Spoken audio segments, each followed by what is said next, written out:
In a chaotic world where demonic beasts run rampant and strength is the measure of all things, Jiang Chun emerged as a paradoxical existence deemed useless for awakening a life-type profession. A class considered worthless in combat, he had to face disdain and contempt.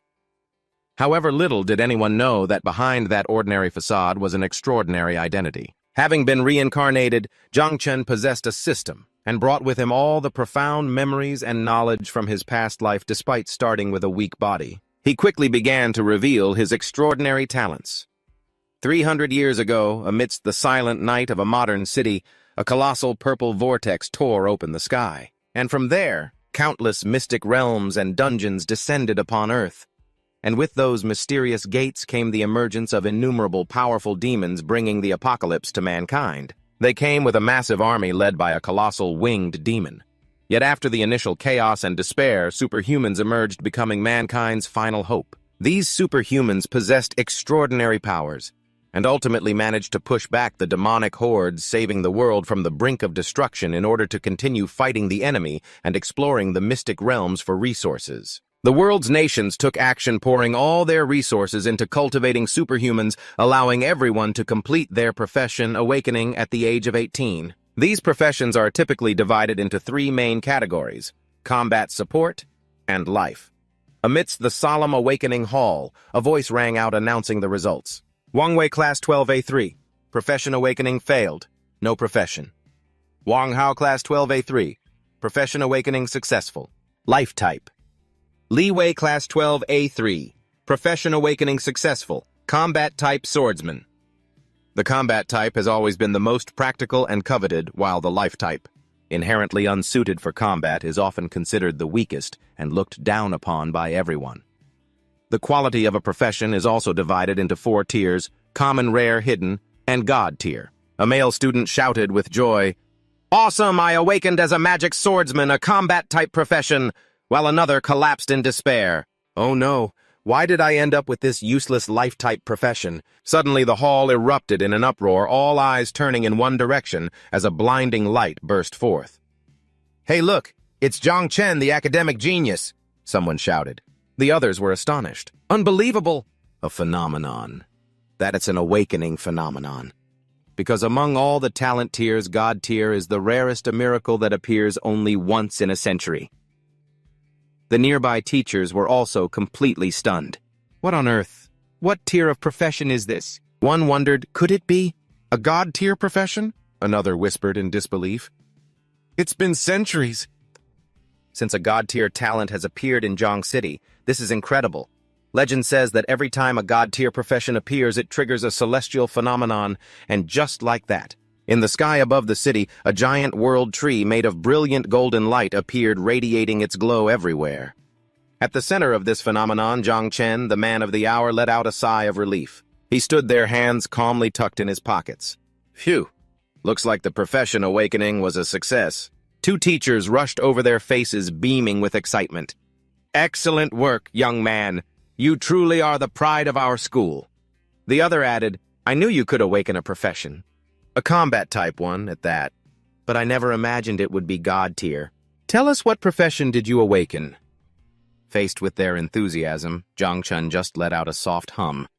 He raised his head and looked directly at the principal. With an unreadable smile, he said, "Principal Wang, the profession I've awakened isn't a combat type." Principal Wang's face immediately froze. The excitement vanished. "What, don't tell me it's a support type?" A green aura enveloped Jiang Chun's body as he calmly explained, "My profession is a God-tier life type. A God-tier spirit nurturer. My talent allows me to accelerate the growth of plants and small animals." The 2 teachers shouted in unison in absolute disbelief. "What?"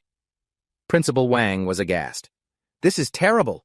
A life type has no combat capabilities. Even as a God tier, it's useless." The other teacher tried to console him. "Don't lose heart, Jiang. If you can't fight, at least you can be safe. Spirit nurturers are highly sought after in the research fields, not to mention you're a God tier one. About that letter of recommendation I promised you, that's no longer an option. But if it's for research, I can write a few introductions for you if you'd like." Jiang Chun just replied politely. His gaze was unwavering. "Thank you, sir. I'll think about it." With that, he turned and walked away. He left the two bewildered teachers behind. "Sirs, I have something I need to do. If there's nothing else, I'll be on my way." As soon as he left, the crowd's whispers began to rise. Ha, and after such an incredible phenomenon too. Everyone thought it'd be a god-tier combat profession, but it turns out it's just a life type, one person scoffed. Another chimed in, "Well, life is full of surprises." Everyone thought the academic genius would awaken a combat-type profession. Now, no matter how outstanding he is, he's just useless. The sarcastic remarks continued as Zhang Chen walked away. But it's pretty interesting to watch, isn't it? Zhang Chen has been Mr. Hard Work ever since he enrolled. Let's see how he plans to keep up now, a male student said with glee. All that effort just to end up with a life-type profession serves him right, another added while a shout was heard from afar. Lin the school belle, who always ranked second, has awakened a hidden-tier combat profession, ignoring their words. Zhang Chen walked on calmly. He thought to himself, just a moment ago they were all singing my praises. But now that I've awakened a life-type profession, their tone has completely changed. Just as I thought. This world still only respects power, and what's so wrong with a life-type profession anyway? He was wondering, and just then, a virtual blue notification panel appeared before his eyes, announcing, "You have completed your job awakening. Job awakened. God-tier spirit tamer. Condition for apocalypse. Zerg system has been met. Zerg conditions have been met. The initial queen has been unlocked. Do you wish to summon the queen?" Reading the lines, a confident smile appeared on Zhang Chen's lips, his eyes glinting with a strange purple hue. It seems this system is a perfect fit for me. He recalled his past. My name is Zhang Chen. After dying in my old world, I was reincarnated into this world of superhumans. After the Dark Era ended, the entire world has been filled with dungeons and monsters ever since. This world began to respect the strong. He had realized the law of survival here early on. Reborn as an orphan in order to survive in this harsh world, I poured everything I had into training and studying. Before turning 18, I never stopped trying. I thought I'd have to rely on my own knowledge and skills to make a living. But to my surprise, a month ago, I awakened this system. An unexpected opportunity had come to him. He contemplated the power he was given. The Zerg, the species that once ravaged humanity during the Dark Era. They are an incredibly powerful and ferocious existence. I heard that the last time the Zerg plague descended, it cost the lives of 9 of the 12 human kings, just to seal them away. This power comes with an immeasurable risk. But Zhang Chen had made his decision. He clenched his fists, determination flaring in his eyes, burning brightly in this world. Power is everything. There's no reason to hesitate. As long as it can be useful to me, why should I worry about using the power of the Zerg, all right? Activate the system. As soon as he finished speaking, Zhang Chen's consciousness was suddenly pulled into a deep, swirling vortex. His body was in free fall within a chaotic dark blue space. He put a hand to his forehead. He calmly observed his surroundings. This seems to be my sea of consciousness. So is this my talent? I can't believe it's a tree! He exclaimed in astonishment, standing before a giant divine tree that emitted a pure white light. Immediately after 3 notification panels appeared. They explained his job talents in detail, all thing evolution, omnifruit, and growth enhancement. Zhang Chen rested his chin on his hand and mused, "This system is really good. It even proactively analyzed my job talents for me. Although these talents seem to lack combat ability, it looks like each one can be applied to my Zerg system." At the same time, a new notification appeared. System check complete. Does the host wish to begin summoning the queen? Without a moment of hesitation, Zhang Chen gave the command with a determined gaze. Summon the queen! A surge of dark purple energy immediately erupted around him, and the system announced, "Queen summoning in progress." He could feel a powerful presence approaching. His expression turned serious. Such a powerful presence. The final notification panel appeared.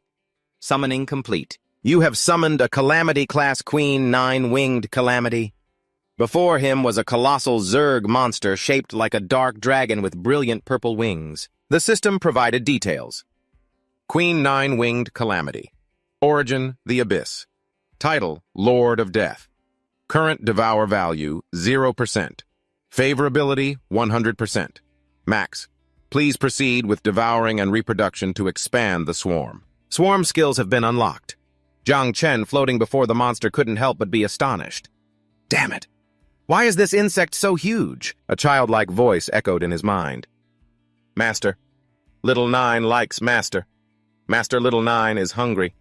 Wants to devour beasts. A new notification appeared. Current growth rate is increasing by 10% talent. You can use enhanced sacrifice on the target to upgrade. The first time requires no sacrifice. Zhang Chen smiled, satisfied. No sacrifice needed. What am I waiting for? Let's upgrade her first. He thought to himself, looks like this queen needs to devour to level up and she's not going to be easy to handle. A brilliant green energy flowed from his body, enveloping the queen. He felt its aura changing drastically.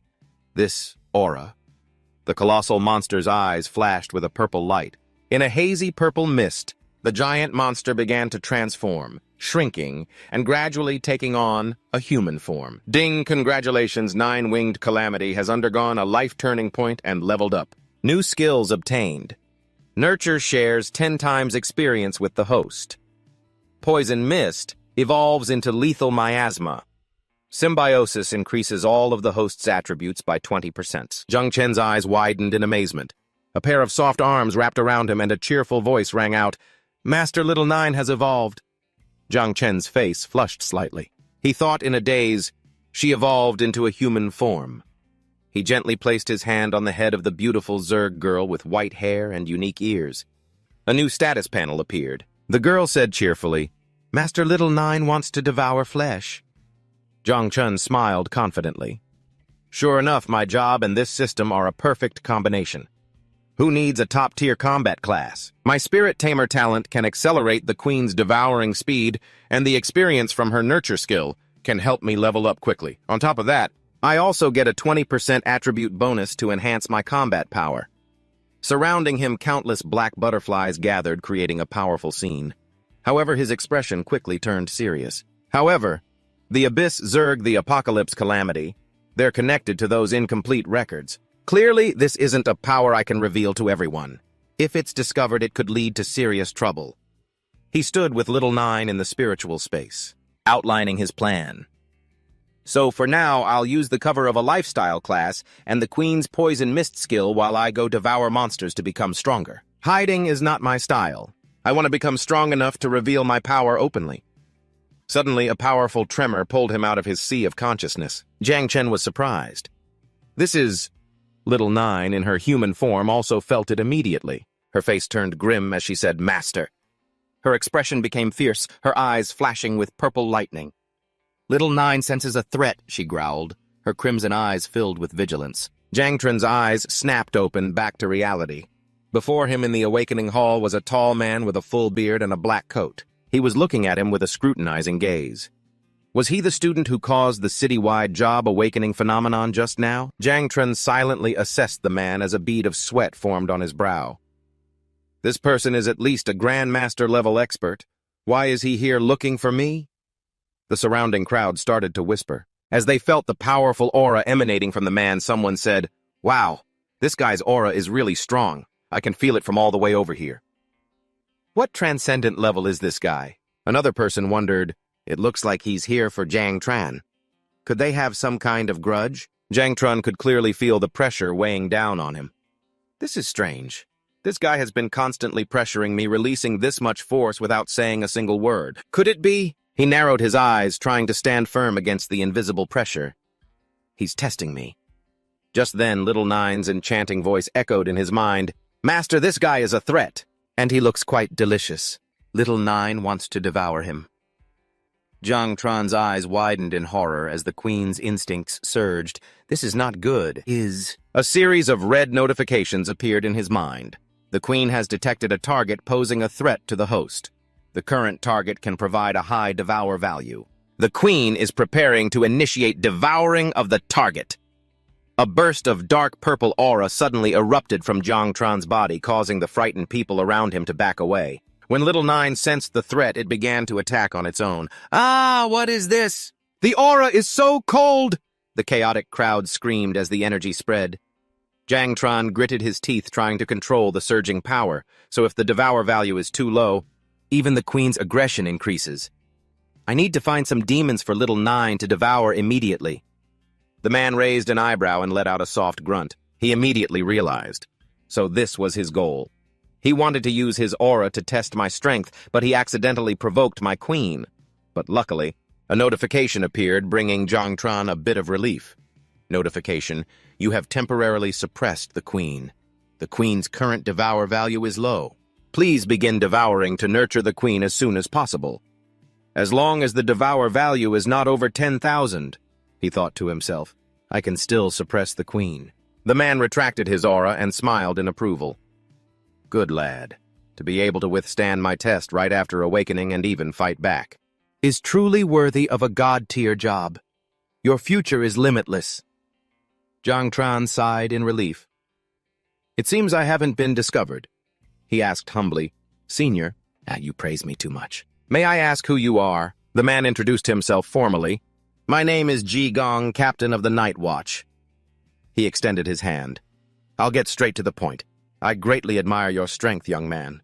Have you considered joining our Night Watch? Zhang Tran was completely surprised. What the Night Watch? He immediately began to think. The Night Watch. They're an organization of the Great Xia. They specialize in fighting demons and dimensional beasts. Whenever a dimensional beast or a new secret realm or dungeon appears, the Night Watch is the first to investigate or directly eliminate it. Because they always fight on the front lines, the mortality rate for the Night Watch is extremely high. That's why most people avoid joining. But for me, it's different. Asterisk. He thought of his Zerg swarm. The queen needs to constantly devour the flesh of demons to accumulate enough devour value to start reproducing. I just need the opportunity to face powerful demons. Asterisk. And once the devour value is full and the queen starts reproducing, who knows how much trouble that will cause. The wilderness is the perfect place to nurture the queen. As long as I join the Night Watch, whether it's the devouring or the potential dangers of reproduction, everything can be easily resolved. Thinking this, a confident smile spread across Zhang Tran's face. He extended his hand and shook Ji Gong's. Looks like the Night Watch is a perfect fit for me. Ji Gong, thinking that Zhang Tran would hesitate, began his pitch. Young man, you may have heard some rumors about the Night Watch, but those are all old stories. As long as you're willing to join, you'll definitely receive comprehensive training. As a god-tier talent, you'll get even more. Zhang Tran gripped Ji Gong's hand firmly. Interrupting him, he said with a determined voice, Captain Ji, no need to say more. To rebuild the glory of the Night Watch is a duty I cannot shirk. I am willing to join the Night Watch, he said while thinking to himself. My swarm of bugs is counting on you guys. Ji Gong was stunned. What? His face was filled with utter disbelief. Really, are you absolutely sure? Zhang Tran gave a wry smile, feeling the urgent prodding of the starving little nine in his mind. I'm not lying, but I still have some things to do today. He said hurriedly, I will report to the Night Watch headquarters on time in 3 days. See you then. Then he quickly turned and left. Ji Gong barely had time to say, huh? Looking at Zhang Tran's retreating back. Ji Gong mumbled to himself, this kid runs fast. I thought this would be a hassle, but it went so smoothly. Wait a minute. What's his hidden job I forgot to ask? Just then, an old man and another man rushed over. Ji Gong recognized them immediately. If it isn't the 8th elder of the Martial Academy, are you guys also here to recruit someone? But you're too late. The old man shouted, where is he? Where's the kid with the god-tier life system job? Kai Kung was surprised. What are those lifestyle class people talking about? The old man was furious. Kai Kung, you're not going to let someone with a god-tier life-type profession join your night guard just to die. Are you? Am I not? Wait a minute. You mean that kid from just now is... Ki Kung was stunned as he recalled the colossal phenomenon in the sky. So the phenomenon in the city was caused by him. After leaving the square, Zhang Chen returned to his familiar neighborhood. A purple-haired girl spoke up. Uncle Wong, could you keep your voice down a little? What if someone causes trouble? A large man chuckled. Heh, listen to you, Uncle Wong. Zhang Chen smiled gently. It's okay, Uncle Wong. It's not something that has to be kept secret. The man Uncle Wong said proudly. Exactly, little Chen. Even though life-type classes aren't great at fighting, I've heard that those spiritual herb cultivation businesses all need people with life-type classes. If your parents were still alive, they would be so proud. Thank you, everyone in the building. Ji, for helping me over the years. I will definitely not forget any of you in the future. Uncle Wong put his arm around Zhang Chen's shoulder. All right, little Chen. Don't worry about these small things. You came at the perfect time. We were just about to head into an entry-level dungeon to farm for gear. Why don't you come with us? I'll power level you. Jiang Chun agreed happily. Awesome. Then thank you, Uncle. A notification popped up. Notification: you have successfully formed a party. A spatial gate opened and Jiang Chun said, "Enter the dungeon." You have entered the dungeon. The group appeared in a vast, dark space. Jiang Chun observed, so this is what it's like inside a dungeon. Dungeon matchmaking complete. C-rank dungeon, the immortal shrine has been opened. In front of them stood an ancient shrine with giant warrior statues that emitted an eerie blue light. Uncle Wong broke out in a cold sweat, his face pale. These are the Undying Soldiers. Why did the dungeon system match us with a dungeon of this level? Jiang Chun also realized the danger. It seems this won't be an easy dungeon to deal with. Uncle Wong said in a panic, I know why. It must be because Little Chen has a god-tier class to balance things out. The system matched us with a higher-level dungeon. A purple-haired girl next to him cried out in despair. But it's a life-type class. Another girl in the group spoke up nervously. Uncle Wong, maybe we should first... In contrast to everyone's anxiety, Uncle Wong seemed incredibly excited. He slammed his greatsword into the ground and sparks flashed around it. No, it's fine. It's not every day we get to see a dungeon of this level. How will we know if we don't try? Maybe this time, we can rely on Little Chen's luck to get some top-tier gear. From the shadows of the shrine, the Undying Soldiers staggered forward, their eyes blazing with cold blue soul flames. Little Chen stepped back a bit. These Undying Soldiers are more dangerous than regular C-rank monsters, Uncle Wang shouted and charged forward. Everyone stay put! We'll head to the center of the dungeon first. With a deafening roar, he swung his greatsword down, cleaving an Undying Soldier in two instantly. He shouted back, Xiaoxi, boost my talent. The purple-haired girl named Xiaoxi quickly clasped her hands, and a stream of blue energy gathered. Got it. Receiving the support, another girl in the party also charged bravely. She rushed into the midst of the monster horde, the two swords in her hands weaving deadly arcs. Watching from the back, Jiang Chun couldn't help but feel emotional. Uncle Wong and the others have to fight monsters like this every day just to make a living. No wonder they always come back covered in injuries. He remembered hearing that Xiaoxi's sister had become a dungeon raider to pay for the treatment for her younger brother's eyes. Even so, Xiaoxi's sister has always helped me. Jiang Chun's gaze hardened as he resolved, I need to get stronger fast. Once I earn enough money, I will definitely repay everyone properly. Xiao Zhu's spiritual form appeared beside him. Its voice was full of excitement. Master, there are so many monsters and blood food here. Xiao Zhu wants to devour them. Jiang Chun realized, it seems Xiao Zhu has already sensed them. In that case, let's test Xiao Zhu's abilities first. He held out his hand and a purple poisonous mist gathered. Level 1 Poison Mist, Corrosive Skill. He commanded, Go Xiao Zhu, these are all yours. Thank you, Master. Xiao Zhu's voice echoed as the purple poison mist billowed towards the monster corpses. As soon as the poison mist touched the monster corpses, they were immediately corroded and dissolved into purple dust. Jiang Chun was astonished. The moment it touched the monster corpses, they were instantly corroded. Xiao Zhu's poison mist is incredibly powerful. He opened his status panel. But the monster's levels are too low, which means the growth rate is also slow. He looked at the devour value bar, which had only inched up a little. Looks like I need to devour more monsters. Jiang Chun looked ahead where his teammates had already advanced deep inside. Uncle Wong and the other three are truly experienced teammates. They've already gone deep into the dungeon in such a short time. Poison Mist is a wide area attack and I can't control it precisely yet. I have to be careful not to accidentally harm the others. In that case, I'll just follow behind and deal with these monster corpses for now. Suddenly, a chibi version of Xiao Zhu appeared on his shoulder, whispering in his mind, Master. Xiao Zhu senses it.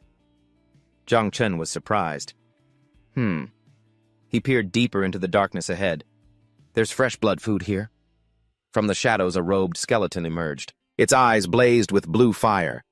Shadow Lurker LV.10, Strength 20, Agility 15, Defense 10, Health 5, Level 10. Jiang Chun narrowed his eyes, analyzing. Hiding in the shadows. So they specialize in hunting those who fall behind. Is its name Red because its level is much higher than mine? But in terms of stats, these monsters are no match for me. After receiving the passive symbiosis effect, he confidently checked his status window again. Good, I can use them to test out my skills. Xiaozhou, turn into a poisonous miasma and follow me, he commanded. A purple smoke enveloped him. Xiaozhou's voice rang out, "Yes, master!" Immediately, the shadow lurkers charged in to attack him. Like phantoms, Jiang Tran's eyes flashed purple. He calmly faced them and taunted, "Come on, then." He easily dodged their attacks. The monster's swift attacks left them charging into the poisonous mist surrounding him. The lurkers were stunned when their attacks had no effect, and their bodies began to corrode from the toxic mist. Jiang Tran clenched his fist, compressing the toxic energy, then unleashed it. A purple shockwave spread out, engulfing all the monsters. A series of notifications popped up continuously. Notification devour value plus 50. Notification devour value plus 50. Jiang Tran smiled with satisfaction. The chibi Xiaozhou sitting on his shoulder was just as happy. Just as I expected. These monsters are no match for me, and this way the devour value increases faster. But Xiaozhou eagerly pointed forward. Master, there's more prey ahead. Further down the temple's dark corridor, other undead troops were patrolling, completely unaware of the fearsome predator approaching from behind. Jiang Tran frowned as he sensed the number of monsters. There are a lot of monsters hiding in this dungeon. I'm suddenly a little worried about Uncle Vung and the others. We need to hurry. Xiaozhou, can you handle it from here? Xiaozhou's spirit form materialized behind him, radiating a powerful aura. Of course, master. They are all Xiaozhou's prey. Just leave them to me. Meanwhile, up ahead, an anxious shout echoed through the dark hall. Uncle Vung, you're hurt, surrounded by a horde of undead soldiers. Uncle Vung stood his ground, shielding Xiao Hai. I'm a warrior. This little wound is nothing. But he gritted his teeth, the wounds on his face showing his exhaustion. Damn it. The monsters just keep coming. We can't hold out like this. He turned and yelled at the purple-haired girl. Xiao Hai, go find Xiao Tran first and get out of here, quick. Uncle Vung, she cried out in panic. Just then, a giant shadow suddenly appeared from behind, swinging its weapon down. Uncle Vung sensed the danger. Humph! He turned around and realized it was too late. This is bad. Just as the axe blade was about to strike, a hand suddenly shot out. A purple, poisonous mist condensed into a solid shield, blocking the fatal blow. Right in front of Uncle Vung, the newcomer was Jiang Tran. He calmly asked, Uncle Vung, are you all right? Uncle Vung stared in astonishment at the poisonous mist enveloping the monsters. What is this? Xiao Tran, aren't you a life type? Jiang Tran smiled confidently, a purple poison flame igniting in his palm. I still have a hidden skill poison barrier. Uncle Vung, you're badly injured. Xiao Hai, Xiaoli, get Uncle Vung out of here. I'll cover our retreat. Is that a god-tier skill? But even so, it's still too dangerous, Uncle Vung said worriedly. Xiao Hai also pleaded, That's right, Xiao Tran, let's go together. Jiang Tran turned back, his gaze firm. Don't worry, I'll be fine. He focused his power, and an announcement echoed through the dungeon. The conditions for the final stage of the dungeon have been met. The dungeon boss is being summoned. But Uncle Vung still hesitated. Xiao Hai quickly persuaded him, Uncle Vung, Xiao Tran isn't reckless. Let's trust him. Hearing that Uncle Vung no longer hesitated, he threw his great sword towards Jiang Tran and yelled, Xiao Tran, catch! Remember to give it back to me later. Jiang Tran caught the sword cleanly. Don't worry, Uncle, I'll definitely give it back. Rookie Conqueror's sword. Speed plus 25, strength plus 30, attack speed plus 2%. Passive skill. Cooperation is now in effect. He thought to himself, I can use Uncle Vung's sword to extend the attack range of my poison barrier. With the sword in hand, Jiang Tran charged into the middle of the monster horde. His sword slashes created waves of purple toxic energy, sweeping away everything in their path. He smiled confidently. I did get the highest score in school for swordsmanship after all. He moved swiftly like a ghost, each slash finishing off an undead soldier. Suddenly, he felt something was off. A giant undead soldier, much larger than the others, blocked his attack.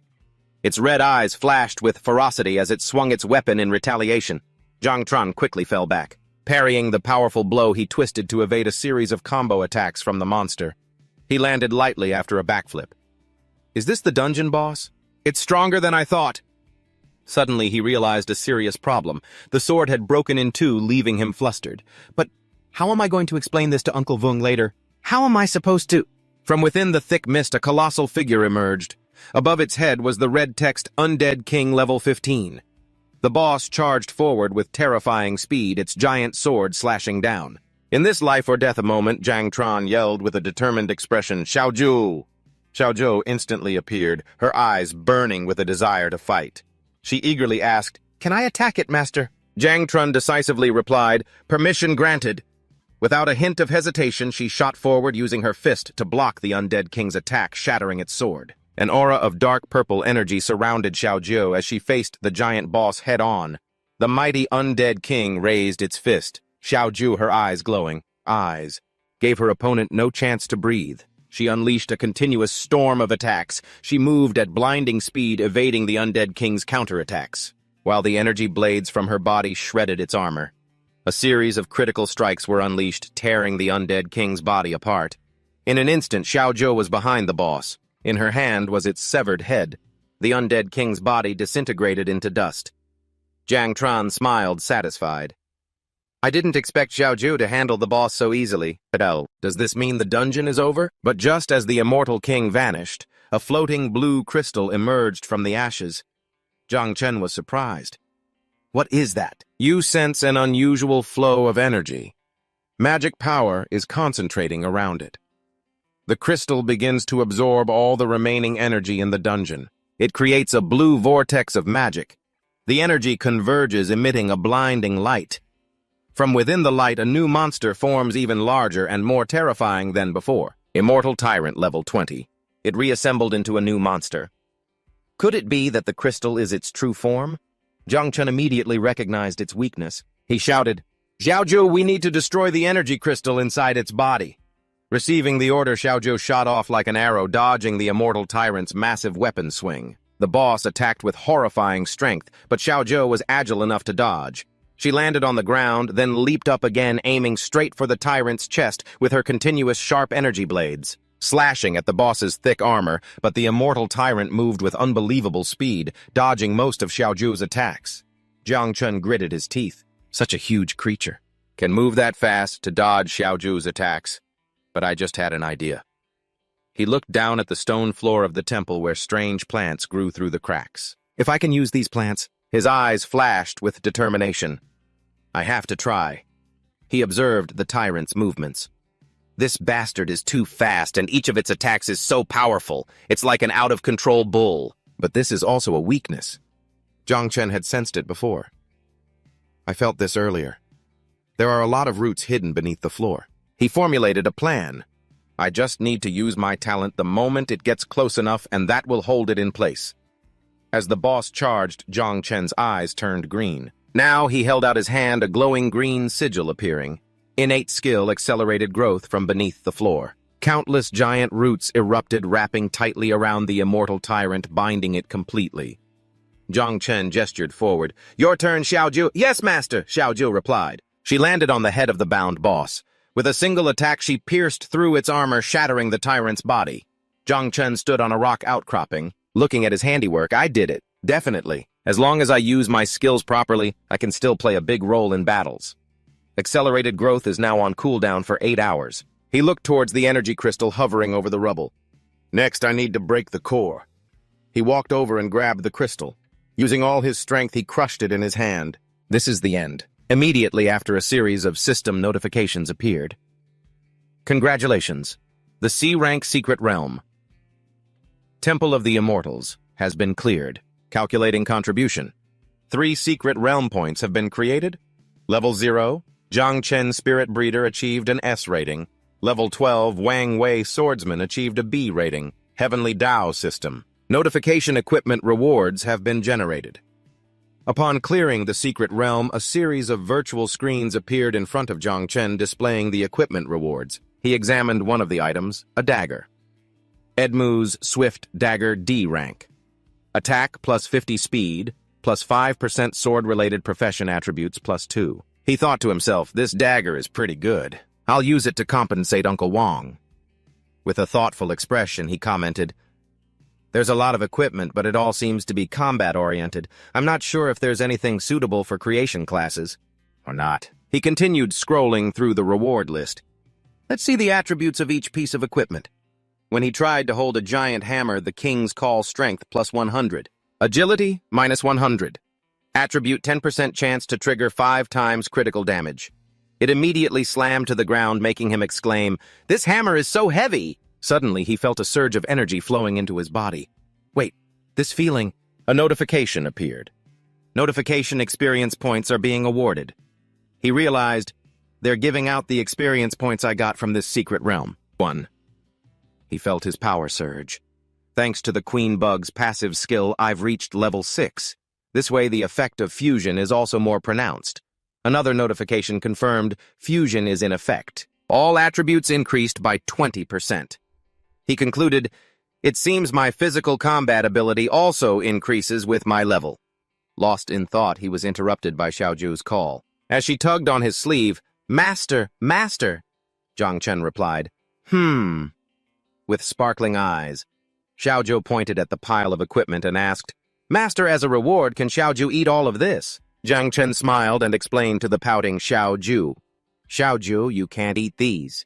This is for Uncle Wang and the others to exchange for money for food. They'll give you a stomachache." Disappointed, Xiaoju replied, "Oh." Immediately, she pointed towards the corpse of the immortal tyrant and asked hopefully, "Then can I eat that?" Zhang Chen suddenly remembered. "That's right. I almost forgot the devour value of the bug's corpse is very precious and can't be missed." He turned and said to Xiaoju, "Okay, Xiaoju, it's all yours." He looked at the giant corpse and was a little worried. Isn't this boss a little big? If Xiaoju uses her poison bones to corrode it, it would probably take a while. But Xiaoju couldn't wait any longer. She shouted excitedly, "I'm gonna eat now!" Instantly, her small body transformed into a terrifying giant monster with sharp jaws. Zhang Chen was completely shocked, stammering, "So this is how she's going to eat it?" The monster began to gnaw on the corpse, making horrifying sounds. Zhang Chen covered his ears, thinking, "So noisy." A series of system notifications appeared one after another. System devour value plus 100. He silently felt lucky. Thank goodness we're in a secret realm. If we were in the main city, we would definitely have been discovered no matter how well we hid. He remarked with satisfaction, "The devour value is increasing quickly. Just as expected, the value of a boss's meat is on another level. It seems we need to eat more high-level monsters." Even worse, he suddenly heard the damn sound of approaching footsteps. Uncle Wang and the others must have heard the noise. He looked at the current devour value notification. 8,876 out of 10,000. Zhang Chen hurriedly ordered, "Little Nine, quickly change back to your other form." "Yes, master," the monster replied and transformed back. Zhang Chen thought with regret, damn it was almost full. Just as Uncle Wang and the others arrived, they exclaimed in amazement, "Little Chen, you really cleared this stage. And there's so much equipment." Zhang Chen replied a little sheepishly, "About that, Uncle Wang, I broke your sword. How about you use this for now?" Uncle Wang happily took the dagger. "Amazing. This is a rare item. I won't hold it against you for breaking my stuff. Ha ha ha." The others also examined the items. One person said, "This necklace is also a rare item. It could sell for a lot of money." Liu Ying asked curiously, "Little Chen, how on earth did you take down the insectoid by yourself?" Ye Tian muttered, "It seems my poison is more effective at suppressing monsters like that." Meanwhile, Zhang Chen was thinking the dungeon was completed perfectly. But once it's completed, it won't reset. Getting the devour value from one more insectoid is enough to start breeding the 7th insect. If I want to find a new one, I have no other choice. How but to go to the wasteland? Uncle Wang turned to him and asked, "By the way, Little Chen, it's a shame you have to go to the research bureau. You haven't even reached level 1 yet. You can already take down an insectoid. In the future, if you reach higher levels, you'll surely be very powerful. What do you plan to do next?" Zhang Chen revealed his plan. "Uncle Wang, I didn't tell you before because I was afraid you'd worry. But actually, I'm preparing to join the Night's Watch." Uncle Wang was stunned. "What, the Night's Watch?" He explained further, "Yes, in 3 days I will join the Night's Watch. Before I go, I want to level up, so I'll be heading to the wasteland soon to keep grinding levels." Hearing this, the others grew worried. "The wasteland, it's dangerous there, Little Chen," Zhang Chen confidently reassured them. "Don't worry, Uncle Wang. I know what I'm doing. Instead of worrying about me, you all should be worrying about the monsters." The scene changes. A train stops in a ruined city. An announcer's voice echoed, "We have arrived at the outskirts. All passengers heading to the wasteland, please disembark immediately." A cloaked figure stepped off the train. It was Jiang Chen ready for his new journey in the wasteland. Jiang Chen let out a sigh of relief as he looked at the desolate scene before him. Phew, finally made it. It's so crowded here. While he was eating, he noticed something strange. After awakening the system, my appetite has increased. What's even weirder is that although it's not very stable, my devour value increases slightly when I eat. At the same time, notifications for devour value +1 kept popping up. Sitting on his shoulder, Little Nine complained, "Master's food doesn't taste good at all." Jiang Chen coaxed her, All right, I'll find something for you to eat." He opened the map, feeling grateful. I can't believe Uncle Wong gave me most of his equipment. Not only that, he also gave me an important storage ring and a map after hearing I was coming to the wasteland. They're a really big help. He continued to ponder the information he received. According to Uncle Wong, the wasteland is affected by the power of the heavenly Tao, and all electronic devices will be scrambled. It's almost like an apocalyptic scenario, and the monsters constantly move their nests. These maps have an extremely short lifespan. Without the latest intelligence, it's very difficult to find monster groups, let alone bosses. He looked at the map. Firebirds and thunder rhinos are the most common, and they are easy to spot when they move. It's said that this place marked with a question mark should be avoided because it's a very dangerous nest with higher risks. He skimmed to another target. According to Uncle Wong, this goblin dungeon is the most suitable for me. It has a low-level enough monsters and fewer people. He decided, I'll go to this one. With the map in hand, I should be able to find it quickly. Suddenly, a voice called out from behind, Hey! Stop right there! Jiang Chen turned around. A rough-looking man blocked his path and grabbed his shoulder, growling, I want to ask you a few things. I've been calling you for a while now. Why are you pretending not to hear me? Have you seen a blonde girl around here? With eyes that flash purple, Jiang Chen replied coldly. No, I haven't, and you'd better watch your tone. The other guy screamed in horror as the hand he had placed on Jiang Chen began to turn black and disintegrate. My hand! He backed away in fear. This is poison. How is that possible? This kid doesn't even look like he's reached level 10 yet. He can harm me. A level 27 primary defense warrior? Jiang Chen called back casually. You should hurry and find a healer. My poison is quite difficult to cure. And by the way, get your brain checked too. Goodbye. The man gritted his teeth and blocked his path again. Did I say you could leave, kid? He rushed forward with a furious expression, roaring, How dare you lay a hand on someone from the Shao clan? Jiang Chen was a little surprised. The Shao clan battle through the heavens. Jiang Chen's eyes glinted sharply. He quickly stepped back, dodging his opponent's attack, causing the man's fist to slam into the ground. Jiang Chen muttered to himself, The Shao clan. What kind of clan is that? But judging by his attitude, the man roared angrily, Stand still, you brat! Jiang Chen realized he couldn't just walk away. He summoned his power and commanded, There's no point in going easy on him. Attack Little Nine. Little Nine emerged from the shadows replying, Understood, master. Although the man was a bit wary, he still yelled, You bastard, and that black aura. You think I'm actually afraid of it? From the shadows a cold voice rang out, stunning the other man. Trin Tai, didn't I tell you to be more humble? Jiang Trun also turned around. A man with blue hair and sharp eyes appeared, scolding, I told you to find someone, so what are you doing here? Trin Tai panicked. Young master, The other man spoke coldly. Useless trash. With that, he swung his hand and slapped Trin Tai hard across the face. He looked down at Trin Tai, who was now kneeling on the ground, and said with a contemptuous voice, Don't forget you're just a dog used by the Xiao family. You have no right to use the Xiao family's name. Trin Tai trembled and replied, Yes, young master. Jiang Trun silently assessed the situation. So this is the master that bastard Trin Tai serves. I couldn't sense his presence at all. He's more dangerous than that warrior from before. The blue-haired young man turned to Jiang Trun and said with a superior tone, My dog has a habit of biting indiscriminately. Please forgive him. Would you like some compensation? Jiang Trun calmly replied, No need. The other man smirked with interest, saying, Well, now you're quite interesting. You're heading to the wastelands, aren't you? He stepped closer and made an offer. Why not come with us? Jiang Trun turned and walked away coldly, refusing, No need. I prefer to travel alone. The blue-haired young man watched his retreating back and smirked. Interesting. A divine grade creator class. Meanwhile, Trin Tai hurried forward. "Young master, I failed the mission you assigned. Should I continue?" The young master interrupted him. "How much longer will you need?" Trin Tai reported. "I discovered she has fled the city and is likely trying to cross the wastelands to reach the nearest post station." The young master's eyes grew cold. He ordered, "Summon all our scattered subordinates and follow me into the wastelands. Remember, do not let her reach the station alive." Trin Tai bowed in obedience. "Yes." Meanwhile, the story is narrated. Story: humans once dominated this planet and built countless cities. But with the advent of the era of job awakenings, monster tides, secret realms, and dungeons, our homes were invaded, and immense powers are constantly trying to reshape them. Today, only professionals who pursue strength return to these places to fight monsters, level up, and seize riches.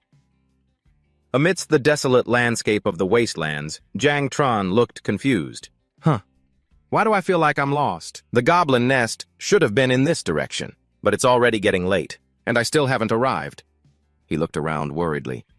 "A little while ago, there were still many scattered monsters on the road, but now I don't see a single one. The devour value those monsters provide is too low. If I can't find another monster nest with a boss, I might be late reporting for the night watch. I also need to factor in the travel time back." On his shoulder, Xiao9 was gnawing on a piece of dried meat, complaining, "Not tasty." Jang Tran's expression grew more determined. Suddenly, dark clouds gathered and a heavy rain poured down. From within the downpour, a giant spider monster emerged. Jang Tran looked up. "This rain. It seems to be a magical wave. Did I enter a nest area? Excellent. Even though it's the wrong nest, at least I found one. I'll find the monster soon enough. It's time to fill up my devour value." He sensed something approaching. A giant spider lunged down from above. Xiao9 on his shoulder asked, "Master, do you need my help?" Jang Tran replied confidently, "No need. Its level isn't high, it's just a bit big." He dashed forward at incredible speed, dodging the sharp legs of the attacking monsters. He leaped into the air and threw a powerful punch. The punch landed squarely on the monster's head, creating a massive shockwave. Right after landing, Xiao9 pointed in a direction. "Master over there." Jang Tran turned. Countless blood-red eyes appeared in the darkness around him. Swarms of smaller spider monsters were crawling all over the ruined walls. Ruins. Jang Tran drew his dagger, and dark energy enveloped the blade. He said to Xiao9, "Xiao9, you can eat your fill." With blazing red eyes, they both shouted, "Let's go!" "Yes!" Jang Tran unleashed a sweeping slash that wiped out the surrounding monsters. He thought to himself, fighting monsters in the wastelands is definitely better. Killing them gives immediate experience. Just one sweep and my experience points have increased a lot. If we keep fighting on the way back, I can level up at least twice. The monsters' corpses disintegrated into plumes of purple smoke. Standing amidst the spoils, Jang Tran ordered, "Xiao9, eat the rest of the monsters." Xiao Nene thought happily, "Master is the best." Suddenly, Xiao9 exclaimed, "Master, there's something tasty nearby." Jang Tran speculated, if Xiao9 is this attracted to it, then it must be a bug-type monster. He raised his hand, channeling his power. "Find it, Xiao9." A stream of dark energy shot out, but it was immediately followed by a cry of pain. "Ah!" "Ow, ow!" Jang Tran was stunned. Before him was a girl lying unconscious on the ground. He couldn't help but be amazed. Is that really a monster? The girl slowly woke up, looking around drowsily. Where is this? This isn't where I was before." Jang Tran approached and asked, "Are you awake?" The girl was startled and panicked. She hurriedly backed away, shouting, Who are you? Don't come any closer." Jang Tran reassured her. "Calm down. I'm an awakened hunting monsters here. I won't hurt you." The girl suddenly realized something. Pointing at him, she said, I remember now. You're the one who ambushed me just now." Jang Tran answered honestly. "Sorry you looked like a monster." The girl, blushing with anger and embarrassment, snapped. "How could you say that, you rude bastard?" She frantically patted herself down. "My ears are here. My nose is here. Everything's still here." Jang Tran was surprised, thinking, she seems fine even after taking a direct hit from my attack. Who is she exactly? At the same time, the ring on the girl's hand began to glow. Looking at the ring displaying the time, the girl grew anxious. "Damn it, I've wasted too much time here. I need to go now or they'll catch up to me." Jang Tran watched her with suspicion. Is she being chased? What is she hiding? He wondered, seeing how desperate she was to leave. Jang Trun spoke up. Hey, what's going on? Why are you in such a hurry to leave? The girl turned back with a forced smile, stammering an explanation. Well, I mean, there are monsters here and I'm not in good shape to fight. So I have to go. You can keep hunting monsters here if you want. She gave a stiff wave and turned to leave. That's all I have to say. Goodbye. Jang Tran watched her go, thinking, this kid is a terrible actress. He stood in the middle of the battlefield, lost in thought. If what's chasing her are monsters, that's the best-case scenario for me. The monsters here are no match for me, and I can gather more devour value. However, if their other awakened things could get tricky. The wasteland is lawless, and there are plenty of murderers and thieves.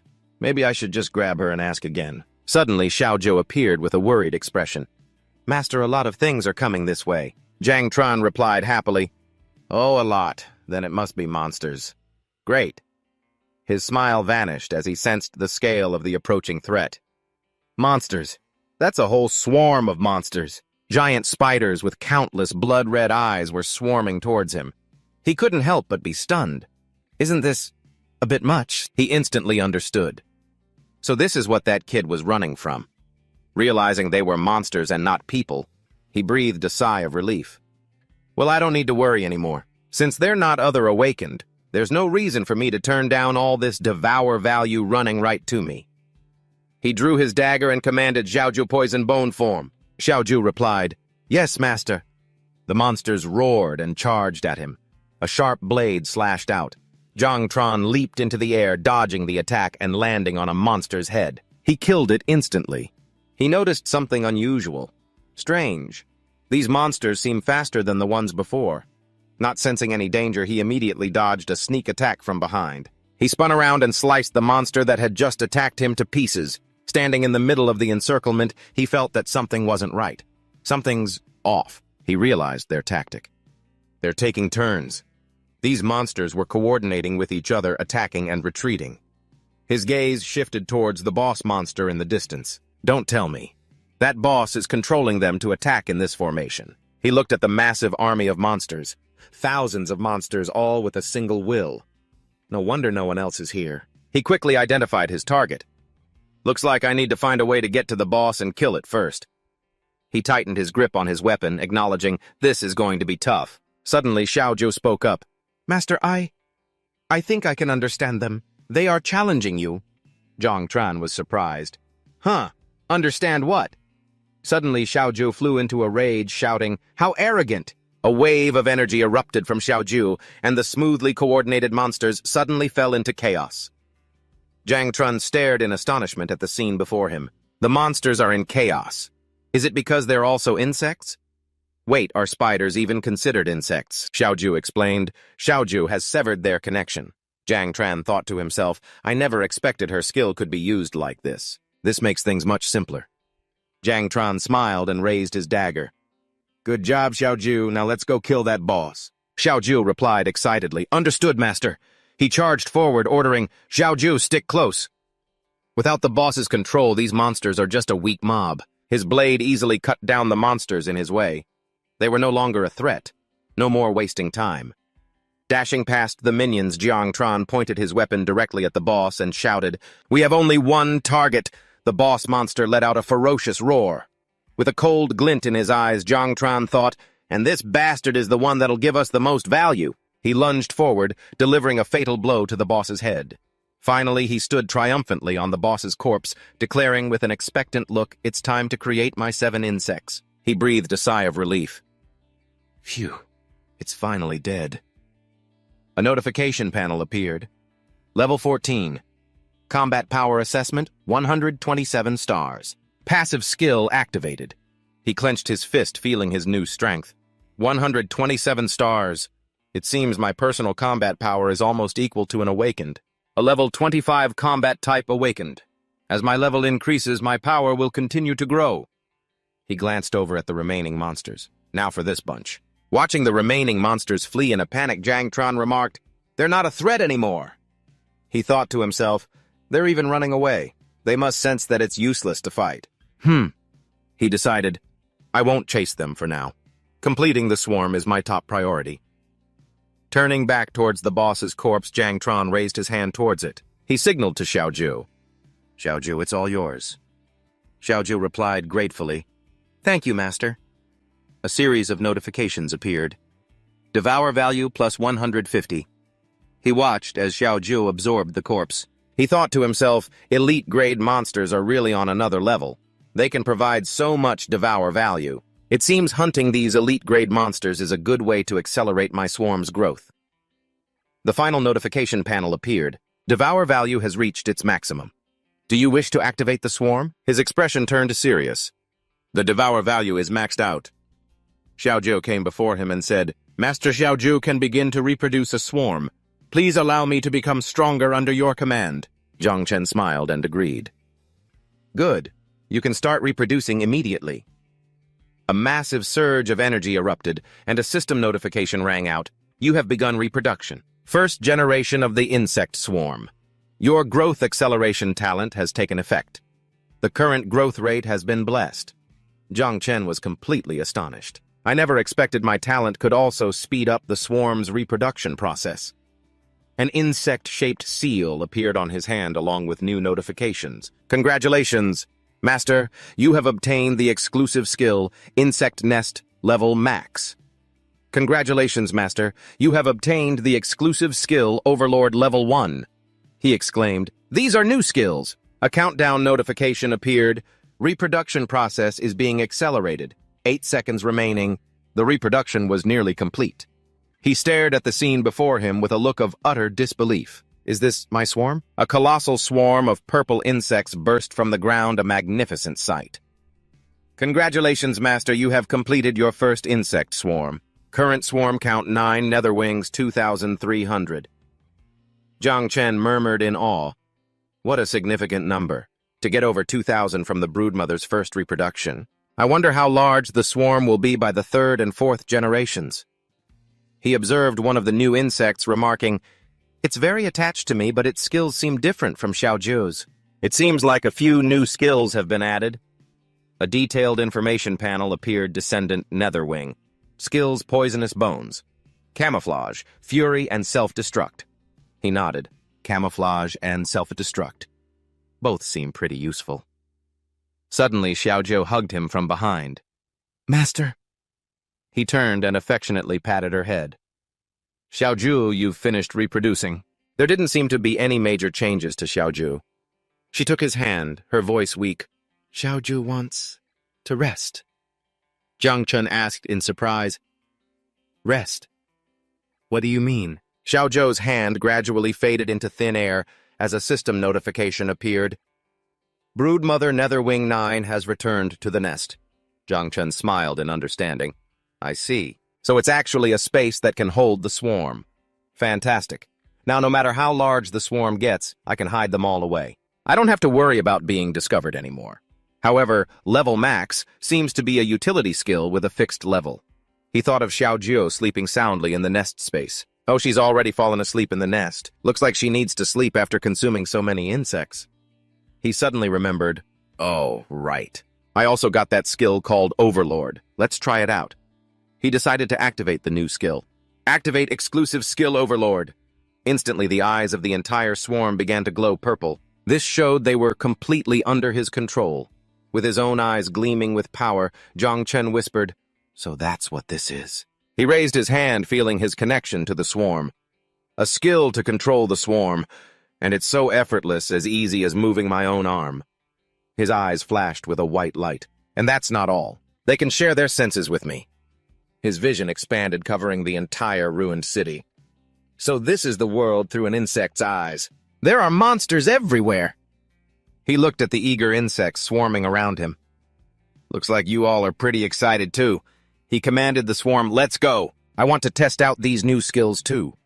Instantly, the swarm shot forward like a storm, sweeping over a group of goblins and other monsters. They only had time to look bewildered before a purple mist of poisonous bones enveloped them. In an instant, the monsters were completely corroded, their bodies disintegrating under the swarm's power. Standing amidst the devastation, Zhang Chen remarked, With this swarm, I barely have to lift a finger. The range of the poisonous bones has increased, and it corrodes faster over a wider area. With the shared vision from the Overlord's skill, regular monsters have nowhere left to hide. He smiled, satisfied.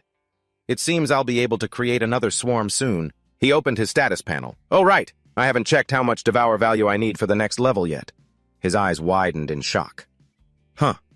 Wait, what is this? Meanwhile, elsewhere. A man reported to his leader, "Boss, I'm back." The leader asked impatiently, "What took so long?" "Tell me what's happening at the spider's nest." The man replied in a panic. "Someone cleared the whole area out, and there's not a single monster left." The leader stared in disbelief. "What, are you serious?" His subordinate confirmed.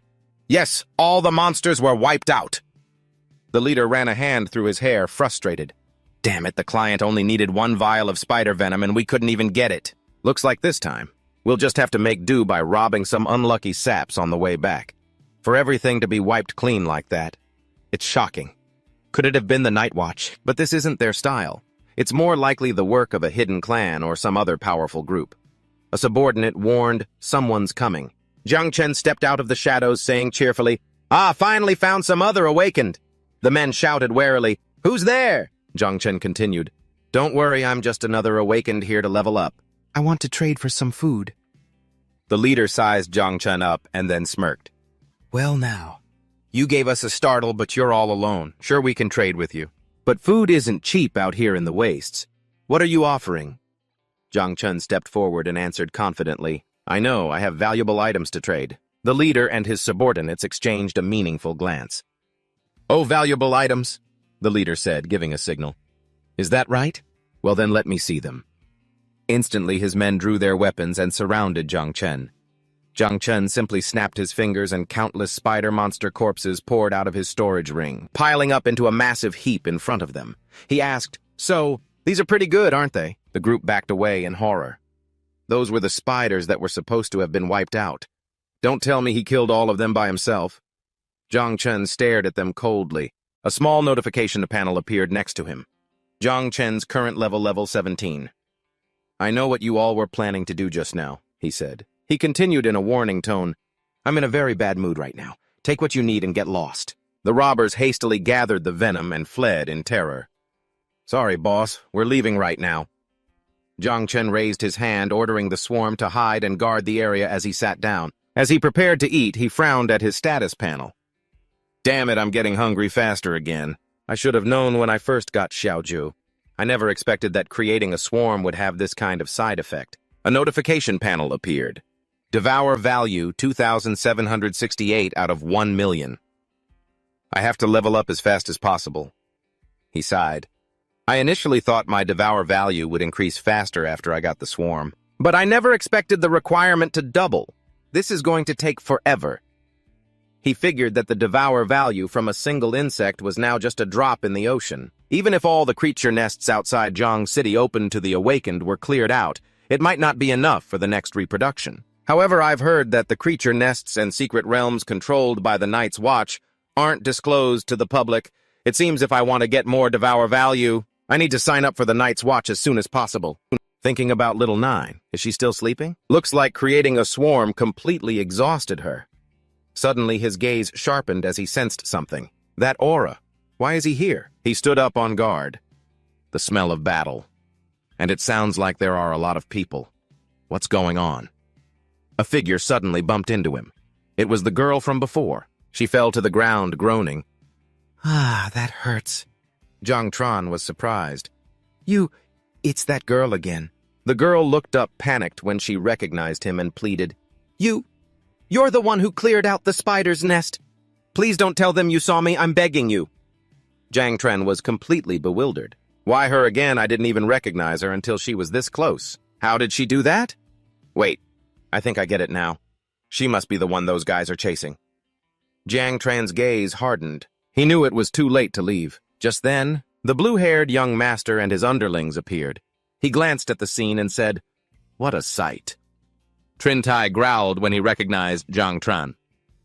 It's you. The young master turned as well. You again. They looked at Zhang Tran, who was sitting calmly by the campfire. The young master continued, Camping out here all alone again. Zhang Tran merely responded with silence. Trintai couldn't hold back and stepped forward menacingly. Hey, did you see a girl run through here? Tell us, or this time we'll actually kill you. The young master raised a hand to stop him. Stop. He stepped closer, looking at Zhang Tran with amusement. Hey, for someone with a creation-type class, you level up quite fast. Not even a full day has passed, and you're already level 16. I'm finding you more and more interesting. But right now I have urgent business to attend to. He pointed his sword at Zhang Tran. Let me ask you, did you see a black-haired girl a moment ago? Zhang Tran thought to himself, such a powerful aura. He feels like he's over level 30. What's more, this guy can accurately tell my class and level. He must have some kind of appraisal gear on him. Zhang Tran pointed in another direction and replied nonchalantly, I saw someone go that way a moment ago, but I'm not a perception-type class, so I can't be sure if it was the person you're looking for. The young master sheathed his sword. Good. I'll take your word for it. But I'd advise you to be a bit more honest from now on. He moved closer, leaned into Zhang Tran's ear, and threatened him. If I find out you're helping her, the Shao clan of the Zhen Empire will not let you rest in peace. After they left, Zhang Tran muttered, So, they're a clan from the Zhen Empire. He mulled over what he knew. The clans from the Zhen Empire have a long history. They are all high-ranking officials on the border and are extremely secretive. They rarely make an appearance unless there's a major disaster. Some of the more powerful clans are even capable of destroying entire realms. This guy's power is even greater than I thought. Damn it. Being on this kind of person's radar is not a good thing. He looked in the direction they had gone. They're gone. Looks like I can't stay here any longer. It's not safe. Just as he was about to leave, the girl stepped out from the shadows, sighing in relief. Phew, I'm saved.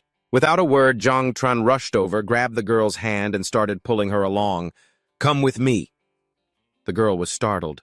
Huh. He grabbed her by the collar and snarled. Last time you nearly got me killed. This time I helped you again.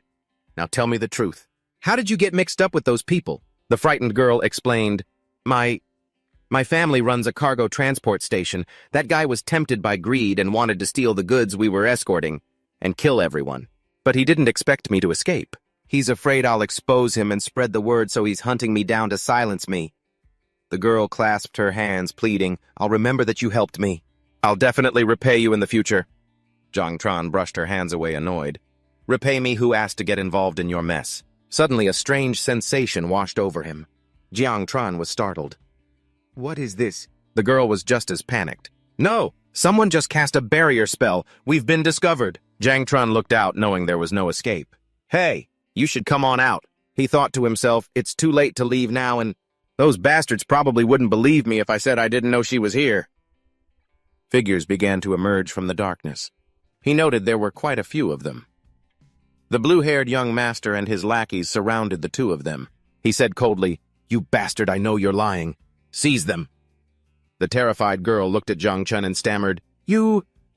She turned to face the young master and confronted him. You people have taken everything my La family owns. Why are you so determined to kill me? The arrogant young master replied, Do I need a reason? Zhang Chen heard the name La family, and a thought flashed in his mind. The girl turned to look at him, stammering again. You...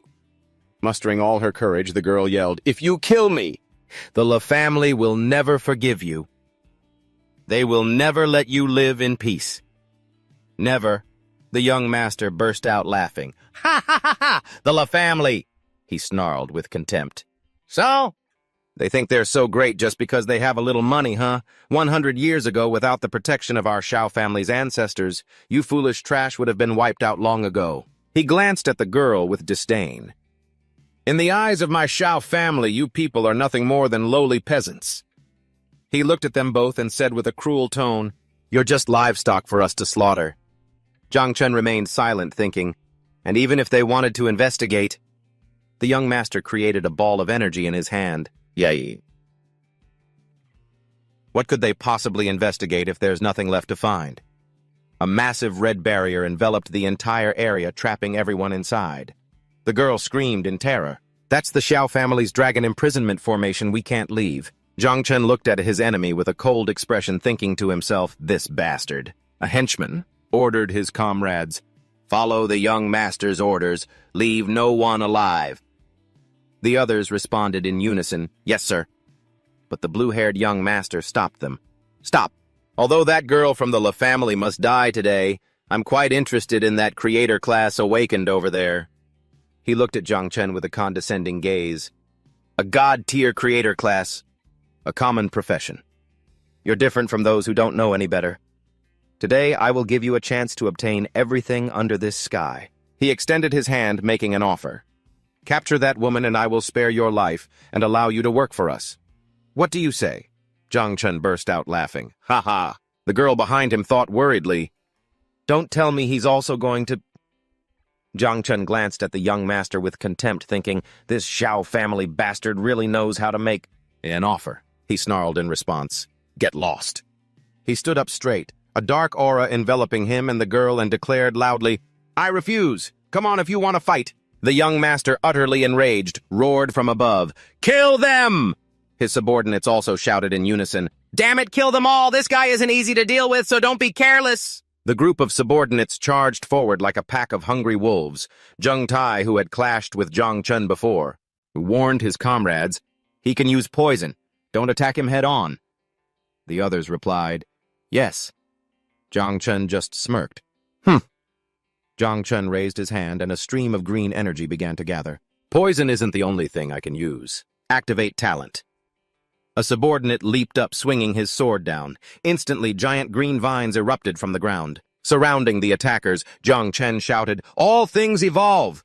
A man ensnared by the vines exclaimed in horror, What the hell? What kind of skill is this? Isn't this bastard supposed to use poison? Another man tried to slash the vines. Cut them down! These plants are weak. Realizing Jiang Chen's intention, the young master hurriedly shouted, You idiots, that's to block our line of sight! He's about to attack. But it was too late. From within the thicket, Jiang Chen's swarm of dark insects rushed out, surrounding the enemy. He said coldly, Too late. Zheng Tai could only watch in horror as his comrades were devoured. The swarm of insects attacked frantically, tearing the subordinates to pieces. Zheng Tai tried to fight back, but his sword was shattered by the swarm. He roared in terror, This guy actually broke my weapon, and this isn't even poison. Summoned monsters. This guy can summon monsters. An insect lunged towards him, ready to inject its venom. Zheng Tai thought in a panic, The venom is actually from the monsters, I can't dodge it. At that moment, Jiang Chen reached out his hand. Got you. Instantly, a foot stepped on his shoulder and leaped up. You trash, get out of the way! The young master swooped down from above, unleashing a powerful technique. Kongming 9 forms first form. Jiang Chen was surprised by the attack's speed. He's faster than my poison sting. A giant golden dragon charged towards him. Zhao Clan's secret technique, Dragon Drive, the young master said confidently. You bastard, I already knew you were difficult to deal with, but your level is too low. And you're not fast enough. This blade is more than enough to... Suddenly his eyes widened in surprise. Just as the young master's blade was about to strike the girl from the Law family, suddenly rushed forward. A jade-green energy shield as solid as the earth appeared from her hands, blocking the roaring golden dragon's energy. She gritted her teeth, enduring it and groaning in pain. It hurt so much. A line of text appeared on the shield, Hidden Profession, Eternal Shield of the Earth. Jiang Chen couldn't help but be amazed. This woman is actually a defensive type. The young master gritted his teeth in anger, realizing his mistake in underestimating her. Damn it, I can't believe I forgot about this woman. Jiang Chen realized this was a golden opportunity created by his opponent's moment of carelessness. A chance! He immediately commanded his swarm. The dark insects moved like a flood, charging at the young master from behind. A surviving subordinate shouted in panic, Young master behind you! Without a moment's hesitation, the young master grabbed the dazed Zheng Tai by the collar. He coldly used his subordinate as a human shield. The insects with their sharp pincers pierced through Zheng Tai's body with a sickening squelch. The young master was knocked back by the impact, coughing violently. Jiang Chen looked at him with utter contempt. What a filthy bastard, using his own men to take the hit. Zheng Tai whispered his last words in a pool of blood. Cough! Young master! The young master looked down coldly at his loyal subordinate and said, If you can take a blow for me, then raising you wasn't a complete waste. He turned to Jiang Chen and admitted, Kid, you are indeed very strong. He took out a green pill, smirking maliciously. Unbelievable. So I'm forced to use the Dragon Origin pill. He tossed his subordinate's corpse aside and declared menacingly, This is where it all ends. He swallowed the pill instantly. A destructive crimson aura erupted from his body, his eyes glowing like two burning coals. "My next attack will take your head," he roared, his voice filled with killing intent. A giant golden dragon, many times larger and more ferocious than before, materialized behind him, ready to unleash a devastating blow. Jiang Chen sensed the deadly threat, instantly on high alert. "He's attacking!" The young master swung his sword and shouted, unleashing his ultimate technique, 9 forms of the void. Second form, dragon-slaying tiger, subduing, slash. All of the golden dragon's energy converged into the blade, forming a slash that could tear through space itself. Once again, the girl rushed forward. She pushed forward with both hands as a sturdy earthen shield appeared, reinforced by an even denser layer of energy. Reinforced eternal shield of the earth. The golden dragon slash collided head-on with the shield. An earth-shattering explosion rang out the ground around them, shattering into pieces. The girl cried out in pain as critical cracks began to appear on the shield. "Ah!" His power multiplied after taking that pill. "My shield can't take anymore. We might die." Standing behind her, Jiang Chen also felt the immense pressure. All of his attacks are fatal, and his previous one was already surprising enough. I can't believe he still has so much power left. The young master frantically swung his sword, repeatedly unleashing dragon-slaying tiger subduing slashes against the crumbling shield. Jiang Chen clenched his fist, the insect sigil on it glowing brightly. He knew he couldn't hold back any longer. Extremely ruthless and with extraordinary power is what it takes to deal with this kind of person. I can't show any mercy. A sea of dark insects, many times more numerous than before, rose from the ground, blotting out the sky and transforming the surrounding area into a purple wasteland. The young master was stunned by the terrifying sight. The girl couldn't help but stare in astonishment at Jiang Chen's back. Is this guy really a creator class? With glowing eyes, Jiang Chen commanded the swarm, "Charge!" The young master gritted his teeth in hatred as he found himself surrounded. He tried to fight back, but the sheer number of insects was overwhelming. They swarmed him like a tidal wave. "There are so many!" He swung his sword, shouting, "Dragon-slaying tiger, subduing slash," and cut down a few of the insects, but remained contemptuous. No matter how many there are, they're still just insects." Jiang Chen just smirked coldly. "Is that so?" The young master watched in horror as the insects he had just sliced apart began to reform their bodies from the fragments. "Huh! They're regenerating!" he shouted in a panic, slashing wildly. "What the hell is this? Why won't they die?" the young master roared in desperation. Jiang Chen stood by with his arms crossed and said nonchalantly, "Let's see how long you can last." He once again unleashed the dragon-slaying tiger-subduing slash, but this time as his golden dragon shot forward, the swarm dove in biting and devouring his dragon aura. He was shocked. "My dragon aura? It's being devoured?" A few insects got close and injected venom into his right hand. He roared in pain, his sword falling to the ground. "Damn it! My right hand is poisoned. I can't use my sword anymore. I have no other choice." He took out a jade pendant and yelled, "Guardian jade pendant, jade pendant. You think a few broken-winged insects can take the life of me, the great Xiao Yuan Wu? Dream on." A brilliant red shield enveloped him, pushing back the entire swarm. Jiang Chen looked at the shield in surprise. What kind of treasure is this? How can it be so powerful? He raised his hand, commanding the entire swarm. "Devouring Overlord!" The insects madly charged the shield, biting and absorbing its energy. The young master thought with disdain. The shield remained completely unaffected. I'd advise you not to waste your energy. This is a precious treasure passed down by the Xiao clan," the young master Xiao Yuanwu declared confidently. "Once activated, it can block any and all external attacks. With this guardian jade pendant, you can't harm me at all." He looked at Jiang Chen condescendingly. "I never expected you'd be able to push me this far. You're truly unbelievable. But as you can see now, even with all your trump cards, you can't do anything to me." He made his offer once more. "Again, as long as you're willing to follow me wholeheartedly, I can allow you to join the Xiao clan and even grant you the Xiao surname. This is something countless people dream of, so you'd better not be disrespectful." Jiang Chen scoffed. "Are you serious? Are you so used to being a young master that you can't even see the situation you're in?" Xiao Yuanwu grew angry. Still trying to bluff your way out. It's fine if you don't agree," he said, moving closer with a threatening tone. "I may not be able to kill you today, but what about tomorrow? or the day after. What do you know about the power of the Xiao clan? Do you really think you can stand against us? Jiang Chen smirked and retorted sarcastically, Didn't you say earlier that to investigate someone you need a trail to follow? So what happens if you die without leaving so much as a single hair behind? Instantly, a giant black shadow emerged from behind Jiang Chen, roaring, Master! Xiao Yuanwu looked up at the monster in terror. That thing, a giant insect just appeared. It was Xiao Zhou in her combat form. She cheered excitedly. Xiao Zhou is awake. Xiao Zhou is here to eat. Thank you, Master Xiao Zhou is really hungry. Xiao Yuanwu could only stammer in horror.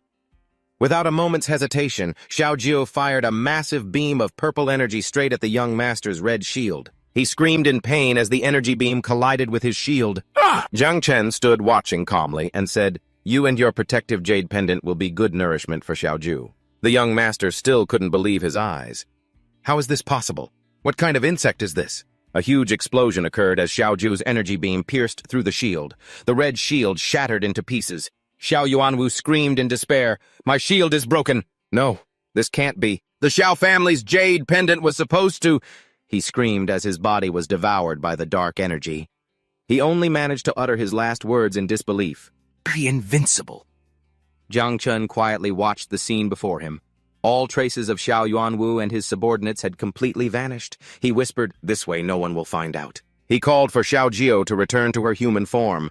Xiao Jiu, come back here. Xiao Zhou cheerfully replied, I'm here. Xiao Zhou hugged Jiang Chen from behind and cooed, So delicious, thank you, Master. Xiao Zhou loves Master the most.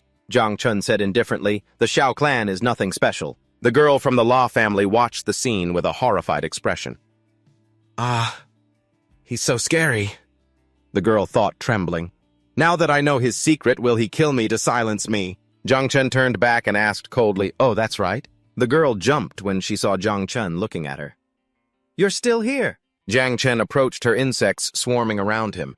What should I do with you? Give me one reason not to kill you. The girl stammered, I... She quickly knelt and offered up a storage ring. This is all the treasure I have. It's worth over 10 million. This is practically my life. I'll give it to you. Jiang Chen took the ring, examining it nonchalantly.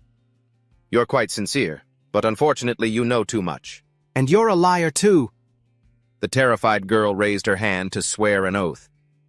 I, La Sandao, swear to the heavens, if I lie to my benefactor, may I be struck by lightning 5 times. Jiang Chen furrowed his brow. A girl named La Sandao. Did you really think that through? The girl hurriedly explained, It's true, benefactor, I don't know what my parents were thinking either, but I'm telling the truth. Look, this is my ID. Jiang Chen took the card and examined it in silence. He asked with a hint of suspicion, Are you sure this is you? The girl puffed out her cheeks and pulled at her 2 pigtails. The picture was taken 2 years ago. I hadn't hit puberty yet back then. No, wait, it's because I hadn't lost weight yet.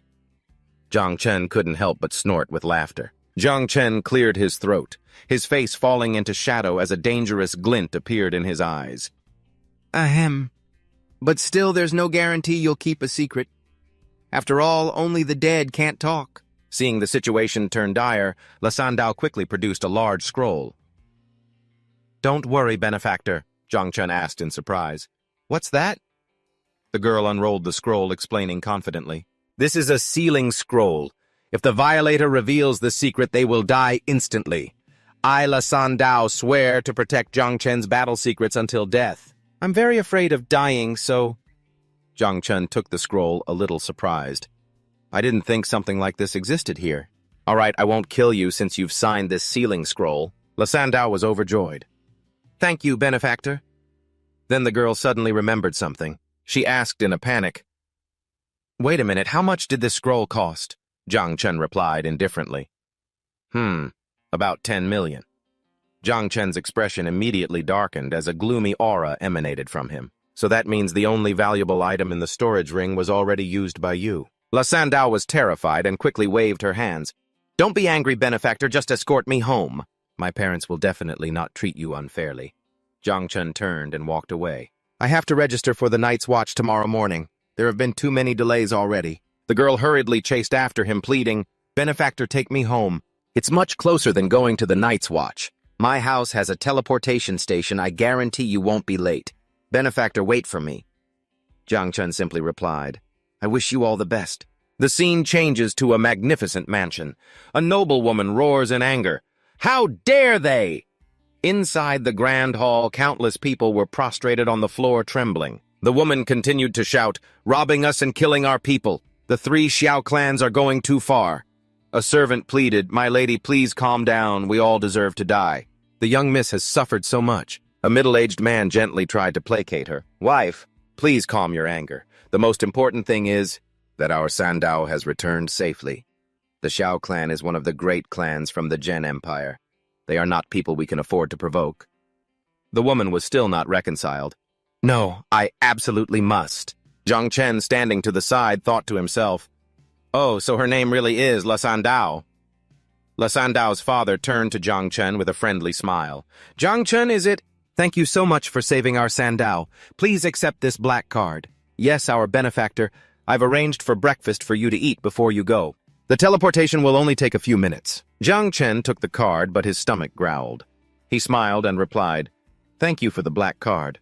As for breakfast, he scratched his head sheepishly. I'll just have a little bite.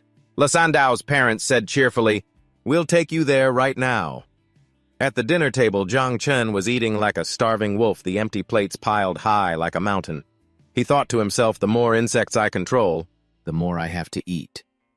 La Sandao's parents stared at him in astonishment. The father said, so this is what you call eating a little? There's no rush, benefactor. You can have more if you want. The mother whispered to her husband, even though our daughter said he's a creation type, he's still God level. As a newly awakened, he was able to save someone from the Xiao clan. Mr. La glanced at Jiang Chen and thought, right, even though our little girl didn't spell it out, he's definitely not as useless as he seems. And he's quite handsome too. The couple exchanged a meaningful look. The husband thought, if he can help us fight against the Xiao clan. The wife continued the thought, if he can protect our daughter. Both of them suddenly turned to Jiang Chen with beaming faces. The father said, little Jiang, you don't have a girlfriend yet, do you? Our Sandao doesn't have a boyfriend either. Don't you think our family's one and only hidden class is pretty great? Most importantly, our Sandao has a perfect 91, 61, 91 figure. She's got both beauty and brains. I've already thought of a name for our grandchild. The mother chimed in, she's also skilled in business and financial management. La Sandao, blushing, shouted, Mom, Dad, you two are being so rude. Jiang Chen hurriedly stood up, looking for an excuse to bolt. Thank you for the hospitality. I'm full, and I have something urgent to attend to. La Sandao's parents waved. Little Jiang, let's talk about this again next time. The father turned to his daughter. Sandao, my son-in-law, is leaving. Why aren't you his wife, seeing him off? The mother added, Sandao, don't worry. The black card your father gave him has a location tracking function, so you can follow him anywhere. La Sandao could only cover her face and scream, you two just shut up! She secretly glanced in the direction Jiang Chen had left, thinking, even though he's super strong and handsome, he's also really scary. But even if he's scary, he's still really, really handsome and strong. Meanwhile, at the Xiao clan headquarters, an old man with a white beard and hair, Xiao Yuanshan, slammed the table and roared in anger. That bastard Yuan Wu's life jade has shattered. Investigate this thoroughly and tell me who did it. A subordinate hurriedly complied. Yes, sir. I'll send men to investigate immediately. Another young man, Xiao Beihan, walked in and said with an arrogant tone, Grandfather, my cousin was over 20 and had only reached level 30 for his second job advancement. He was a certified good-for-nothing. What's so regrettable about the death of a useless person? It's not worth your anger. Xiao Yuanshan, sitting on his throne, replied, Yuan Wu's aptitude was indeed mediocre and far inferior to yours. His death is no great loss, but in the end, he was still my grandson, and the culprit needs to know who they've messed with. I want to know who in the Great Jia territory has the guts to oppose me. Xiao Beihan reassured him, All right, grandfather. You don't need to worry about such a trivial matter. He clenched his fist as dark energy flared up, his eyes glowing red. After I participate in this prodigy camp, no matter who they are, I will slaughter them for you. At the Night Watch base office, Jiang Chen's arrival caused quite a stir. Someone exclaimed in surprise, Whoa, you're here! Jiang Chen was a bit confused. Is it a big deal? He walked up to the reception desk. Hello, I'm here to work with the night watch. A man with a scar on his face came out of an office with the nameplate GG. He threw a friendly arm around Jiang Chen's shoulder. Jiang Chen, you're finally here. We've been waiting for you. Let me introduce you to everyone first. He pointed to a beautiful girl. With the blue hair is Yoon Shoki, a level 45 support. She used to be the youngest, but now you've taken that spot. The girl blushed and thought, wow, he's so handsome. This is the first time I've worked with someone this good-looking. He continued introducing a handsome man. That's Duan Fang, level 49 marksman. He's a man of few words and quite arrogant. Nice to meet you. Next was a boy, who was small but full of spirit. Chu Bulong, level 49 armored warrior. He's small but tenacious and also a real chatterbox, Chu Bulong exclaimed excitedly. Whoa! Now I know someone with a god-level class. This is enough for me to brag about for the rest of my life. Jijai pointed to a beautiful and charming woman who was ruffling Chu Bulong's hair. Tang Jin, level 61 fire mage, 3rd job advancement. She's also our vice commander and an amazing cook, Jiang Chen. And from now on, just stick with Auntie Tang and you'll eat well.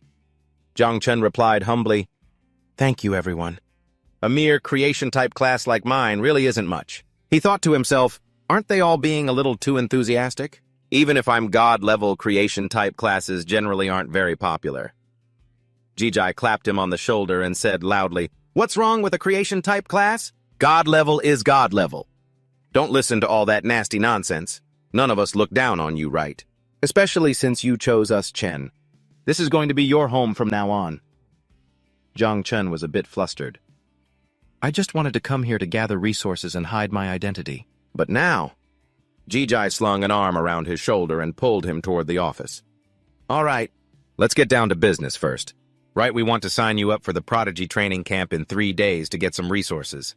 But there's one condition: you have to be level 20 or higher. I don't know how many more levels you need. Jiang Chen calmly replied, Uncle Ji, I'm currently level 17. Jijai was stunned, not believing his ears. What, you just awakened 3 days ago and you're already level 17? Ha ha ha. Excellent. I didn't misjudge you. You're definitely a god-level genius. Gaining another 3 levels won't be hard. I'll sign you up for the Prodigy camp later. Suddenly, everyone in the room felt a powerful aura sweep over them. Gigi's face turned serious as he asked Jiang Chen, Chen, have you dealt with anyone powerful in the last few days? There's an unidentified 3rd job advancement awakened, using their divine sense to probe for your whereabouts. Jiang Chen immediately thought of his recent enemy. A 3rd advancement awakened. Don't tell me that's the Xiao family. Daegel's signals to everyone, Shoki, this is on you. The blue-haired girl replies, she creates a soundproof barrier. I'll put up a soundproof barrier first so you guys can talk freely. A blue barrier envelops the entire building. Daegels placed a hand on Jiang Chen's shoulder and said kindly, Little Chen, if something's wrong, you should tell us, instead of keeping it to yourself. Jiang Chen then told them everything honestly. Yesterday I killed Xiao Yuanwu. I didn't leave any traces. So I don't know how they found out. Everyone was horrified. Daegels growled, Xiao Yuanwu, the grandson of Xiao Yuanshan, head of the Xiao family from the Zhen Empire. Tang Jin and Chu Bulong were also stunned. Jiang Chen looked a little guilty. I think so. I might have caused some trouble for everyone. Daegels clenched his fist, saying, Everyone knows the Xiao family has committed countless evil acts, especially their younger generation, who have been committing crimes for years now. Little Chen, what you did was a service to the people. He analyzed the situation. Although the Xiao family is formidable, from what I know, Xiao Yuanwu was their least promising and least favored member. So that old geezer Xiao Yuanshan probably won't act personally.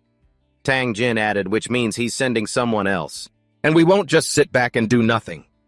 Jiang Chen was moved by everyone's concern. He thought to himself, as an orphan, even though my neighbors helped me when I was a kid, this is the first time I've ever felt like I have a home. Daegels suddenly realized something. Wait a minute.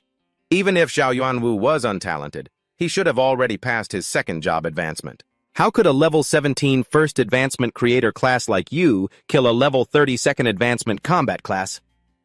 Jiang Chen scratched his head and said, Uncle, calm down, I had help. Daegels asked curiously, who? Jiang Chen smiled mischievously and revealed, the La family from Jiangnan, Lasanda. She has a hidden defense-type class. Everyone was stunned once again. The richest tycoon in Jiangnan, the La family, and their only daughter, Sanda. Dae-gels burst out laughing, slapping Jiang Chen on the shoulder. Ha ha ha! Not bad, not bad at all. Although the La family isn't a combat family, no one can match their wealth. If you ever run into trouble one day, the La family won't just stand by. He suddenly realized a key point. Wait, if Lasanda is a defense type, she wouldn't have much attack power. Which means it was you. Jiang Chen held out his hand as a cloud of purple poisonous smoke gathered. Uncle, I actually have two classes, a hidden poison-type class. Dae-gels exclaimed in amazement. You're one heck of a kid. How many more surprises do you have up your sleeve? Jiang Chen warned, Uncle, this is extremely poisonous. Not believing him, Dae-gels reached out confidently. Little Chen, you have no idea how high my defense is. My defense is... The moment his hand touched the poisonous smoke, it immediately began to corrode. Hey. Jiang Chen smiled teasingly while Dae-gels leaped up in pain. Uncle, your defense was broken. Rubbing his hand, Dae-gels yelled, Get out of here, I just let my guard down. He hurriedly called out, Shoke, come give me a hand. Suppressing a laugh, the girl replied, Yes, sir. Yun Shok then used her healing energy to treat his wound. Jiang Chen added, I did tell you it was very poisonous. Dae-gels was still laughing heartily. Good poison. Good poison. The more skills you have, the happier I am. He then turned serious. However, putting that aside, even though you're very talented, when it comes to matters like the Xiao family, forget about signing up for the Genius Camp. Although we could get a lot of good resources there, I'm sure the Xiao family will also be participating. We can't take such a risk for a few resources. Jiang Chen asked curiously, Uncle, what kind of resources are you talking about? Dae-gels explained, Oh, just things like monster essences equipment and so on. Jiang Chen's eyes lit up when he heard about the enticing rewards. If you can rank among the top, there are rewards like mysterious fruits and secret realm scrolls. Forget it, never mind. He glanced at the insect swarm hiding in his nest space, his determination hardening. These resources are much better than hunting monsters on my own. Maybe by then, I'll be able to create another swarm. Uncle, I have to participate. I'm not afraid of the danger. I'm confident I can protect myself. Dae-gels hesitated. Let me think about it. Meanwhile, at the Xiao family's residence by West Lake, Xiao Beihan was training on the lake's surface, creating giant waves. Ha! A subordinate arrived to report. The subordinate praised, Young Master Beihan, you are truly the greatest pride of the Xiao family. Your combat power has reached a whole new level. Xiao Beihan cut him off coldly. Enough with the nonsense. Did you find what I asked you to investigate? The subordinate reported. Yes, young master. I found out that young master Yuanwu had some business dealings with a woman named Lasanda. Furthermore, Lasanda was seen with a man named Jiang Chen. Xiao Beihan asked, I know the girl from the La family has little combat power. Who is this Jiang Chen? The subordinate continued, Jiang Chen is a newly awakened with a god-tier creator class who has joined the Night Watch. We also discovered that he and Lasanda have both registered for the Genius Camp. But right now they're only suspects. There is no conclusive evidence. Xiao Beihan smirked sinisterly, his eyes flashing with amusement. Suspicion is enough. And a god-tier creator class. How interesting. Since they've registered for the Genius Camp, I won't need to make a special trip to kill them. Meanwhile, at the Night Watch's office, a knock sounded at the door. Jigong called Xiao Chen in. Jigong called Jiang Chen into his office, a worried look on his face. Even though I've signed you up for the Prodigy Camp, I'm still a little uneasy. Just in case something unexpected happens, I found you a powerful ally from among the other applicants, Mu Hantu, the little princess of the Mu family. Before you go, you should head to a secret realm with her to level up and build a connection first. He leaned close to Jiang Chen, whispering mischievously as a halo flashed above his head. I heard she's not only drop-dead gorgeous, but she's also your age. She'll be here in a bit. Use your good looks and try to win her heart in one go, all right? Jiang Chen could only respond with awkward silence. Suddenly, the doorbell rang. Ding-dong, she's here. Another man led Mu Hantu in. The girl had an icy expression completely different from the rumors. The man asked Jigong, Jigong, yesterday I had Uncle Li ask to borrow one of your people. But didn't you refuse? Why the change of heart today? Jigong glanced at the girl, then replied, for a handsome man. Jiang Chen thought to himself, She's pretty different from her reputation. Jigong put an arm around Zhang Chen's shoulder and explained with a laugh. Heh heh, I said no yesterday because I was mad at your grandfather. Today I agreed, but with one more condition. And that is to bring Zhang Chen along. Mu Hantu spoke up, her tone icy. I already gave you a level 30 secret realm scroll for free. And you still want to negotiate terms? Ji Gang retorted. Didn't you come to me because you were looking for someone with reliable combat experience? Since the secret realm is restricted to those under level 50, this is a win-win. Mu Hantu turned to look Zhang Chen straight in the eye and asked, Tell me, what's your combat power? Zhang Chen calmly replied, level 17, creation type. She pointed right in Zhang Chen's face and shouted disdainfully, What a newbie below level 20 and a trashy creation type at that.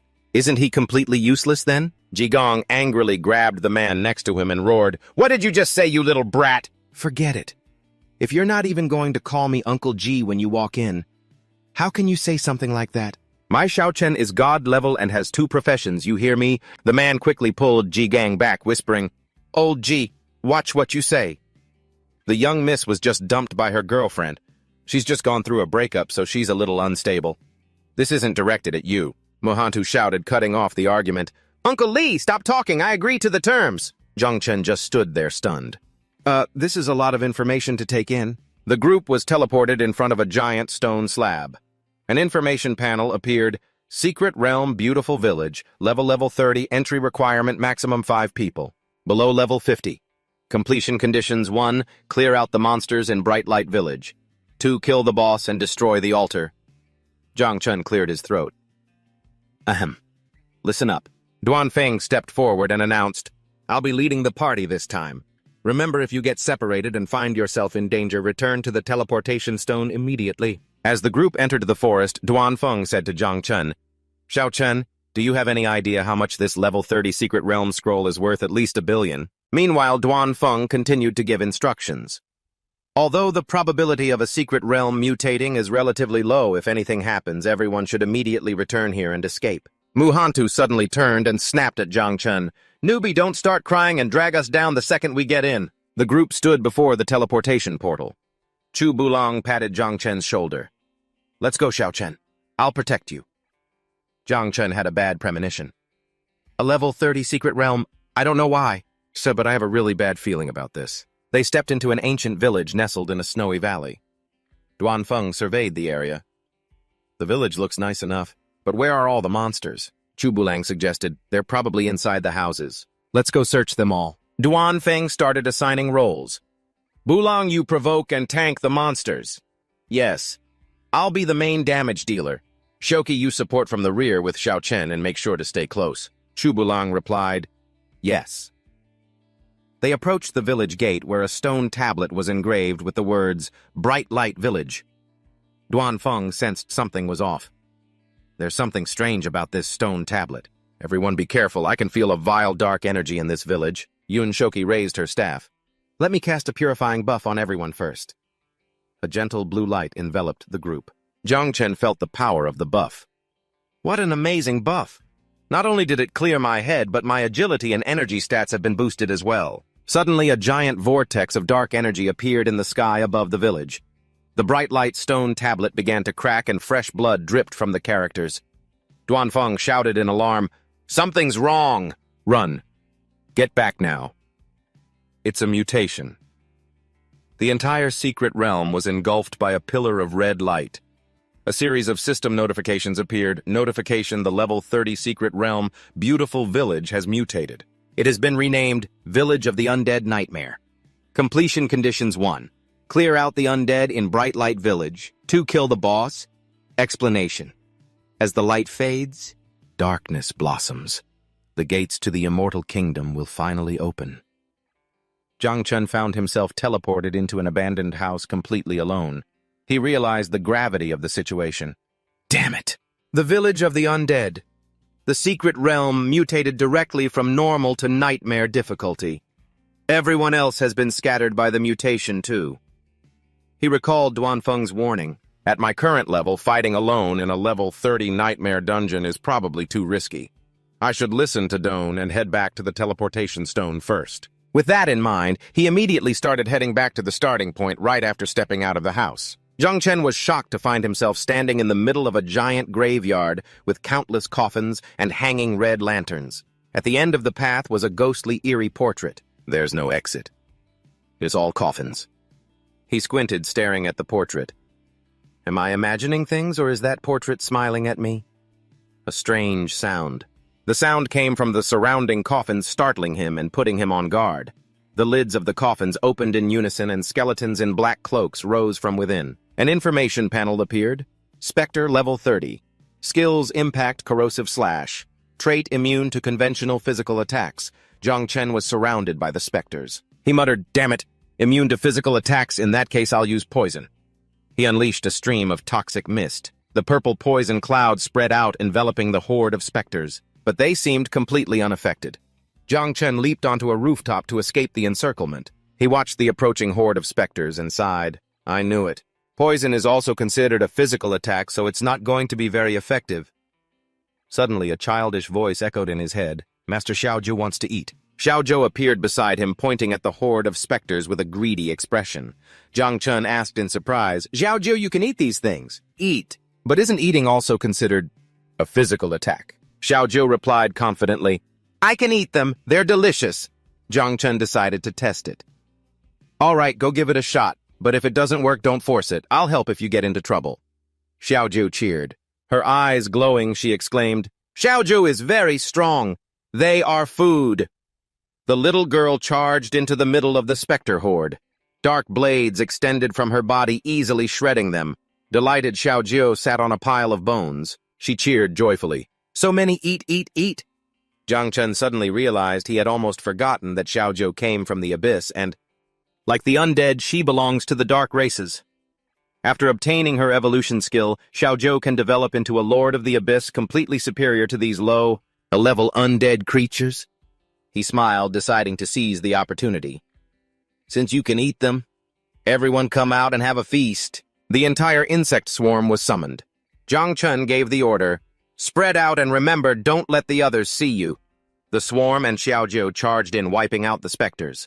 A series of notifications appeared. Your insect has killed a low-level specter, LV 30. You received 5,007 experience points. Xiaozhou is devouring power. You received 2,301 experience points. Ding! Congratulations, you have leveled up to level 10, all attributes plus 1 proficiency plus 10. Zhang Chen was stunned by his leveling speed. So fast! In just over 10 seconds. I've gained over 500,000 experience points and leveled up. This dungeon is simply a treasure trove designed just for me. He smirked, his eyes turning toward the ghostly portrait. Now we can go investigate that strange portrait. He and Xiaozhou stood before the portrait. The face of the man in the painting had turned into a scowl. Zhang Chen jeered. Hey, pal, why aren't you smiling now? Xiaozhou reported, master the ones outside. And have all been eaten. Zhang Chen smiled and asked, Good job, Xiaozhou. Can you see if this thing is edible? The portrait trembled. With just a single glance from Xiaozhou, the portrait exploded into pieces. A surprising notification popped up. Ding, you have scared the Necromancer's Guardian level 35. Elite scared to death. Received 8,701 experience points. Zhang Chen was stunned. Meanwhile, in another part of the dungeon, Dongfang was struggling to fight a horde of specters. He muttered while fighting, Luckily I have a magic bow with me. Otherwise I wouldn't be able to handle these undead creatures at all. What are the others up to? Especially Xiao Chen. He's not even level 20. If something really happened to him, how would I explain it to the boss? Suddenly, a series of experience notifications appeared before him. Your teammate has killed a low-level Spectre level 30. You received 4,133 experience points. Your teammate has killed the Necromancer's Guardian level 35. Elite, you received 8,028 experience points. He was stunned. What? He looked at the disintegrating horde of specters in confusion. This is a mutated dungeon. Who is killing all the monsters in an instant? It can't be Bulang. His physical attributes put him at a disadvantage here. Huka. She has the light attribute which can counter these monsters, but she can't kill them in the blink of an eye. But it's even more impossible for it to be Xiao Chen. He's too low level. Whether it's his poison or his growth of all things skill, neither would have any effect on the undead. He thought of the last person. His eyes widened in astonishment. Don't tell me it's Mo Han-kyu. Is she really that strong? He quickly composed himself and rushed forward. In any case, if someone in our group can kill these monsters so easily, it means we can save... The others, Xiao Chen, hang in there. In another corner, Mo Han-kyu was surrounded by countless specters, her situation critical. She collapsed to the ground, covered in blood and filled with despair. No, I can't die. I have a hidden class. I want to join the prodigy camp and revive my family's honor. No, but I'm almost out of energy. I can't even use my speed skill anymore. No, I want to go home. I don't want to die. Suddenly, she heard a commotion. Wait, what's that? Are those specters running away? Could it be that teammate from before, the one who was instantly killing the undead? She sensed a powerful aura approaching. What a strong presence. I just have to hold on a little longer and I'll be saved. But her hope was quickly dashed, as the remaining specters grabbed her. Ah! In her despair, she reached out her hand, pleading hopelessly, Help me! A figure appeared, looking down at her, but she couldn't believe her eyes. It's him. How is that possible? If you enjoyed this, please give us a like and subscribe. Thank you, everyone. Mu Han-thu screamed for help to the person who had just arrived. Jiang Chen, save me! Jiang Chen grabbed her hand, pulled hard, and ran faster. He threw her to the side so she wouldn't get in his way. And don't block my path. She fell sprawling to the ground. She propped herself up, looking at Jiang Chen with astonishment and a hint of admiration. Jiang Chen, you're so cool. In her eyes, Jiang Chen was single-handedly facing the entire army of the undead. His dark sword strikes wiped out everything. She was completely shocked. Is this really a trash-tier creator class? How does he have two classes, and one is a hidden poison type? This is his true self. Her face flushed and her heart pounded. My heart is beating so fast. Oh no, it must be the poison. Half an hour later, the other teammates finally met up. Yun Xiaoka panted, good heavens. Those undead were so annoying. Su Bulong agreed. Did Mu Han-thu clear out all the undead? Does she have some kind of secret treasure on her? So strong, Duanfeng remarked. Yeah, but it's pretty weird. After I passed that house, there wasn't a single one left. Duanfeng worried, I wonder if Jiang Chen is okay. Yun Xiaoka suddenly pointed ahead. There are signs of a battle up ahead. It looks recent. She ran forward, horrified to see the shattered bone fragments of the undead. These are the remains of the undead. Search the area now. If anything happens to Xiao Chen, none of us can bear the consequences. They split up to search. Duanfeng and Yun Xiaoka suddenly stopped, stunned by the sight of Jiang Tran sitting on the steps while Mo Han-thu obediently massaged his back. So Bat Lang whispered, Brother Duan, that's little Tran. No way, Von Hu Ka pointed and shouted, It's really him! Hold on! This is just too strange! How could the arrogant Mu Han-thu be acting like a servant massaging Xiao Chen's back? Those two are probably... The boss transformed to trick us. Mu Han-thu was gently massaging Jiang Chen. Jiang Chen turned and said, Captain Duan, you're finally here. The altar and the boss are in the backyard. But the three of them rushed forward and surrounded him. Yun Xiaoka asked in a stern voice, Stop, answer my questions first.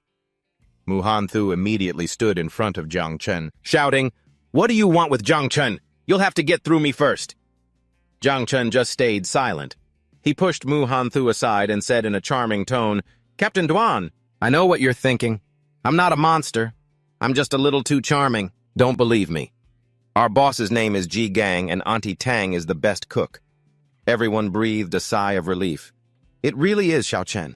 It's great that you're okay. Are you hurt anywhere? Jiang Chen put his arm around Mu Han-thu's shoulder, reassuring her. Don't be mad, I'll listen to you. Duanfeng said, Get a grip. Stop acting so weird. The others could only feel secretly jealous. That good boy really knows what's up. I'm so jealous, Jiang Chen shouted, cutting off the conversation. That's enough. Do you want to fight the boss or not? The group replied in unison, Yes, yes. He took the lead, kicking open the backyard gate. The group entered a large courtyard. From the darkness, a giant boss emerged. Its eyes glowed red. Undead chieftain, a level 40 boss. Duanfeng immediately gave orders. It's a level 40 boss. Everyone be careful, I'll draw its attention. Mu Han-thu, protect Xiao Chen. Xiaoka maintain buffs and dodge its attacks. Bulong deal damage, but your safety is the top priority. The boss began to move. Duanfeng shouted, You all have to be careful. We can't make any mistakes. Watch out, it's moving. The boss suddenly knelt on the ground. It kowtowed repeatedly in front of Jiang Chen. Duanfeng shouted, "Everyone keep your distance!" The group was stunned by the boss's strange behavior. What's going on? Is it begging? Jiang Chen stepped forward and said, "Everyone's already hurt, so just leave this boss to me." He thought to himself, "Good opportunity. Xiaoju, it's time to eat." Xiaozhou appeared in its giant combat form, cheering, "Eat, eat, eat, eat." A series of notifications appeared as Xiaozhou devoured the boss. "You have killed the boss, the undead chieftain. Gained 76,690 experience. Xiaozhou has devoured its power, gaining 31,224 experience points. You have leveled up. Level 25 is now level 26. All attributes plus 1 proficiency plus 10. Congratulations on defeating the final boss and completing the secret realm." Calculating rewards. His teammates could only stare in amazement. The boss just died like that. "You're the one who instantly killed all those undead?" Jiang Chen scratched his head and smiled humbly. "I was just lucky. My poison is effective against them." A giant notification board appeared before the group. Completion review. Undead. Village level 30 nightmare. Rank S. S. S. All participants are rewarded with the Medal of the Dead, a special equipable item. It can absorb 1 fatal attack 1 time. Bound, cannot be transferred or sold. The rankings also appeared with Jiang Chen achieving SSS rank, while the others only got CD and E ranks. Everyone bowed their heads to thank Jiang Chen.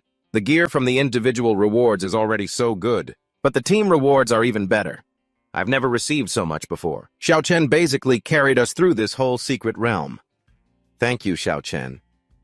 Jiang Chen just chuckled, "Ha ha." He floated in midair, surrounded by countless spoils of war. As expected from a level 30 secret realm, the drop rate for good items is amazing. This equipment is probably worth billions. He examined one of the items, a black cloak. Dark dance cloak. Quality platinum. Attributes agility plus 60, energy plus 50. Unique trait shadow stealth. Activated. After activation, you can become invisible for 3 minutes. Cool down 2 hours. He thought happily. A stealth cloak. So practical. I'll keep it. The rest isn't very useful to me. I'll sell everything when I get back and buy blood essence for my young insects. An announcement rang out as the secret realm began to collapse due to the mutated dungeon's completion. "It is about to disappear. Please leave the secret realm as soon as possible." Jiang Chen silently calculated that his devour value had increased significantly this time. "If they drink a little more blood essence, I'll soon be able to get another swarm." The scene shifts to the Night Watch office building. Jay Gels is yelling in his office, hearing the report from Jiang Chen's teammates. "What? A mutated secret realm. What Jiang Chen conquered the Han Qiu tomb." He continued to roar, "What Jiang Chen carried you all." Jay Gels said to the others, "The rest of you can leave. I want to speak with Jiang Chen alone." Everyone responded in unison, "Yes, sir," when only the 2 of them were left. When Jay Gels's face turned serious. "Be honest with me." Jiang Chen was puzzled. "Huh." Jay Gels looked straight into Jiang Chen's eyes. "Your poison being effective against spirits might fool Duanfeng and the others, but it won't fool me." He stepped closer, his voice filled with authority.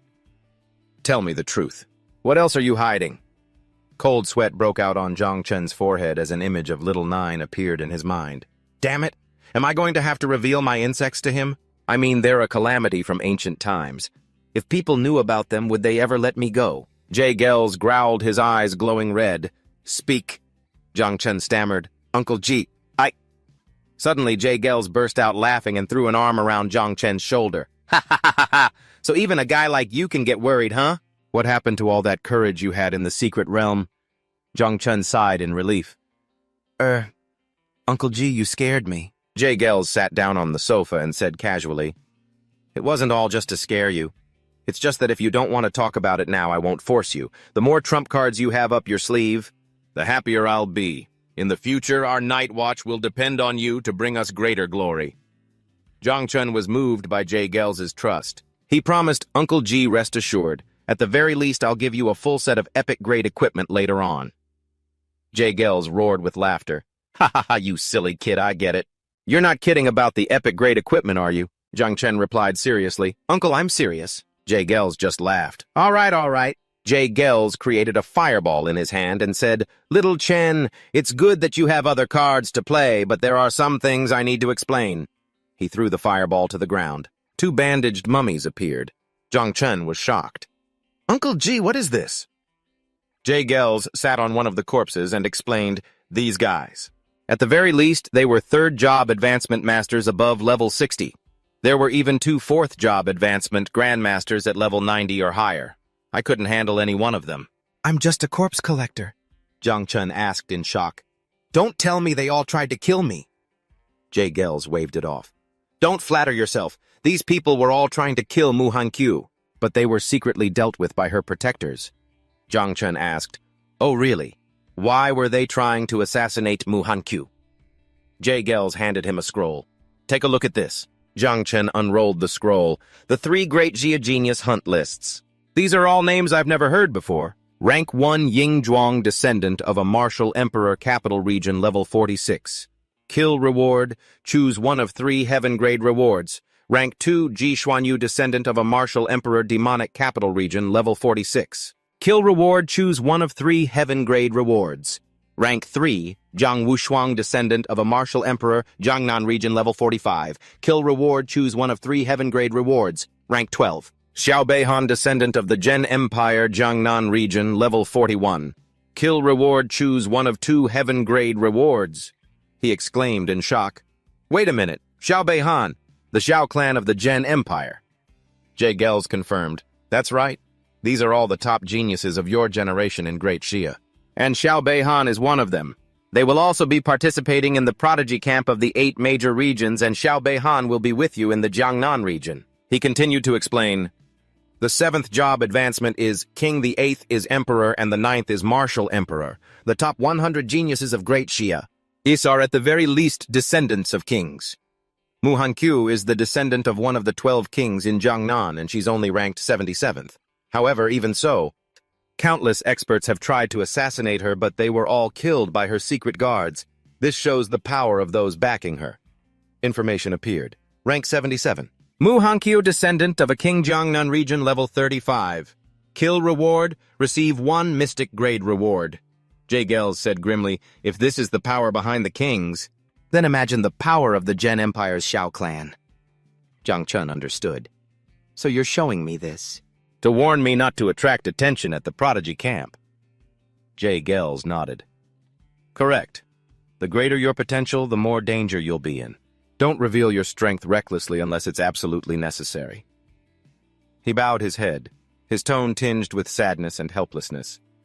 There are powerful forces behind the other geniuses, made to protect them. And although you have me, I'm not that skilled.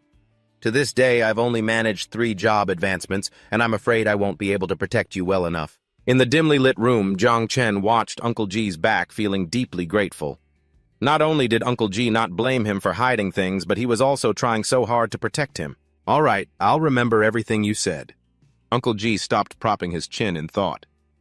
Speaking of your performance in the secret realm this time, if word gets out, your rank on the list will definitely be higher than Mu Hankyu's.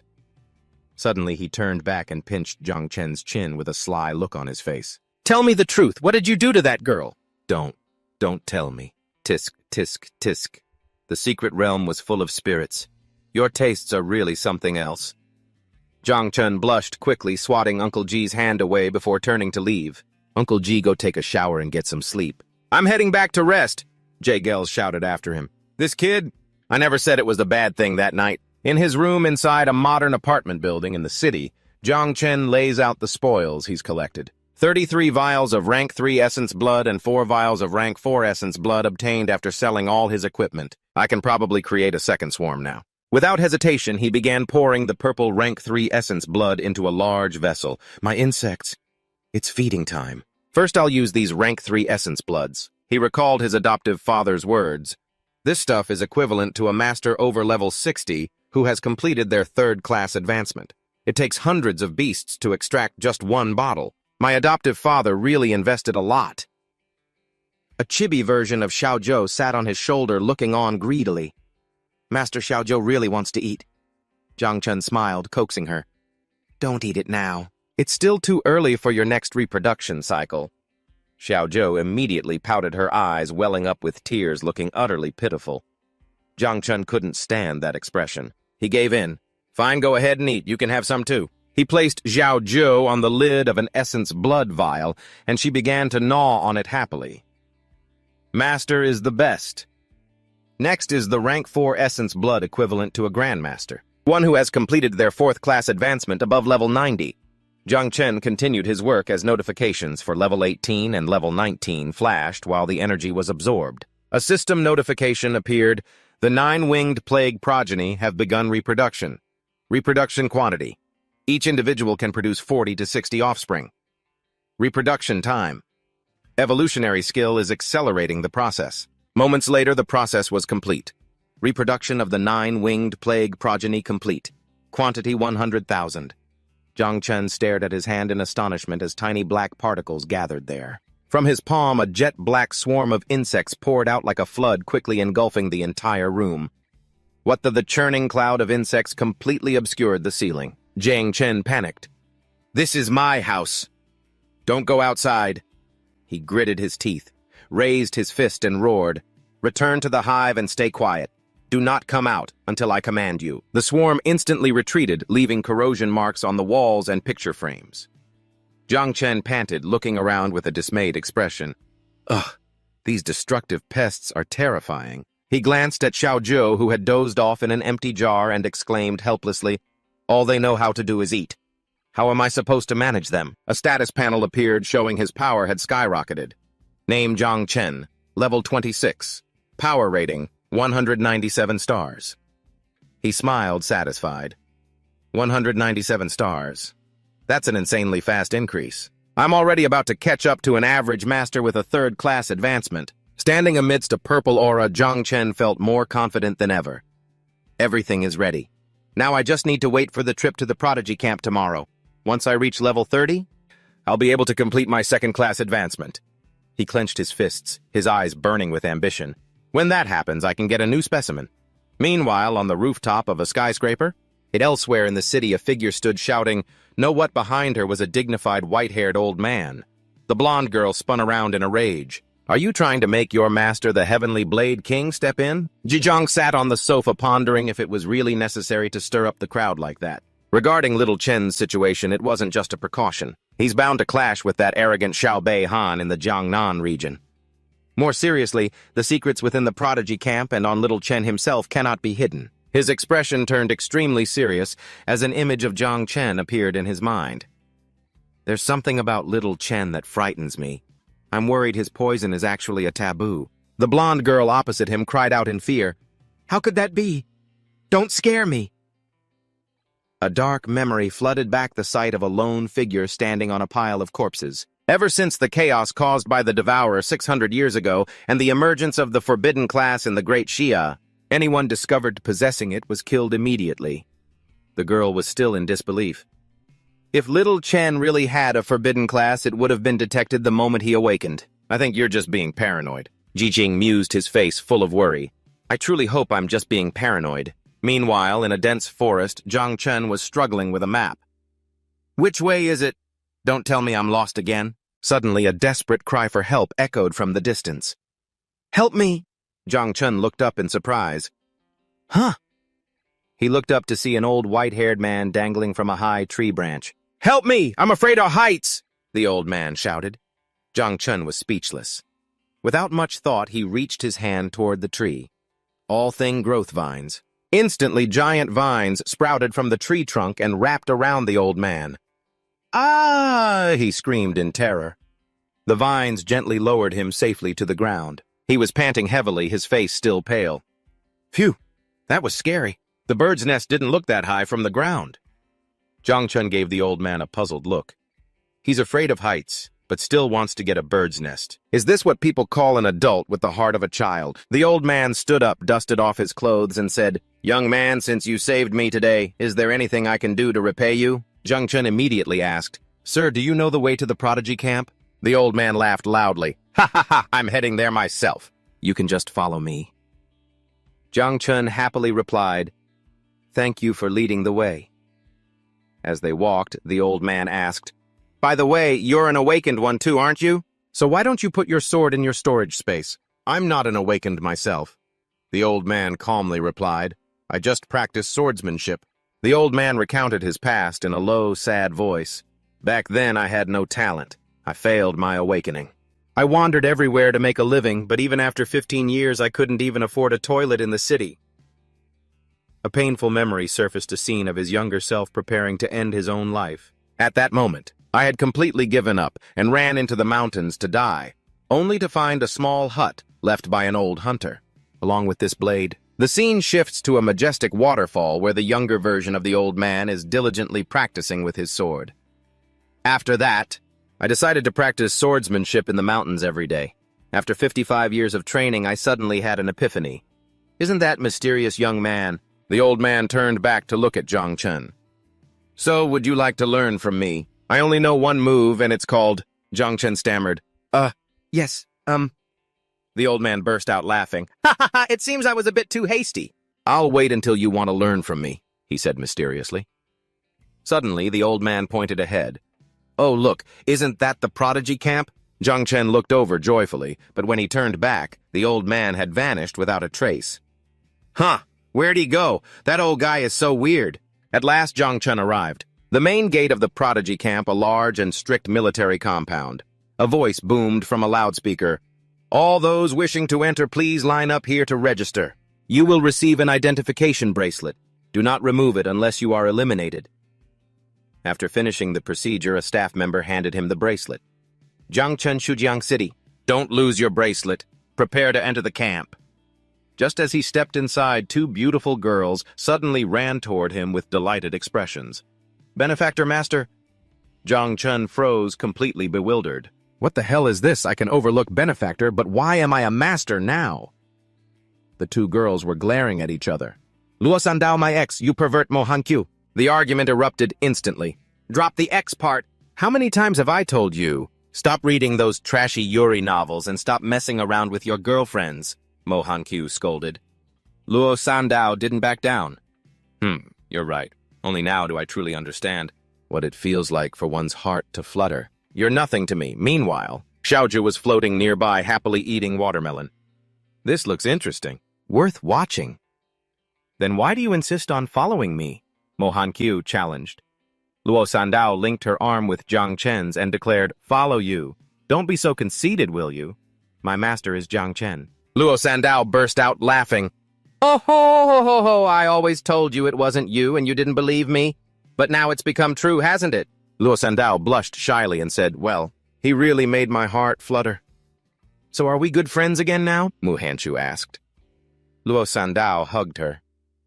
"My friend, I feel like we're both best friends and love rivals now, so we can only be considered enemies." Jiang Chen could only shake his head in exasperation. "Sigh these girls and their thoughts." Suddenly, a loud explosion roared nearby. The ground shook. Jiang Chen and the two girls turned to look towards the sound. What's going on over there? Looks like someone's fighting." A giant patrolling instructor appeared with a furious expression. "You haven't even entered the camp and you're already fighting. Are you looking for death?" Jiang Chen silently assessed the patrolling instructor. His power must be at the level of a third advancement grandmaster. But right after that, an invisible force struck, sending the instructor flying. He fell sprawling on the ground, screaming in pain and terror. "Damn it, quickly inform the higher-ups that those lunatics are here." Mu Hanchu and Luo Sandao were stunned. A third advancement grandmaster was sent flying in a single blow. Who exactly is fighting? Who else could it be? "It's the top achievers from the Jiangnan area." A short-haired girl with the air of an assassin was introduced. That short-haired woman's name is Tang Ying, an assassin-type class. Her power is terrifying, and she's the youngest gold medal assassin in the Tianji Pavilion. They say that recently in the Sakura Empire, a fourth advancement grandmaster was assassinated. Next was a fiery red-haired young man who exuded a blood-red aura. He's called Bai Feng. He's known by the nickname Little God of Slaughter. He's the disciple of the Commander-in-Chief of the East China Sea Defense Line, the most outstanding genius in the military district. But he seems to have some psychological issues and easily loses control. And finally, an arrogant blue-haired swordsman. The blue-haired man with the sword is named Xiao Beihan, and his grandfather is one of the 7 pillars of the Great Xia. His young sword immortal class is considered god tier. Luo Sandao gritted her teeth in hatred. I know that thieving bastard. The epic-grade sword in his hands was stolen from my family, Jiang Chen thought to himself. So this is Xiao Beihan. He truly lives up to the title of a genius. He's countless times stronger than Xiao Yuanwu. But then a question arose. So who is the one being surrounded in the center of the fight? A sturdy young man was fighting against all 3 of those geniuses alone. The invincible descendant Jiang Wushuang. They say he has 3 classes and all of them are hidden. He threw a heaven-shaking punch, its power creating an earthquake. He's clearly unbelievably strong. And they can't beat him even with their combined strength, Luo Sandao exclaimed in shock. Jiang Wushuang! He's ranked 3rd on the manhunt list for the geniuses of the Great Xia. No wonder. Jiang Chen stood there silently assessing them, wondering if his swarm of insects could handle these people. While he was thinking, Xiao Beihan shot into the sky, preparing to launch an attack towards him. Watch out! Someone shouted as Xiao Beihan unleashed a powerful slash. The sharp sword energy tore apart the ground, nearly hitting Luo Sandao. Oof! He landed on the ground, his cold gaze glaring at Jiang Wushuang. Humph! That fist technique could send me flying. Not bad, Jiang Wushuang. But then, Xiao Beihan's gaze shifted to Jiang Chen. Oh, Jiang Chen, he said surprised. Jiang Chen also recognized him. Xiao Beihan. Xiao Beihan narrowed his eyes. I heard that Xiao Yuanwu died at your hands. A blue aura emanated from Xiao Beihan's body. He sneered, heh, although I didn't like that useless bum either. You'll have to die today, too. I was originally planning to finish off Jiang Wushuang before dealing with you, but since you're already here, I'll take care of you first. Jiang Chen snorted coldly as a dark purple energy began to pour from his arm. Humph. Even though your strengths are different, it seems everyone in the Xiao clan shares the same rotten personality. He took a defensive stance, preparing to fight. I know I promised Uncle Ji I wouldn't draw attention, but in this situation, I have no other choice. Just as the battle was about to erupt, a massive wave of sword energy swept in from the distance, carrying a powerful voice. Stand down, the chief instructor! The Heavenly Blade King has arrived. The sword energy carved a deep trench in the ground, separating the 2 sides. The Heavenly Blade King, Xiao Beihan said, shocked. An old man with silver-white hair, dressed in a dignified military uniform, stepped out from the crowd. For those who wish to fight right now, you'll have to answer to the sword in my hand. Jiang Chen was stunned, recognizing him instantly. The Heavenly Blade King. He's that strange old man I met on the way here. With just a single swing of his sword, he suppressed all 4 geniuses to the point they couldn't move. And my little insects were almost affected by that shockwave, too. An officer hurried over to report, Sir Gu Sr., all 300 geniuses have arrived. Please prepare to take the stage and preside over the opening ceremony. Another person introduced him. That's Vice Commander Yang Guang. People started whispering. Oh my God. There have been many genius camps in the Jiangnan area, but never one with a king-level figure. In charge!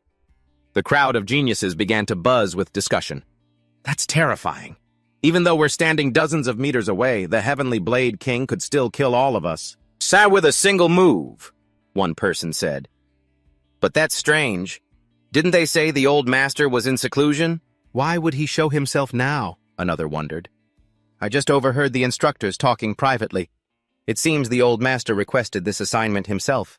Could it be he wants to recruit a disciple? Someone else speculated. Well, in that case, I have to perform my best. The 4 top geniuses were also filled with shock and awe. Tian, I've finally met the living legend, Jiang Wushuang. He clenches his fists, his determination surging. Once the training camp begins, I will definitely defeat Jiang Wushuang. And I'll leave a good impression on that old master. I can't believe they managed to invite him. I have to make him my master. The 2 girls next to Jiang Chen couldn't hide their excitement, so he turned to ask them. You 2 also recognize that powerful old master. Luo Sandao exclaimed, Of course I've heard about his legend since I was a child. She added with a look of pure admiration. He's not even an awakened one. But he was able to suppress a group of 7th Job advancement king levels and become the #1 king level under the Zhen Empire. His power can even be compared to someone from the Zhen Empire with an 8th job advancement. He once slew a dragon with a single sword strike. Mu Hanyu added, "That's right. Even though they are all at the king level, Senior Heavenly Blade King is the person my grandfather respects the most. My grandfather once asked him to take me as his disciple, but he refused. At first I was very disappointed, but then I heard that many descendants from the Gen Empire and even descendants of champions were also rejected. You must be joking. As far as I know, Zhang Wushuang and Bai Feng were both rejected by Senior Blade God before," Mu Hanyu affirmed. "You've already seen what Zhang Wushuang and the others are capable of. You can't imagine how difficult it is to become his disciple," Luo Sandao added. "That's right, benefactor. You might not know this, but the old master has only ever accepted 2 disciples in his entire life. And that was more than 25 years ago." Zhang Chen broke out in a cold sweat, remembering his encounter in the forest. The Heavenly Blade King everyone was talking about was actually that old master. The weirdo who climbed a tree just to mess with birds. They don't seem like the same person at all, he mumbled. I see. On stage, the old man cleared his throat into the microphone. He spoke in a commanding voice, his imposing gaze sweeping over all the geniuses. "I am the chief instructor of this prodigy camp, Gu Kaitian." He turned his back to them, gazing into the distance.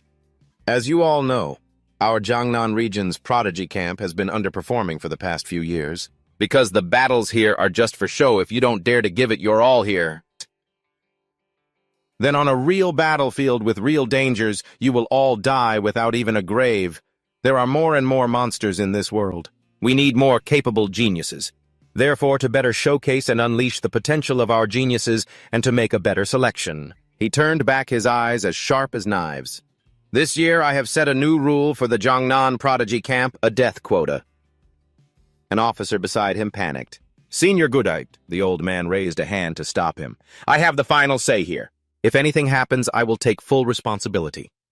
The officer couldn't help but worry. A death quota? The higher-ups never mentioned this. Before. This has never happened in the history of the prodigy camps. There are so many powerful geniuses down there. Won't this create a huge mess? Gu Kaitian announced loudly, 10 of you will die for me in each round of the test. If you wish to withdraw, you can leave right now." The crowd erupted into murmurs. Some looked terrified, others excited. "It's scary, but I can't back down. My whole family would be shamed. But I don't want to die." Zhang Wushuang, however, just smirked. Just as expected of Senior Heavenly Blade King, the Jiangnan Prodigy Camp should have done this years ago. Xiao Beihan sneered, "This rule was definitely made especially for me. Once the camp starts, I can easily meet 2 of the old master's quotas." Zhang Chen stood in the crowd, his expression cold. "With this quota, and even if the conflict escalates later, and I kill Xiao Beihan, Zhu Ji, and the others, I won't have to worry too much." Gu Kaitian looked at the crowd with satisfaction. No one had withdrawn. "Good, very good. It seems you all still have some pride left in you." Standing on the high platform, Gu Kaitian's powerful voice echoed across the square. "I declare the camp's entrance assessment officially begins. The first round has 300 people. Half of you will be eliminated." He explained the rules. Inside the camp, 150 advancement flags have been hidden at random. I don't care what methods you use. This round will end at 6 a.m. on the second day. Those who have a flag will advance. He growled, his sharp gaze sweeping over the crowd. "Fight alone or form alliances. You can even tear this whole camp apart if you want. Fight with conviction, kill with conviction. In short, let me see your bloodlust." With that, he ordered them to disperse. The test had begun. Instantly, the crowd of 300 scattered in all directions like a broken beehive. Some of the weaker ones quickly conferred. "Let's go. With our abilities, the best way is to find a flag, then hide and stay away from those ruthless guys. Yeah, that's the safest way to advance." Meanwhile, Xiao Beihan revealed a sinister smile. A moment later, he flew down from above, blocking the path of Zhang Chen and the 2 girls. Zhang Chen immediately ordered the 2 girls, "You 2 go find the advancement flags nearby. I'll deal with Xiao Beihan." But Luo Sandao hesitated. "But," Zhang Chen cut her off decisively. "That's an order, go." Though worried, the 2 girls obeyed. "Yes," Xiao Beihan sneered at Zhang Chen. "Ha ha. A rookie like you, who hasn't even had his second job advancement, wants to play the hero." Zhang Chen shouted, "Enough with the crap!" A black poisonous aura began to pour from his hand. He thought to himself, Xiao Beihan's sword aura is indeed powerful, but it's still far inferior to Xiao Yuanwu's. Although I'm much stronger now than before. I wonder if I can handle him using only poison without revealing the existence of the insect larvae. Xiao Beihan was also losing his patience. You're right. Why should I waste words on a corpse?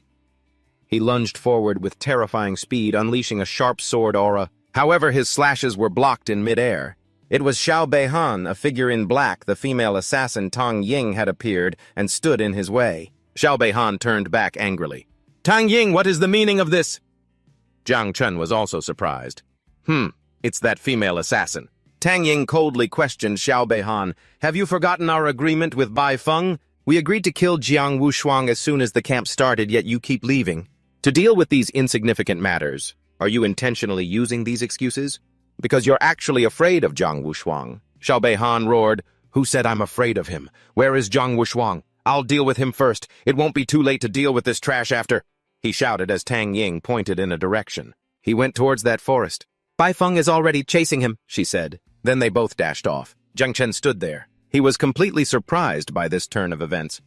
Well, things have certainly taken a turn. By the way, that Tang Ying, I don't know if this is real. But why do I get the feeling she was intentionally helping me? A mysterious smile flickered across Tang Ying's lips as she glanced at him in a brief flashback. Tang Ying recalled her aunt's words. My aunt asked me to secretly look after Jiang Chen in the prodigy camp, but with my abilities I can't confront Xiao Beihan head-on. I can only borrow Jiang Wushuang's name to try and delay his actions. Elsewhere in the camp, a young man named Huang Yongchao knelt on one knee. He offered up 3 flags. Young Master Jiang, my father is your grandfather's subordinate. These 3 advancement flags are a token of my loyalty to you. But Jiang Wushuang just replied coldly, I don't need them. If you truly want to show your loyalty, help me with something. Huang Yongchao immediately bowed his head. Yes, this subordinate will serve you with absolute loyalty. From a hidden corner, Tang Ying looked anxiously towards Jiang Chen. Damn it. Jiang Chen, you'll have to handle this on your own. But I hope that Mu Hantu and Luo Sandao can protect you. Just then Mu Hantu cheerfully held up 2 flags. Benefactor, I found them. There are 2 advancement flags. Jiang Chen said, You 2 can take them first. I'll go look somewhere else. But the 2 girls said in unison, We'll help you look together. Suddenly, a flaming arrow shot towards them with terrifying speed. Look out! Jiang Chen reacted instantly. He pushed the 2 girls away and flipped a table up to block it. Mu Hantu quickly took a defensive stance, shielding everyone. Who's there? Are you here to steal the flags? A voice echoed from above. The attacker hovered in midair like a small sun. Not the flags, but your life, Huang Yongchao. Mu Hantu recognized the attacker. He has the hidden class Scorching Sun Archer. He's level 39 and his father is a 6th advancement venerable, a subordinate of the Xiao family in the Zhen Empire, she said worriedly. I don't know if my Earth's Eternal Shield 9 can... Huang Yongchao raised his bow, another flaming arrow forming. He shouted, You 2 get out of my way. But a purple poison wall suddenly erected, blocking the arrow. Jiang Chen stood before the 2 girls, his eyes cold. I can tolerate everything else. But if you want to kill me, don't blame me for being ruthless. After all, someone has to meet the old master's death quota. A massive burst of purple poison energy erupted from Jiang Chen's hand, completely swallowing the fire arrow. Huang Yongchao screamed in horror as he was submerged in the purple poison mist, unable to believe his eyes. Poison type? Isn't he a creation type? Brothers, stop hiding. Attack him together. As he was being swallowed by the poison screen, he realized with a panic that his teammates had vanished. Where is everyone? He screamed in desperation. Elsewhere, Huang Yongchao's teammates were running for their lives. Run! One of them yelled. A hidden poison type is too terrifying, another said in a panic. If a ranged type like Huang Yongchao can't deal with him, we melee types don't stand a chance. Good thing we ran fast otherwise. We would have become cannon fodder. In the central control room, Gu Kaiqian and Yang Guang were watching the battle on a screen. Well done, Gu Kaiqian praised. Yang Guang whispered in amazement.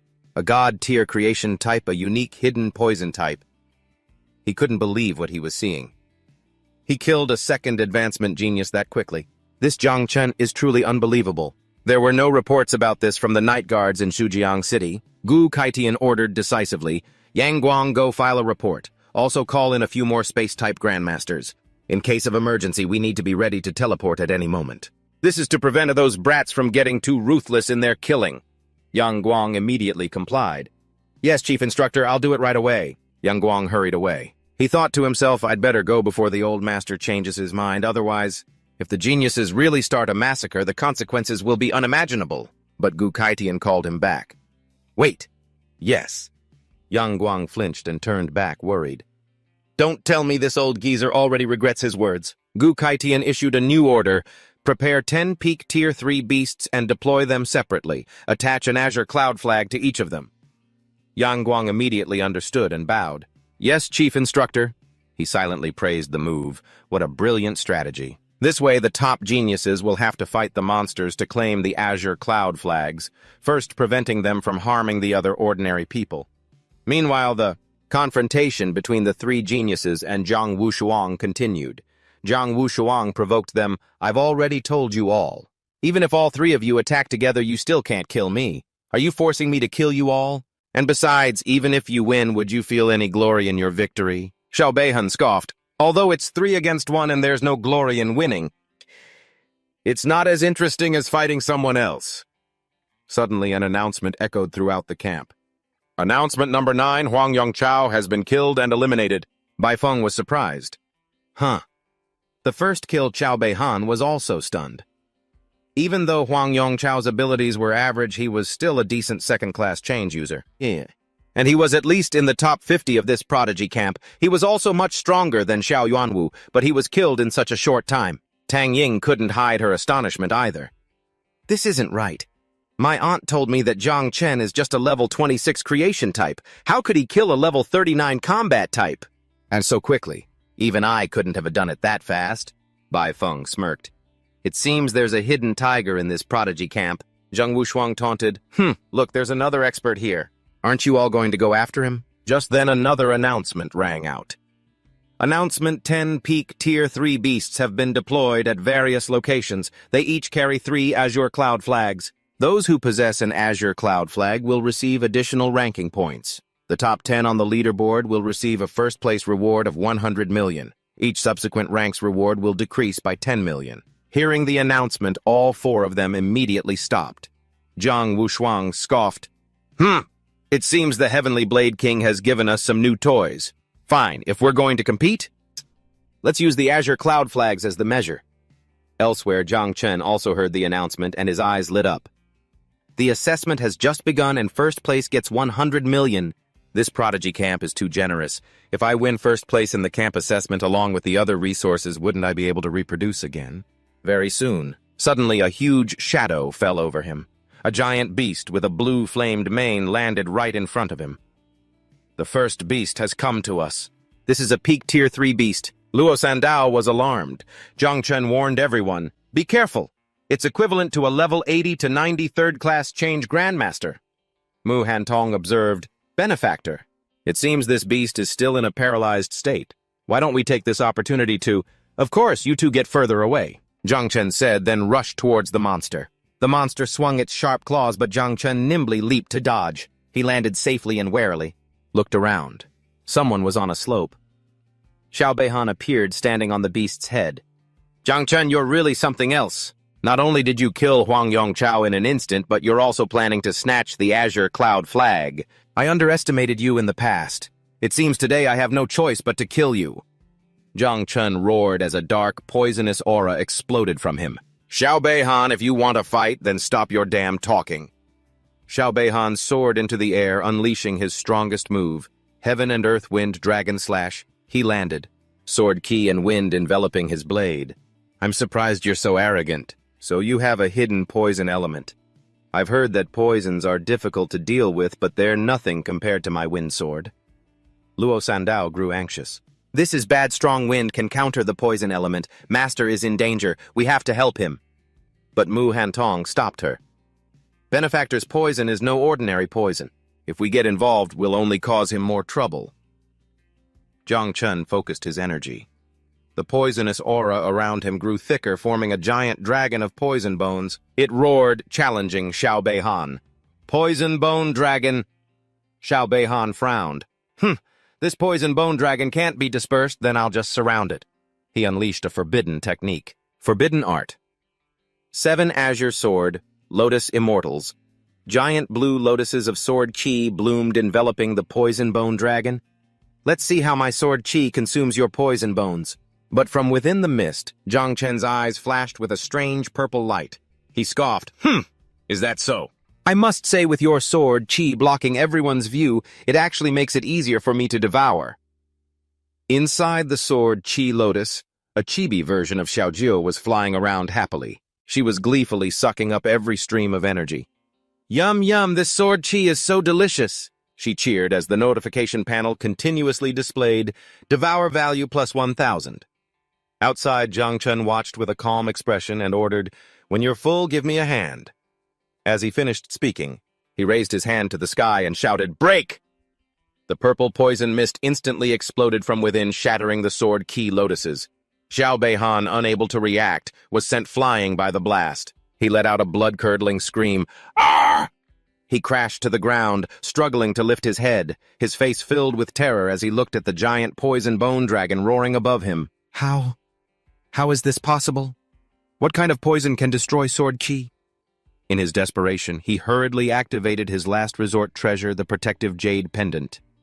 A pink shield enveloped Xiao Beihan, blocking the incoming wave of poison. He laughed grimly. It seems your poison can't. Penetrate my protective jade pendant, you're finished. Zhang Chen just muttered sarcastically. So the Xiao family is pulling this crap again. But what a shame. This battlefield is under constant surveillance. I can't let my little bugs reveal their true form. He shouted towards Luo Sandao. Luo Sandao, give me an eternal shield of Earth 9. Cover this area so no one can see through it. Can you do it? The girl immediately answered, Let me try. Gathering all her strength, she yelled, Eternal shield of Earth 9. A massive jade-green energy dome covered the area. It enveloped the entire combat zone, obscuring the view from the outside. A bewildered Xiao Beihan asked, What are you planning? Zhang Chen smiled coldly, poisonous gas gathering in his hand again. Xiao Beihan cared to guess how Xiao Yuanyu died. Xiao Beihan scoffed. How can you even compare that guy's garbage protective jade with mine? You're so naive. How can you compare the me from back then to the me of now? You're the one who's naive. Xiaoju's voice rang out from above. She had returned to her full combat form. Zhang Chen ordered, Xiaoju, smash him to bits. Yes, master. Xiaoju will smash him, she replied, diving down like a meteor. A horrified Xiao Beihan yelled, This is Xiaoju split into multiple phantoms simultaneously attacking the jade shield. Zhang Chen observed calmly. Sword key protection. What I didn't expect Xiao Beihan to have this kind of ability. Just then the beast that had been forgotten until now awoke and roared in fury. Zhang Chen narrowed his eyes, the poisonous gas around him erupting more violently. The beast is awake now too. I have no choice but to use my full power. He ordered his units, poison bone dragons corrode Xiao Beihan's sword chi. Protect Xiaoju, my little bugs. The beast's flesh is here, first come, first served. Surrounded by the poison bone dragons, Xiao Beihan panicked. Damn it, my sword chi is being corroded. I have no way to attack. Meanwhile, the beast roared in agony as hundreds of thousands of tiny insects swarmed it, tearing it apart. Xiaoju and her phantoms continued their relentless assault on the jade shield. Zhang Chen thought to himself, looks like this Xiao Zhengguo really does treat his grandchildren differently. Xiao Beihan's protective jade is indeed much more durable than Xiao Yuanyu's, but he remained confident. No matter how durable it is, it's only a matter of time before Xiaoju shatters it to pieces. For example, if it took 3 seconds before now, it'll take 3 minutes at most. In the control room, a worried Yang Guang stared at the obscured monitor. This is bad. Xiao Beihan seems to be at a disadvantage, and Zhang Chen has blocked the monitoring system. Xiao Beihan is... He turned and ordered a subordinate, Fang Chengyuan, do a mental scan on him. If anything's wrong, teleport him out immediately. The soldier complied. Yes, Vice Commander. Gu Kaitian sat with his legs crossed in his chair. He asked nonchalantly, What's all this? Is Zhengguo's grandson not allowed to get hurt or, heaven forbid, killed? Yang Guang was sweating with anxiety.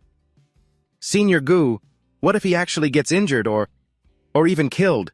Are you actually prepared to go to war with Xiao Zhengguo? Does our Jiangnan sector's corps commander even know about this? He continued his analysis. Even though you've forbidden any information from leaking out of the prodigy camp once the camp is over, the outside world will find out eventually. Gukaitian mused, Xiao Beihan's abilities are considered the best of the best. Can Zhang Chen really kill him? And what is that brat trying to pull by blocking our vision under the horrific devouring of hundreds of thousands of insects? The giant beast was quickly stripped to the bone. Only a white skeleton remained. Zhang Chen stood there and said confidently, Humph! This beast might have been strong, but it was no match for my swarm. Meanwhile, the shield on Xiao Beihan's jade pendant had developed countless cracks under Xiao Zhou's relentless attacks. He screamed in terror, What the hell is this? My protective jade is... Zhang Chen observed calmly. The shield is about to shatter. Xiao Beihan can't hold on for much longer. Suddenly, a voice echoed in Zhang Chen's mind. Kid, don't go overboard. The Space Element Grandmaster Fang Chengyuan is coming. Zhang Chen instantly understood the situation. Damn it, a Space Element guide is sending a telepathic warning. I have to end this fight as fast as possible or I'll be exposed. He hastily called Xiao Zhou back and issued one last command to the swarm. One of you self-destruct and destroy the protective jade. The rest turn into poison. A horrified Xiao Beihan yelled, What is this? A terrifying explosion erupted from within the Earth Shield dome. The jade shield shattered into a million pieces. Xiao Beihan was sent flying by the shockwave. The Earth Shield dome also shattered. Luo Sandao cried out in pain. As the dust settled, the ground was riddled with cracks. All that remained was one of Xiao Beihan's arms and his sword lying on the ground. Zhang Chen walked over and looked at the severed arm. So only a limb was left behind, huh? Looks like the Space Element Grandmaster saved him. I'll consider this arm a down payment on the interest. I'll come back for the principal with the rest of the interest when I get the chance. He picked up the sword and tossed it to her. Sandao, your sword. Catch. She caught it joyfully. Awesome. Thank you, benefactor. All 3 azure cloud flags from the beast now belonged to Zhang Chen. Luo Sandao cheered, Master! 3 azure cloud flags, you're in the top 10 now. Zhang Chen said, We'll each take one. But both girls refused.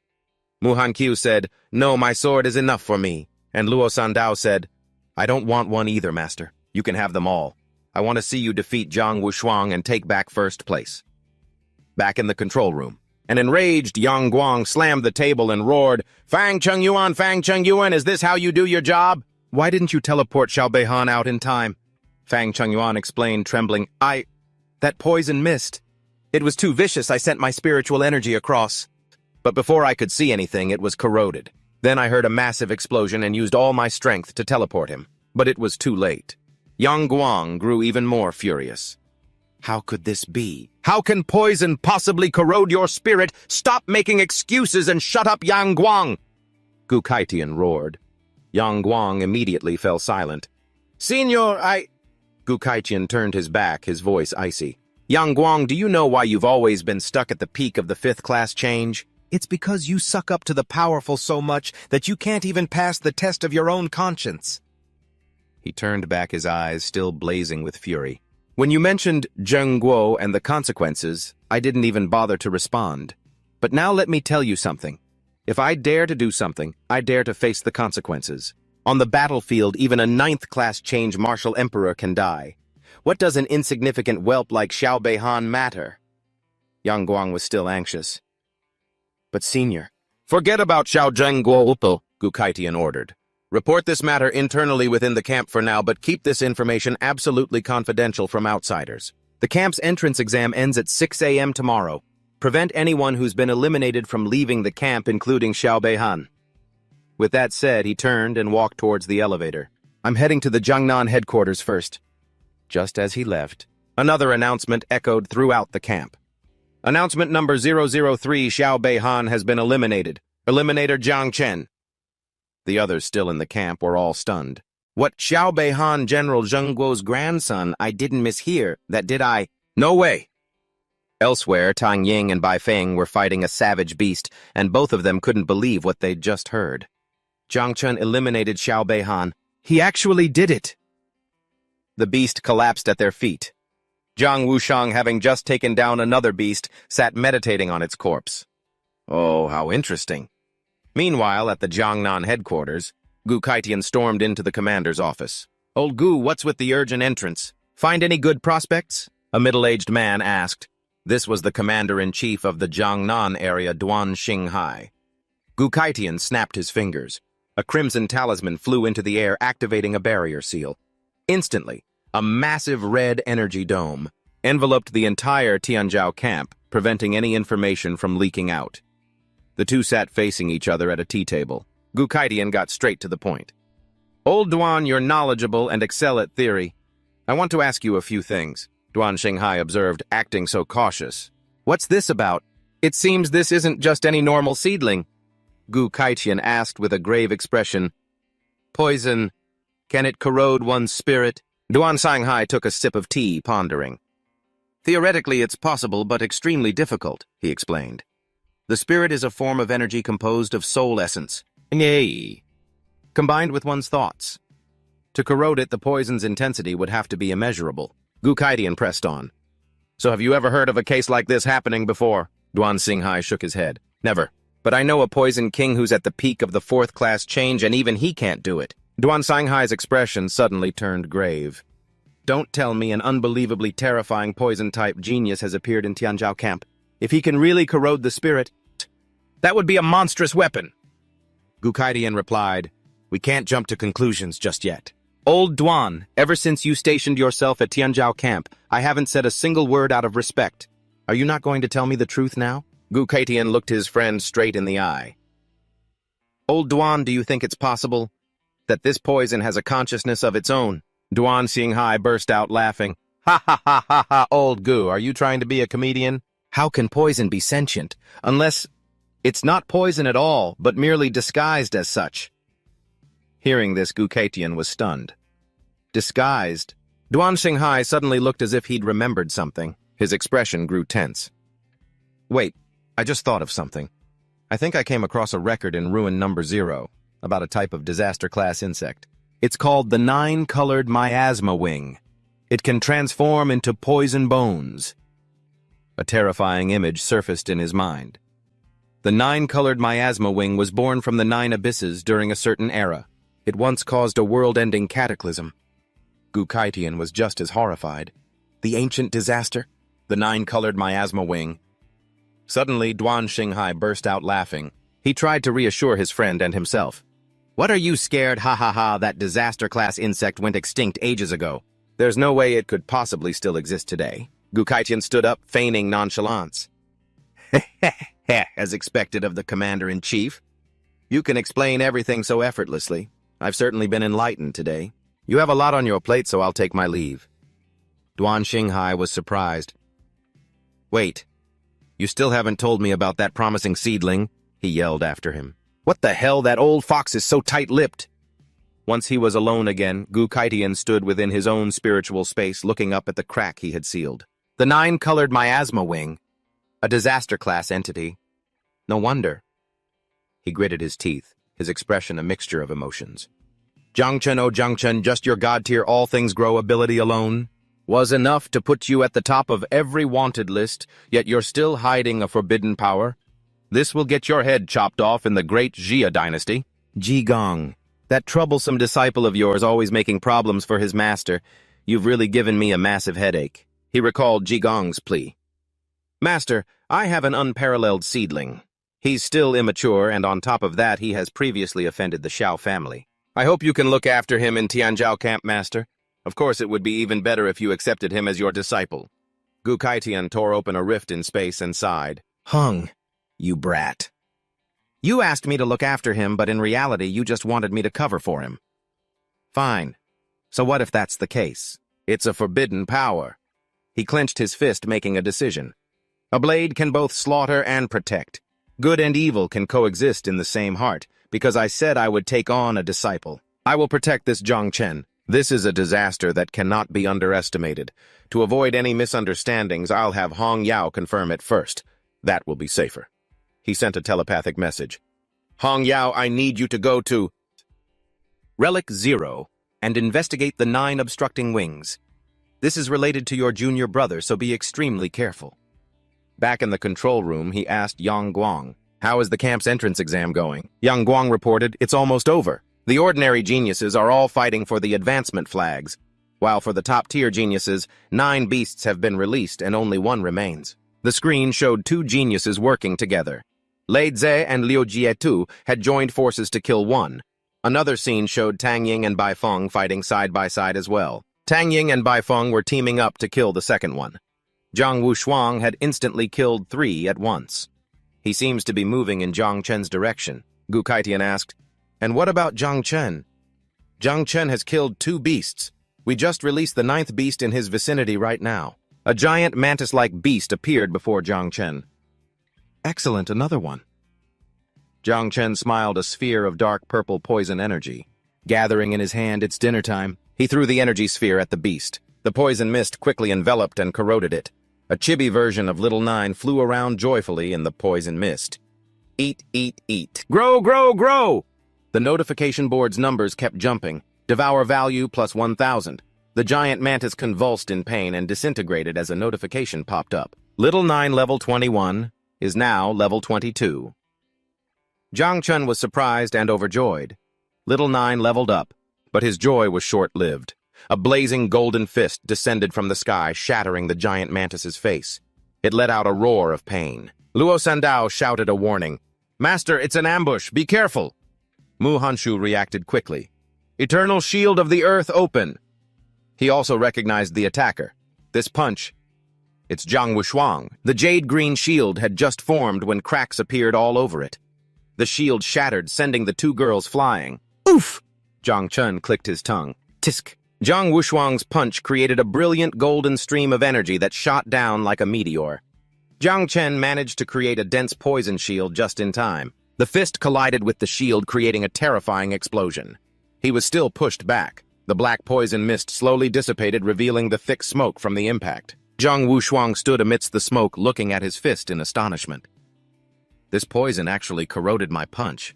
No wonder the other geniuses call you the poison demon." Zhang Chen. Zhang Chen steadied himself, a smirk playing on his lips. Just as expected from the 3rd-ranked genius in the Great Xia. That was a pretty strong punch. He looked straight at his opponent, his gaze sharp. "Zhang Wushuang, did you come here to steal this beast from me?" Zhang Wushuang scoffed, glancing at the beast's almost completely corroded corpse. "Heh heh. You've poisoned this thing until there's nothing but a husk left. What's there to steal?" Zhang Chen's red eyes narrowed. "Then what are you trying to do?"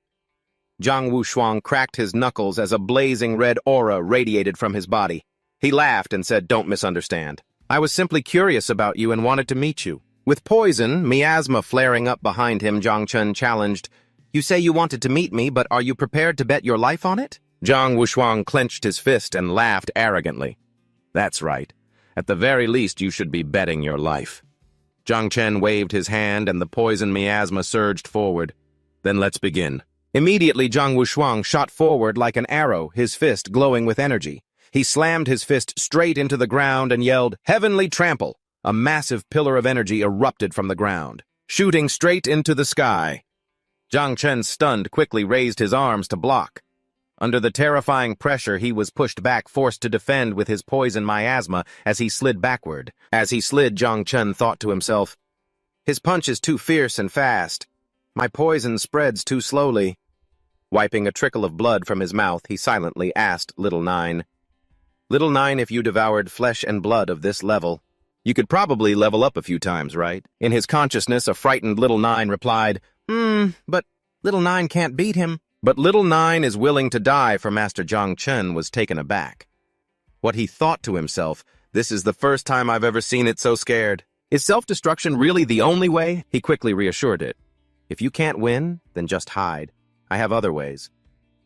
Little Nine obediently replied, "Yes, Little Nine will listen to Master." Zhang Chen became determined. "I absolutely cannot let Little Nine die." Seeing Zhang Chen panting, Zhang Wushuang mocked, "What, you're already out of breath? You don't look like the man who defeated Xiao Beihan at all." Zhang Chen knelt on one knee, placing his hand on the ground. A green energy began to spread, then exploded outwards, forming a giant dome of vegetation that enveloped him. Zhang Wushuang laughed loudly. "So this is your divine talent, interesting. Putting up a shield to fool me, huh? Wasn't Xiao Beihan also defeated inside a shield?" In the control room, Yang Guang reported, "Chief Zhang Chen is blocking the surveillance signal again." Gu Kaijian's face darkened.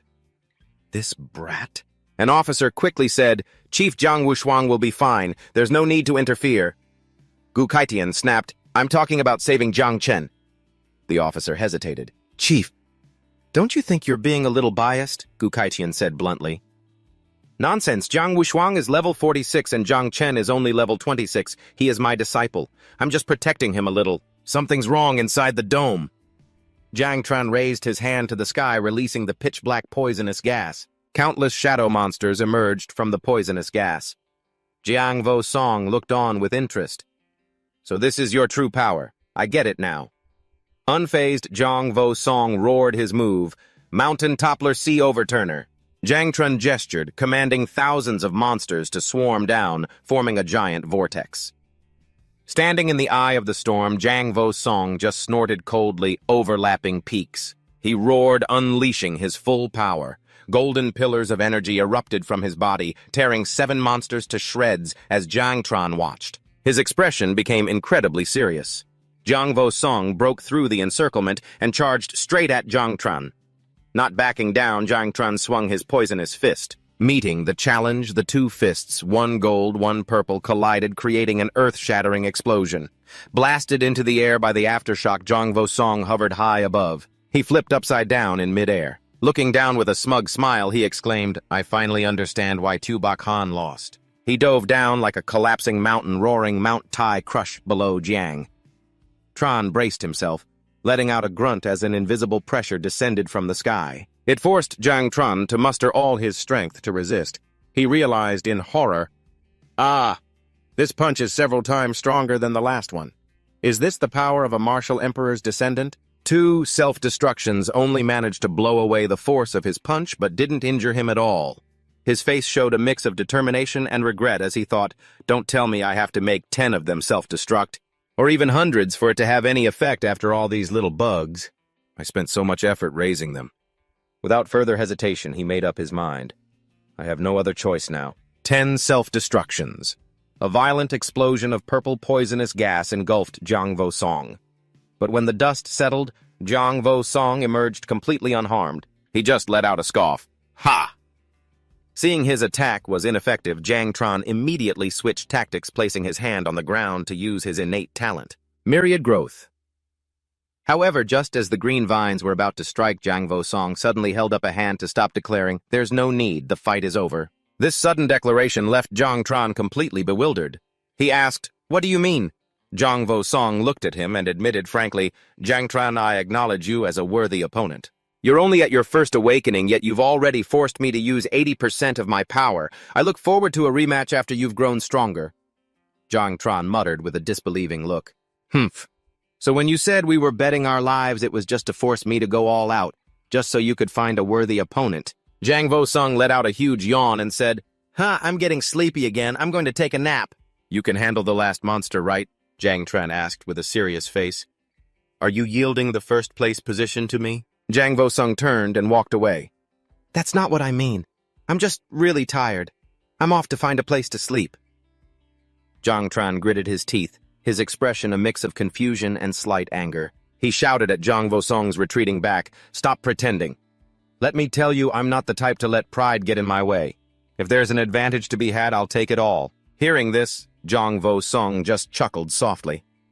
I knew I wasn't wrong about you. You really are an interesting opponent. In the control room, Kokai Tian nodded in approval. Not using his power to bully the weak. That's the true meaning of being a martial emperor's descendant. Jiang Vo Song has truly impressed this old man. Beside him, Duang Quang was foaming at the mouth from his poison. Kokai Tian ordered, now send the 10th monster to Jiang Tran. Let him claim the championship. The scene shifts to a desolate, gloomy wasteland under the night sky. A woman in a military uniform with reddish-brown hair stood on a cliff surveying her surroundings. She murmured to herself, Ruin number 0. This place is truly a nightmare. I bet no one below the 6th transition level can even enter. This was the head disciple of the Heavenly Blade King, senior sister Kai Kwong Nien Hong Jiao, a 7th level transition king. She told herself with determination, for my junior brother's sake I will endure this. With that, she charged into a horde of phantom monsters, skillfully wielding her red scythe. After clearing them out, she looked towards an ancient stone stele, emitting a fearsome aura in the distance. That stone stele ahead filled with an aura of death. That must be it. What kind of being could leave behind such a powerful aura after hundreds of years? As she got closer, she exclaimed in surprise, "What is this? The Ruins Information Database?" She leaped to the top of the stele and shouted, "Activate Divine Sense!" Countless virtual information screens appeared around her, stunning her.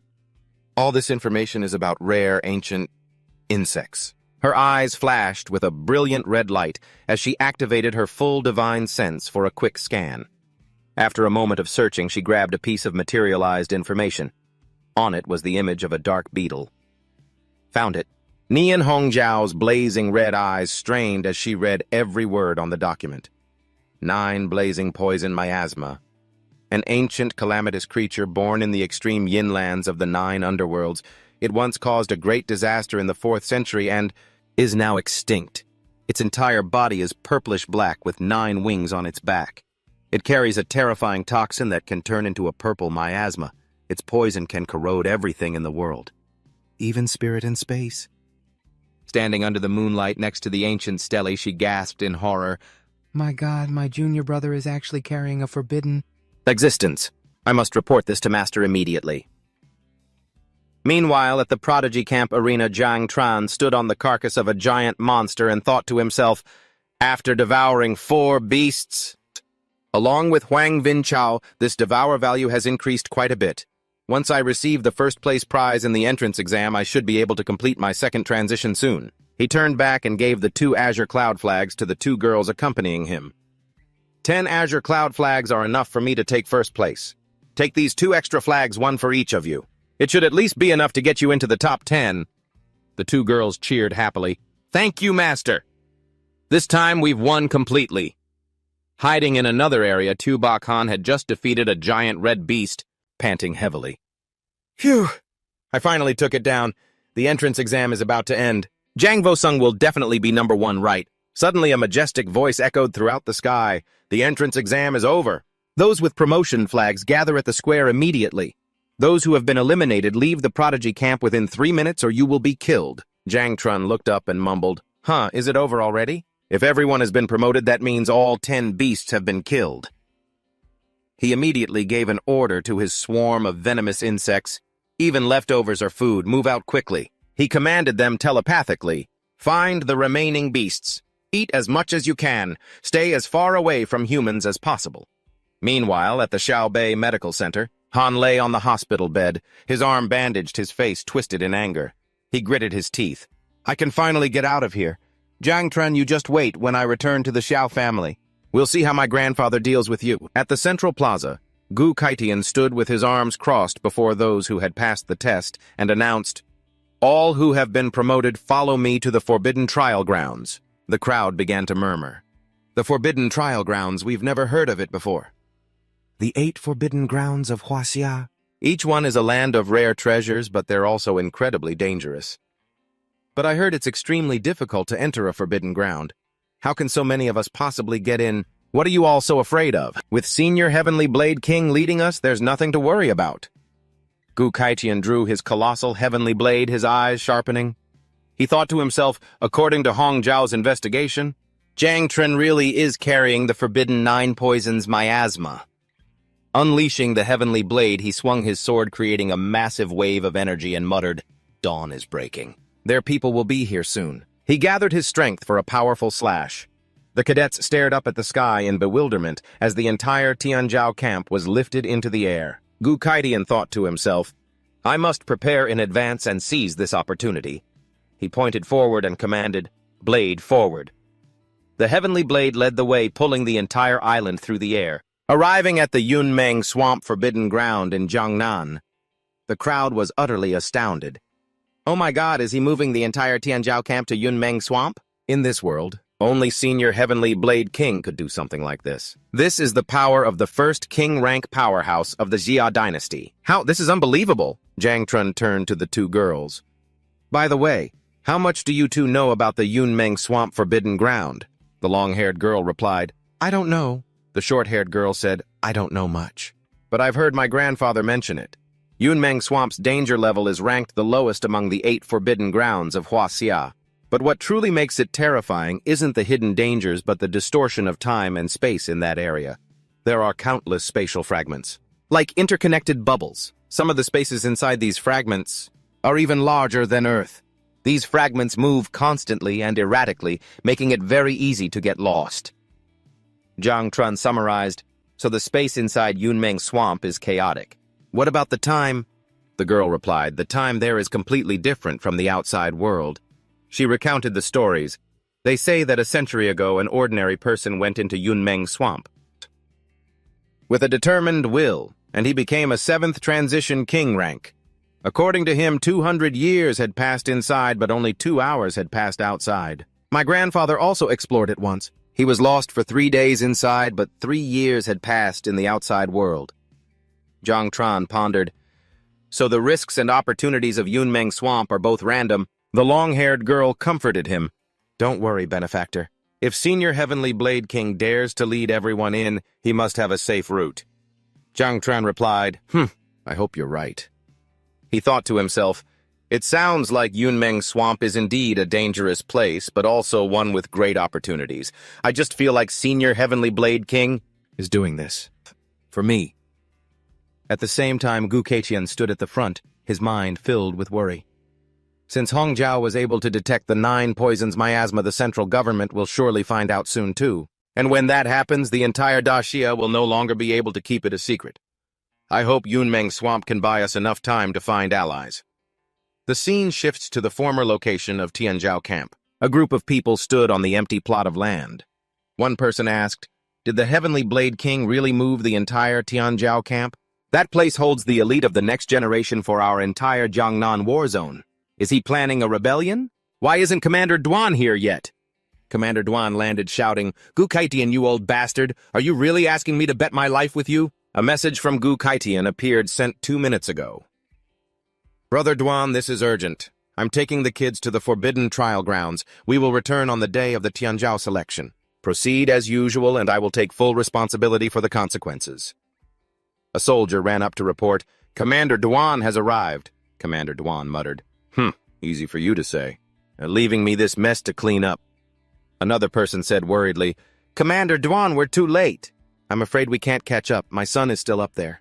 If anything happens to him, Commander Duan snapped, that's enough. Didn't he say they would return on selection day after the trial? What's there to panic about? But inwardly he thought, old Gu, even if it's for that peerless genius, was there a need to rush to the forbidden ground like this? Or are you trying to hide or run from something? He suddenly realized something. No. Wait, old Gu said something. The miasma has its own consciousness. Could it be the 9 apothecary poison miasma? The scene shifts to a modern city. Jikung receives a message from Gu Keiqian. Jikung Jiangtrun possesses a forbidden item. This is a grave matter, so I'm taking him to the forbidden lands to hide for a while. You stay outside and try to find allies among the titled kings. When I return, we may have to face a fierce battle. Jikung sat with a woman and said, killing the prodigy of the Huang family and severing Xiao Beihan's arm, plus possessing a forbidden item. This will be a difficult challenge. The woman replied, no challenge is ever easy, but we'll get through it together. Since you're determined to protect Zhang Tran at all costs, just focus on the path ahead and don't worry about the past. I've already spoken to my father. He's willing to stand with us. Jikung stood up, his expression resolute. Right now, we have the Heavenly Blade King, your senior sister, your father, and Commander Duan. With 4 titled king-level powerhouses, we can handle any storm that comes our way. Jikung nodded in agreement, his back exuding determination. You're right, Hung. Your senior sister has already gone to see Master. Now I'm going to visit the titled kings of the Mushang and Luo families. Even if I have to lie, I'll secure more allies for Zhang Tran. He turned his head, his gaze sharp. If the worst comes to pass, I'll channel the same spirit I had when I stormed the Xiao family and risk it all. The blonde woman looked at him and smiled gently. It's been many years since I've seen you this fired up. The scene shifts to the prodigy camp, flying through the blue sky, gliding past majestic mountains. Gu Keiqian asked, Hong Jiao, what do you think we should do when we get back? While blowing a bubble with her gum, Hong Jiao replied innocently, Junior Brother's 9 apothecary poison miasma is so cool I wish I could raise one too. Gukai-thien lightly tapped her on the head in frustration. You silly girl. Can you be serious for once? Nin Hongjiao whined and hugged her master's arm. The great Xia doesn't tolerate forbidden things, and you know that, master. If even you can't handle this, how can I, master? Why don't you just chop off the head of the Grand Marshal of the nation? Gukai-thien angrily tapped her head again with his hair. Watch your mouth, causing her to yelp. He sighed in exasperation. Oh, my lifelong reputation. Only to end up with a bunch of weird disciples like you all. Hongjiao is always noisy and never cares about anything, while Jixung is stubborn and obstinate with a one-track mind. Nian Hongjiao asked curiously, So, master, why are you so determined to protect Zhang Tran? Gukai-thien repeated. Why, you ask? He reminisced. When I took you as a disciple, it was just because you were wearing red armor and I thought it looked fun. And taking Ji Kuang was even more random. He mistook me for any old regular outside a club, ha ha ha. He continued his story. Back then, when the heir of the Xiao family tried to force a marriage with Dung Kanji Kung stepped in to stop it. And I was ready to risk my life to protect him. Does everything need a reason? I do it simply because I care. His gaze softened. It's the same with Zhang Tran now. The moment I met him, I knew we'd get along, so I'm just going along with Ji Kung's wishes. If he's my disciple, why wouldn't I protect him? Nian Hongjiao beamed. Ha ha, I knew it. You're the best master in the world. You just act all tough. But you're actually very protective. Gukai-thien said, embarrassed. Stop flattering me. She continued in a serious tone. Master, there's only one way to truly protect our junior brother. He asked. She leaned in close to his ear and whispered with a cunning smile. She spoke the name Jiang Wushuang's grandfather, the god of war, Jiang Huiyanko. The scene changes. Inside a giant cave on the Myriad clan's battlefield, a figure in a red cloak landed on the ground like a meteor, creating a powerful explosion. It was a middle-aged man, the unbeaten god of war, Jiang Huiyanko. He roared, the Myriad clans dare to invade the great Xia, show no mercy. After wiping out the enemy, he gave his orders for after the battle. The Myriad races should stay quiet for a while. All of you guard the cave entrance. His subordinates replied in unison, Yes, Martial God. Suddenly he sensed something. Wushuang, isn't he at the prodigy camp? Why is he contacting me now? A familiar figure appeared from the void. Zhang Xuanji was surprised. Martial God? Zhang, long time no see. Gu Kaichen appeared as a projection. Zhang Xuanji asked, Heavenly Blade King, you're contacting me through Wushuang? Is the boy in some kind of trouble at the camp? Gu Kaitian replied. Not at all, he's doing very well. I want to make a deal with you. Zhang Xuanji cut to the chase. Get straight to the point, Gu Kaichen said seriously. I've taken a new disciple named Zhang Chen. He's a god-level creation type, but he possesses the forbidden 9 poison miasma. I want you to protect his life. Zhang Xuanji frowned. The great calamity of the 9 poison miasma. You must be joking. Great Xia has always believed it's better to kill the wrong person than to let any forbidden thing escape. Do you think a martial god is all-powerful? Gu Kaitian shot back. Oh, am I wrong? Zhang Xuanji lost his patience. State your terms. Gu Kaitian made his offer.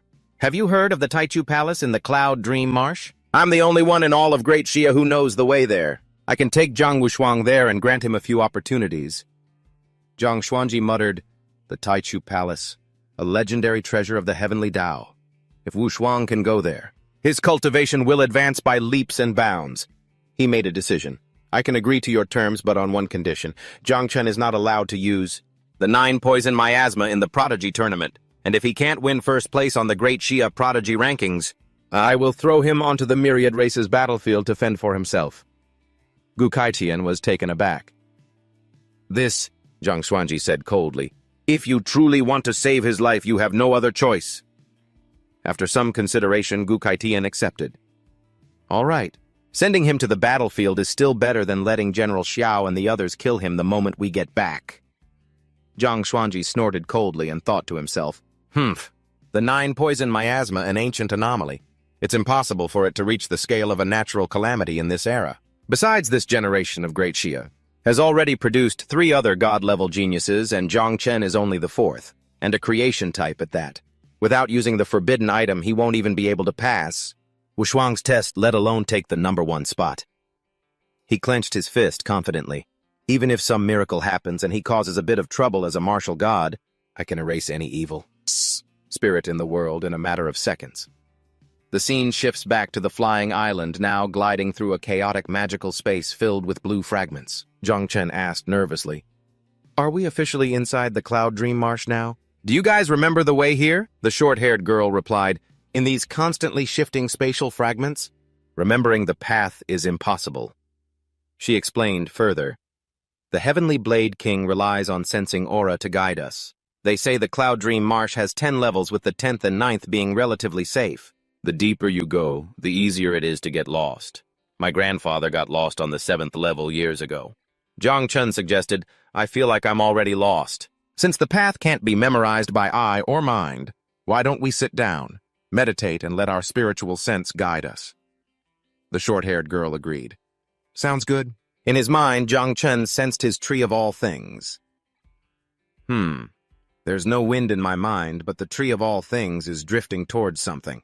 Could it be leading the way, or maybe there's something ahead that the tree desperately craves? Suddenly, he was astonished. The tree of all things bore fruit. What's this? A system notification appeared. "Ding, you have received red function fruit. Details ability copy card.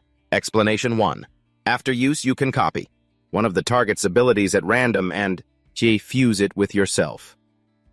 Explanation 2. Copied abilities have no class restrictions. Explanation 3. It's possible for the copied ability to be downgraded or upgraded in the process. Note: you must complete the copy within 3 hours or it will expire." Zhang Chen was shocked. Copy an ability, and no, class restrictions in the Prodigy camp. Everyone is a top genius, so I can choose anyone I want. He began to analyze. Of course, the most worthwhile targets would be Zhang Wushuang Baifeng and Tang Ying. No, I can't. The ability copy is random, and I could end up with a useless skill. It's so hard to choose. I only have 3 hours. Should I risk it? Just then, Gu Kaitian's voice rang out. "Children, we have reached the 6th level of the Cloud Dream Marsh, known as the Taichu Realm. Ahead is the Taichu Palace. That's where I'm taking you. Get ready." Zhang Chen was startled. "Oh, that's right. What about Old Master?" He recalled Kai Kung's words, who always said he only knew one move, and Ko Kai Thien's own words. "So do you want to learn blade techniques from him? He only knows one move. And he even said he wanted to take me as his disciple. I've decided. I'll just copy it and consider it an early lesson." Before them was an ancient temple on a mountaintop connected to the ground by an endless staircase amidst the clouds. The crowd roared, "That's the Taishu Temple. We made it. We actually made it. In the past, a legendary king from Mado ascended to the king level right here, not to mention one of the 3 great undefeated champions of Great Xia. The Great Dreamer attained the Tao here," Ko Kai Tien explained. "There are 3 trials in the Taisu Temple. The first is to climb 1,008 steps. Each step offers a chance to receive a reward from the heavenly Tao. The second is the Taishu Stele. Even I have never seen this. To this day, only the Great Dreamer has ever reached it. As for the third trial, it must be inside the Taishu Temple itself. No one has ever managed to get in before." He pointed towards the staircase and declared, "The steps of the Taishu Temple will be your final test from 150 participants. The top 10 based on the number of steps climbed will be chosen. They will represent the Jiangnan region and participate in the finals of the Great Xia's 8 War Zones Prodigy Tournament. The trial of the Taisu Temple begins now!" The crowd roared with excitement and surged forward. Zhang Tran grabbed a girl's arm, saying, "What's the rush? The Taishu Temple isn't going to run away." He observed the other geniuses. Look at them. They're not rushing. They're preparing. The long-haired girl realized, "Benefactor, you're right. You can only climb a mystical place like the Taishu Temple once in your lifetime. We must prepare ourselves to the absolute limit before heading up." Ko Kai Tien and Nin Hongzhao observed from above. He nodded. Those down there are remaining quite calm for now. Not bad, not bad. Zhang Tran thought to himself, I'll use preparing as an excuse to copy the heaven-cleaving single/first just in case the copy card expires. He continued thinking. I hope the old master wasn't tricking me. A notification panel appeared before him. Ability copy card. Target selected Ko Kai Thien. Note. During the copy process, there is a chance of a variable occurring which may result in the ability being downgraded or upgraded. Do you wish to begin copying a random ability? A determined look flashed in Zhang Tran's eyes. Yes, begin copying. Another notification panel appeared. Target ability heaven, cleave gold, commencing copy. Zhang Tran cheered inwardly. Awesome. The old master was telling the truth. He didn't lie to me. He really only has one move. He thought, I hope my luck holds out. I don't even care if the ability isn't upgraded, as long as it doesn't get downgraded. But then he felt something was strange. He was stunned. Wait a minute. What's going on? The copy process was underway. 1%? 3%? 5%? A powerful stream of energy enveloped him. His eyes shot open. This energy. Senior Ko is practicing his blade art. But when he opened his eyes within his consciousness, he saw an unbelievable sight. No, it's me.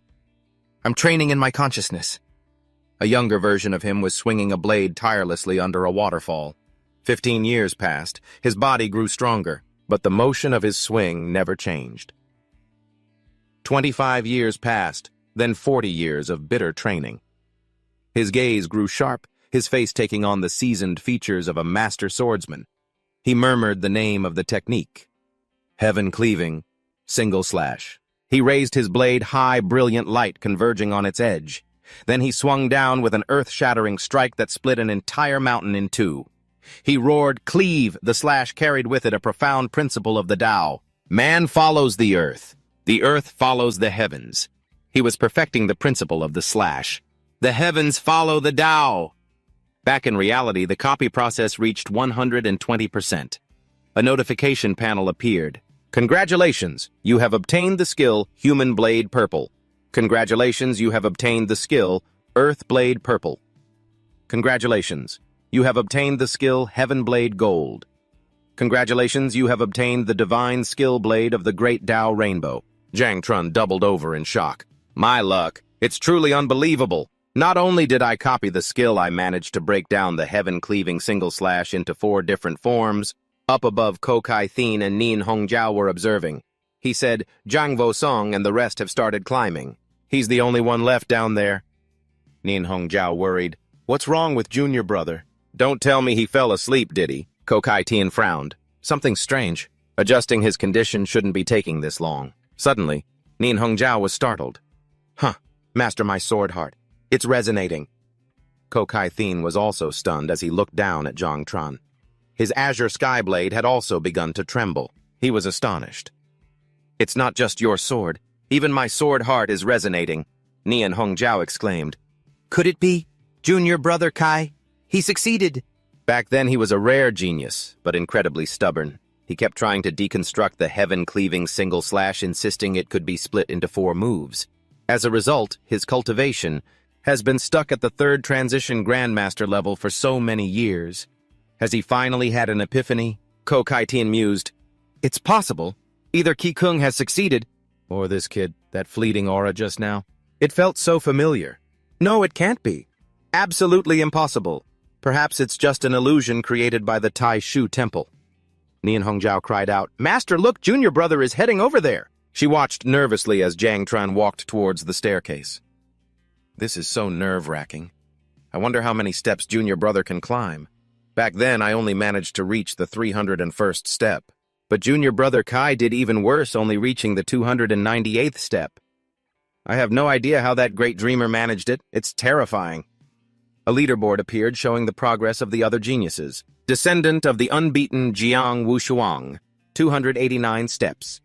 Little God of Slaughter of the East Sea, Bai Feng, 253 steps. Assassin of Tianji Tower, Tang Ying, 248 steps. Young Master of 10,000, Demon City Leizi, 211 steps. Young Taoist of Wudong Liu Bizi, 208 steps. Descendant of the Wind King Mu Hankyu, 199 steps. Merchant of the Luo family Luo Sandao, 170 steps. The resting crowd chattered, if I had known we had to come to Tai Shu Hall, I would have prepared some spirit-aiding medicine. The first 100 steps are all illusion trials. I'm a gunner class, so I'm completely countered. The further you go, the harder it gets with the gravity. Each step feels like carrying several mountains. Pfft! Look, that poison demon is about to start climbing. He'll probably just be another Jiang Wushuang. Zhang Chen confidently approached the first step. Ahead lay the illusion trial. With his mental strength, it shouldn't be a big problem, but as soon as he set foot on it, his eyes widened in horror. In the illusion, a familiar man with green hair appeared. It was Xiao Zhengguo. He roared, "Zhang Chen, how dare you touch my Xiao family's grandson? Today, I will destroy you." Zhang Chen was stunned.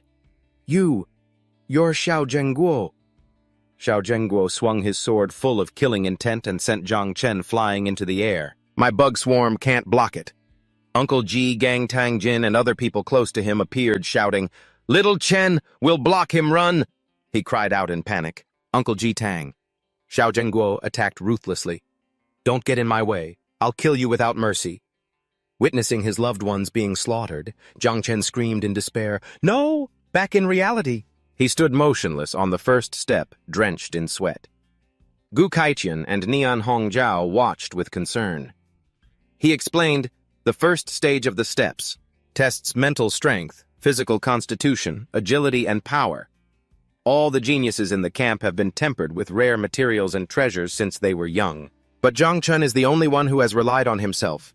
I'm afraid Zhang Chen will have a hard time in this trial. Nian Hongjiao panicked. No way the bet between Master and Martial God Jiang? Does this mean Junior Brother will be sent to the battlefield? In the illusion, Zhang Chen knelt in despair before Xiao Zhengguo. "Kill me. I don't want to live anymore after causing everyone's death." He sobbed, tears streaming down his face. But then, white branches from the tree of all things reached out, shattering the illusion. Zhang Chen realized, this is an illusion, the tree of all things. He stood up and roared in anger. Damn it, I fell for an illusion. It felt so real. Real, my ass. Uncle G and the others were killed, and not only did I not get revenge, I even wanted to die instead. Is this supposed to be an insult to me? He gritted his teeth in indignation. Tish! This illusion is clearly toying with people, Master Tree. Let's take him down.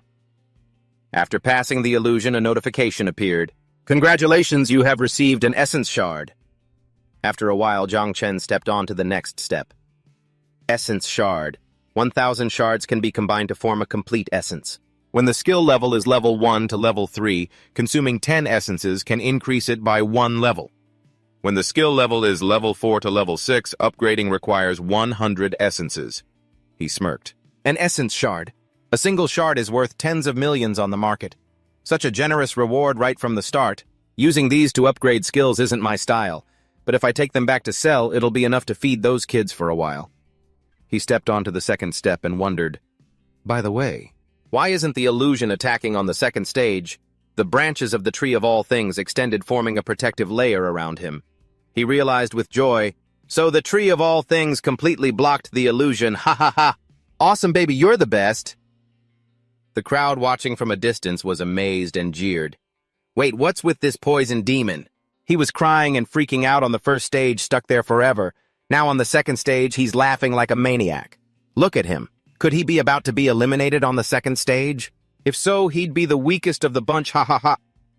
Zhang Chen looked up at the towering steps, then glanced towards Gu Kaiqian and the others watching from afar. He thought confidently, Next, I'll show you all what it means to crush everything with ease.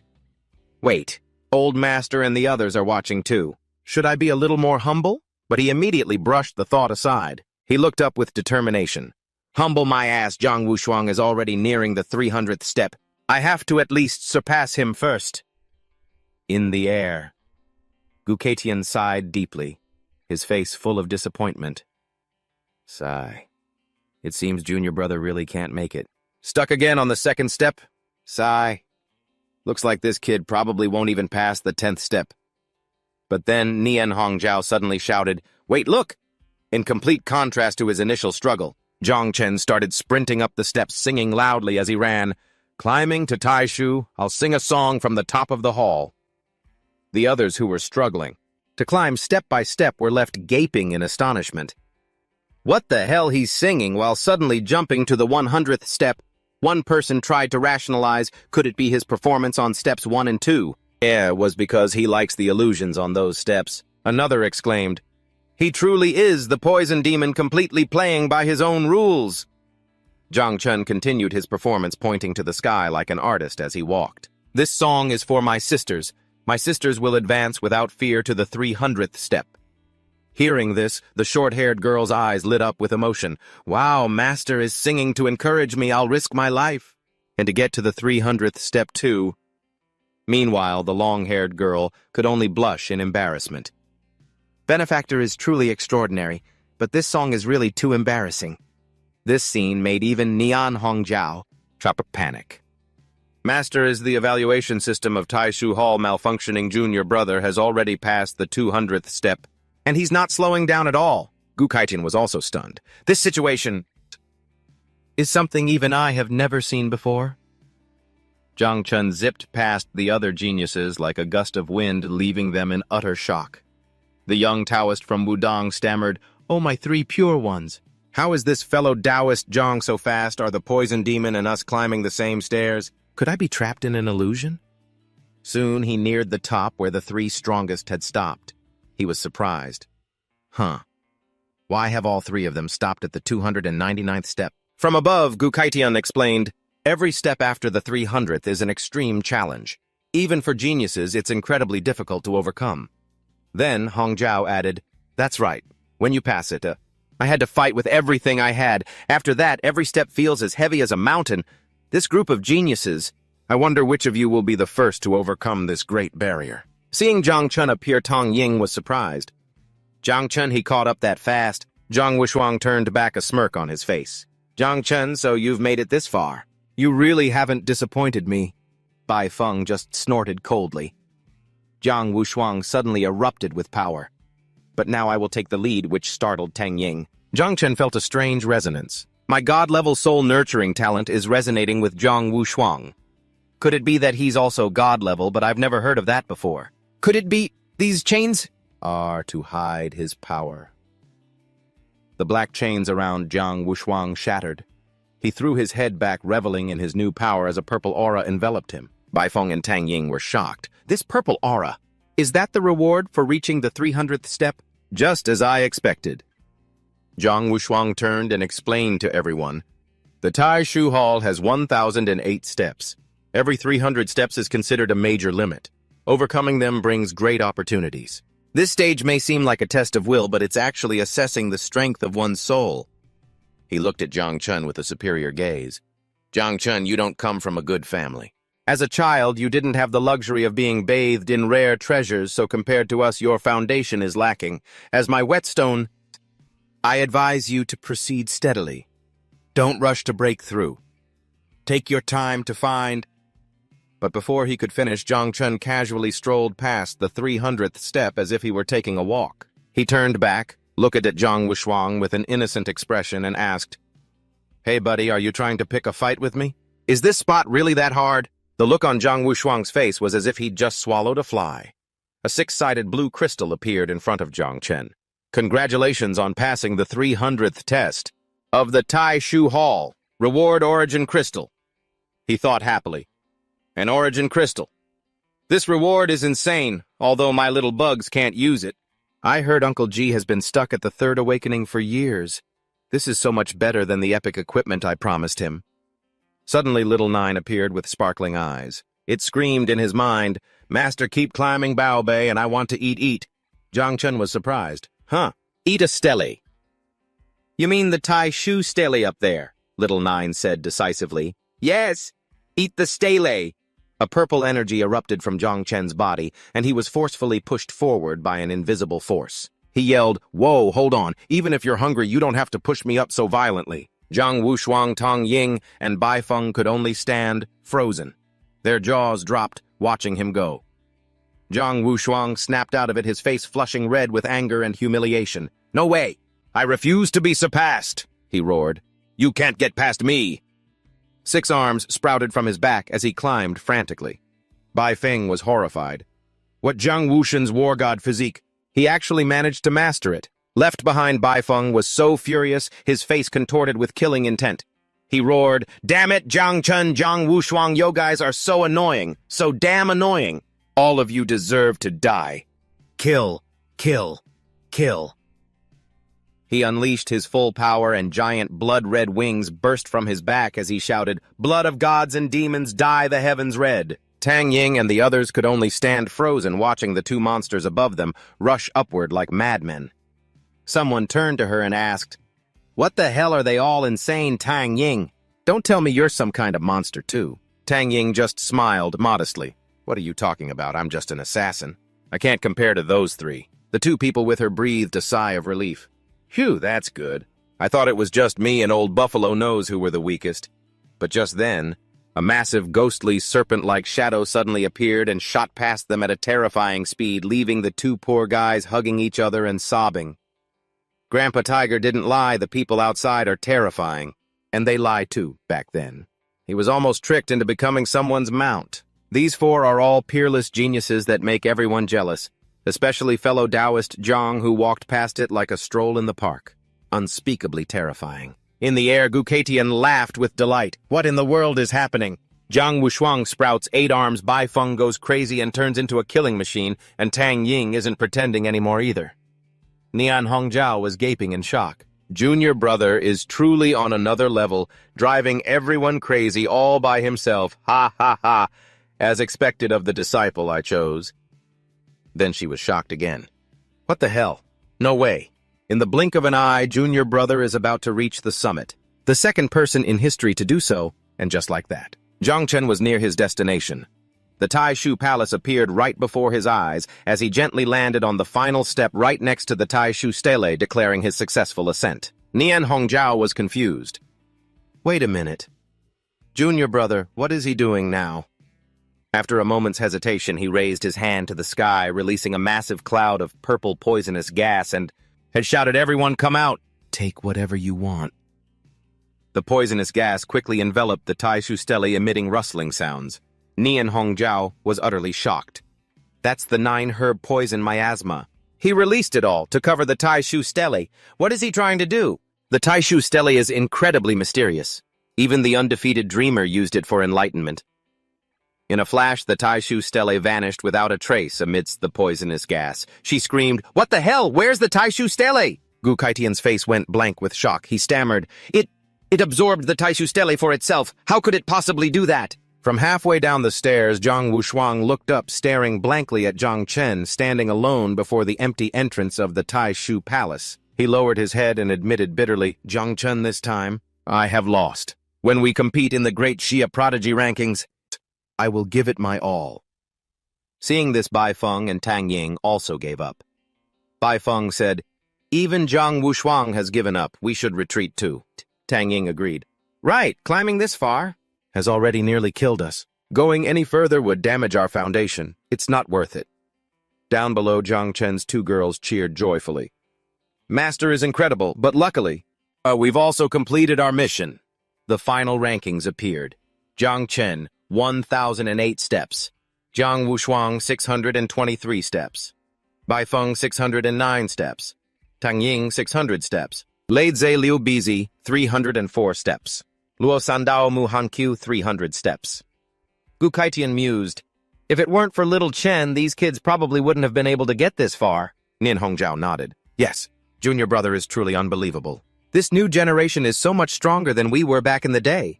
She suddenly realized, everyone's already down. But why is Junior brother still just standing there? In Zhang Chen's consciousness, Little Nine was happily hugging the Tai Shu Stele, gnawing on it, and continuously leveling up.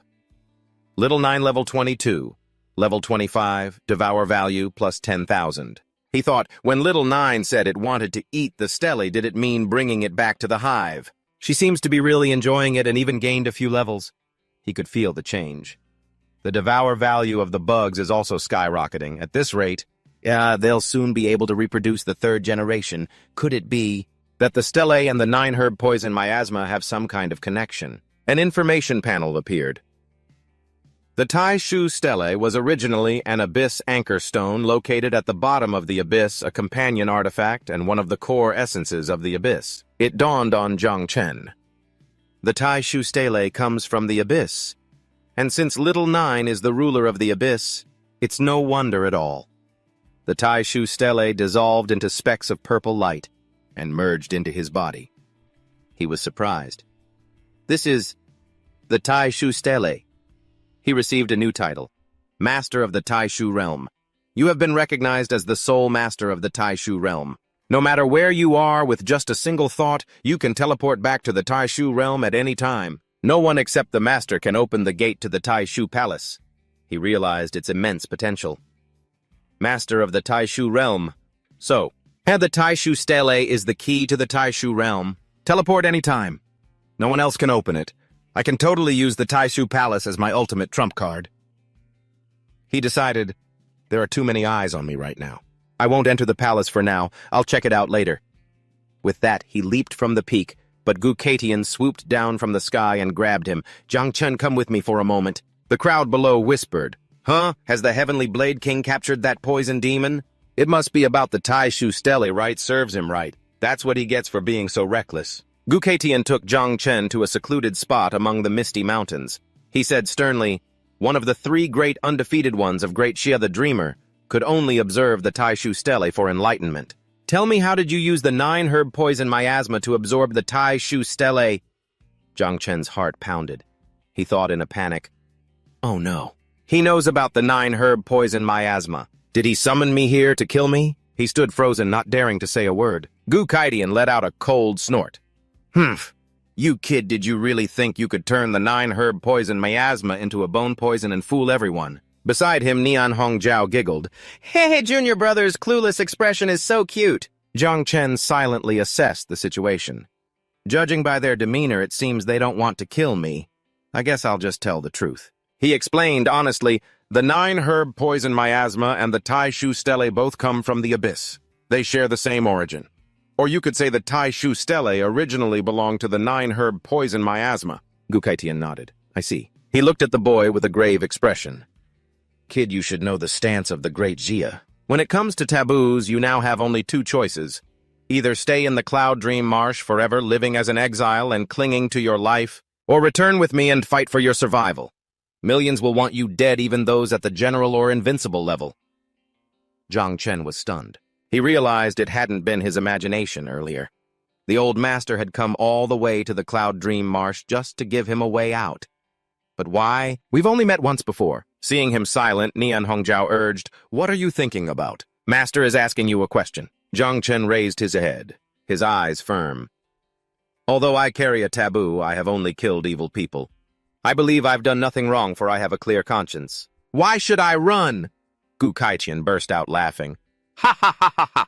As expected of the disciple I chose, my will is heaven's will. If I am not wrong, why should I yield to the old order? He wasn't like you. Jiang Chen was bewildered. Huh, what does this have to do with Uncle Ji? Nian Hongjiao cheerfully explained, Oh, remember this.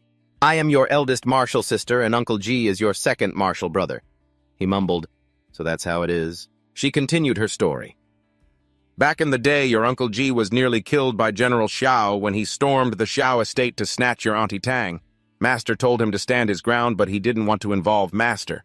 In the end, he was exiled to Zhujiang City. Jiang Chen understood.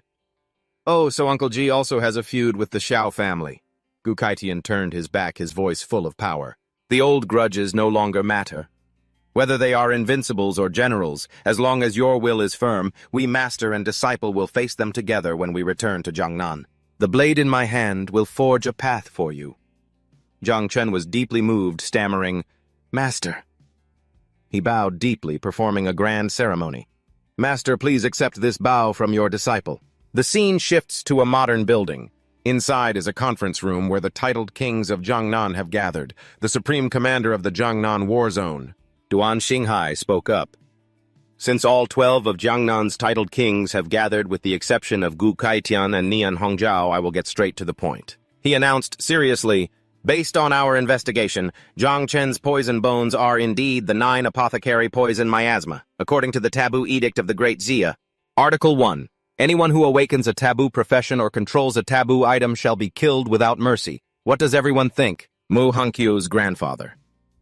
Mu Hanian spoke up. Although the 9 apothecary poison miasma caused a catastrophe in ages past, it's nearly impossible for it to grow to that scale today. Therefore, I believe that as long as Jiang Chen is closely monitored, it won't be a major problem. At worst, we can seize the 9 apothecary poison miasma and destroy it. There's no need to kill him. Tang Kan's father, Tang Wanshuan, concurred. I agree with Senior Mu's assessment. The Great Xia's taboo edict was issued 500 years ago. At that time, the Great Xia was extremely weak. But today it is powerful, and we can approach taboo matters with more flexibility. Another person spoke up mockingly, ha. And now we see who has connections to Zhang Chen right from the start. Mu Henian.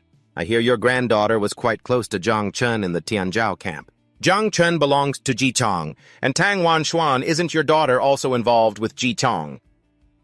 Suddenly, the conference room door was shattered by a blast of crimson sword energy as Xiao Zhengguo strode in. His aura was overwhelming.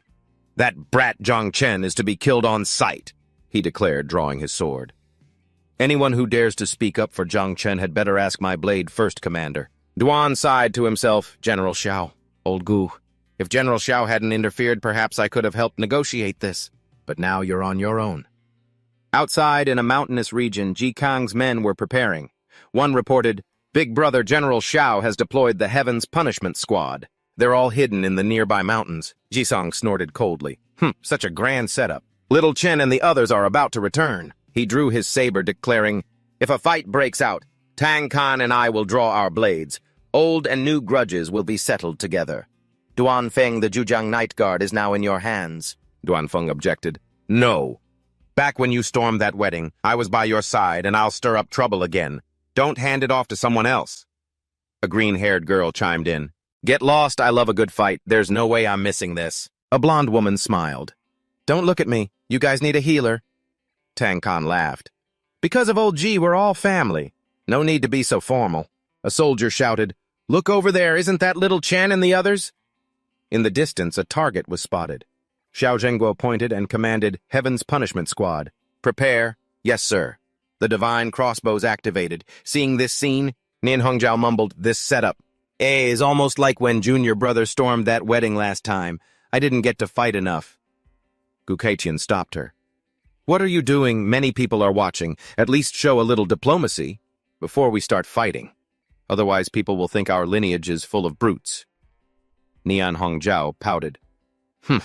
You're the one who's itching for a fight, master. Like disciple, indeed. She turned to Zhang Chen. Don't you agree? Junior Brother Humph spacing out again, are we? In Zhang Chen's mind, a grand notification appeared. 3rd-generation reproduction of the 9 apothecary poison miasma complete. Reproduction quantity 5 million. Mother insect little 9 level 27. Genius level 5.1. 9. Apothecary. Poison miasma. Descendants 1 million. He stood amidst a sea of purple bugs, thinking confidently, Excellent, we've spawned. The 3rd generation was produced before this battle. 5 million 9 poison miasma. Even if we can't defeat the general, he won't have an easy time. So Hongjiao placed a hand on his shoulder, comforting her junior brother. Even though they've brought a large force, don't be afraid. Master and I are here, Zhang Chen replied blankly. I'm not scared. Senior sister, I was just... I think I see Uncle G and the others on that mountain over there. I want to go over there and give them a gift first. Gu Kaitian nodded. Go ahead. We'll be passing by there later anyway. Zhang Chen immediately flew towards Jigong. Elsewhere, Zhang Wushuang's group was watching from a distance. Tang Ying sighed. So that's a forbidden item. No wonder he could kill Xiao. Beihan in an instant. What a pity. Zhang Wushuang said I didn't get to fight him properly last time. I hope Grandpa will... Bai Fengshi sighed. He's the 2nd person in history to complete the Tai Shu steps. Zhang Chen's 2 female companions were worried. I wonder if Master knows about this. Will he intervene to help? The other replied, Worrying now is useless. A battle of this scale is beyond what we can handle. Just staying out of it is good enough. Zhang Chen flew before Jigong and Tang Jin calling out happily, Uncle Ji, Aunt Tang. They replied joyfully, Little Chen. Uncle G, I told you I'd get you an epic-grade piece of equipment, but I couldn't get one. But I think this is just as good. Jigang was stunned. This is an origin crystal with this. It's like having the key to reaching the 7th awakening. He turned to generously give gifts to the others. Aunt Tang, this scarf seems to suit your style perfectly. Brother Duan, your bow isn't flashy enough. This is the Sun Dragon arrow for you. Brother Bulang. I have a dark gold grade weapon for you. Don't get too emotional, okay, Sister G? This is a platinum grade set of equipment, and most importantly, it looks gorgeous.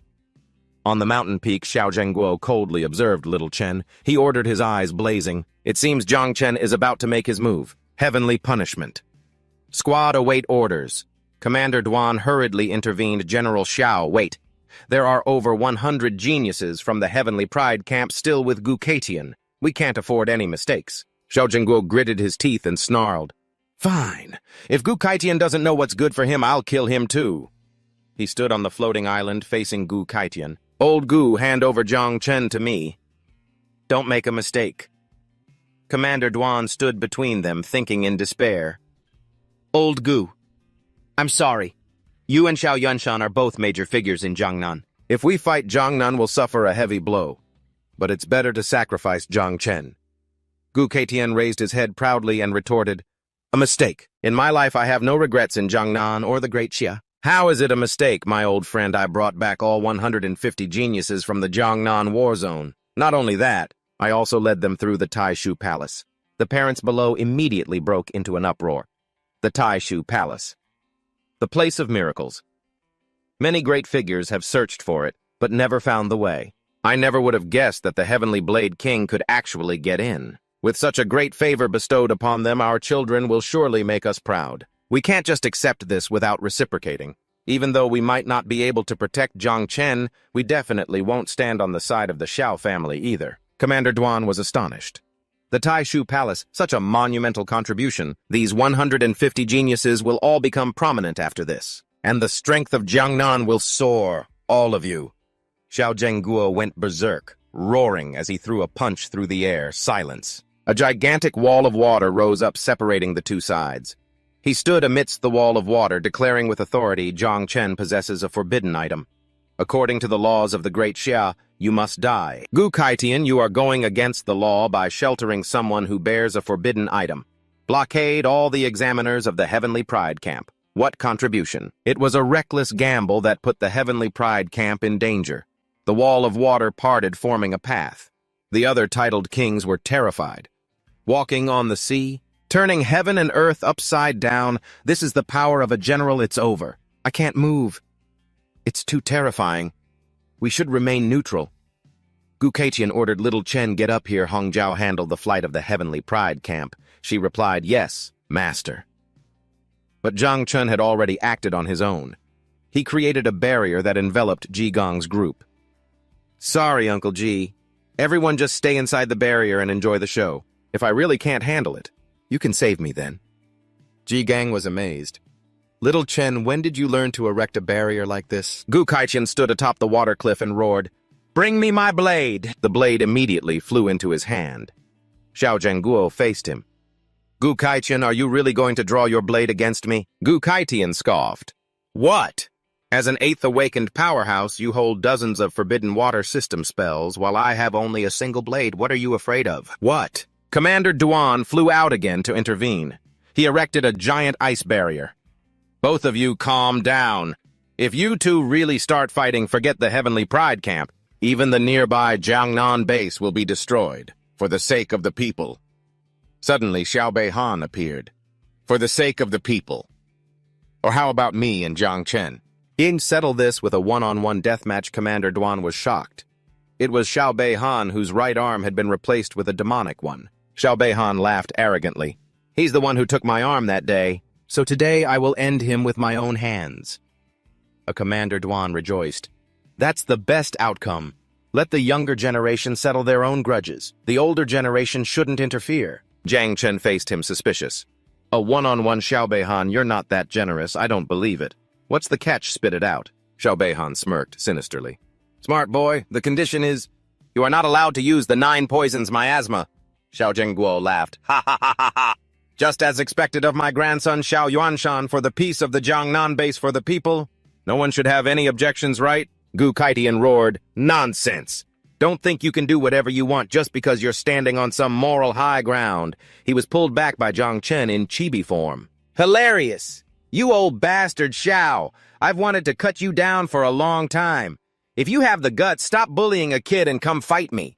Jiang Chun interjected. Master, calm down. Don't let people think we're just a bunch of brutes. He whispered to his master, not using the forbidden item. Don't worry, master. I have a way to deal with him. Gu Kaichen was surprised. What way? Jiang Chen looked Gu Katian straight in the eye and said, Master, didn't you say you'd teach me the heaven-splitting first slash? Teach me right now. Gu Kaichen nearly fell over. Learn it right now. Are you serious? Nian Hongjiao also flew over, yelling, junior brother, what are you joking about? It took me 15 years to grasp it. Even junior brother Ji is only at the basic level. Xiao Beihan burst out laughing arrogantly. Ha ha ha! Are you saying I should wait 10 or 8 more years? Keep dreaming. Jiang Chen smirked and held up 5 fingers. That won't be necessary, just give me 5 minutes. Gu Kaitian erupted, his face comically exaggerated. What did you say, you little brat? Are you implying my heaven-splitting first slash is some low-level technique? Xiao Zhengguo couldn't help but laugh mockingly. Foolish. Xiao Beihan just remained silent, ignoring them. Jiang Chen stepped forward and gripped the hilt of his master's heaven-splitting saber. He looked at his master with expectant eyes. Master, please teach me. Gu Kaitian was utterly astonished, feeling a vibration from his weapon. What is this?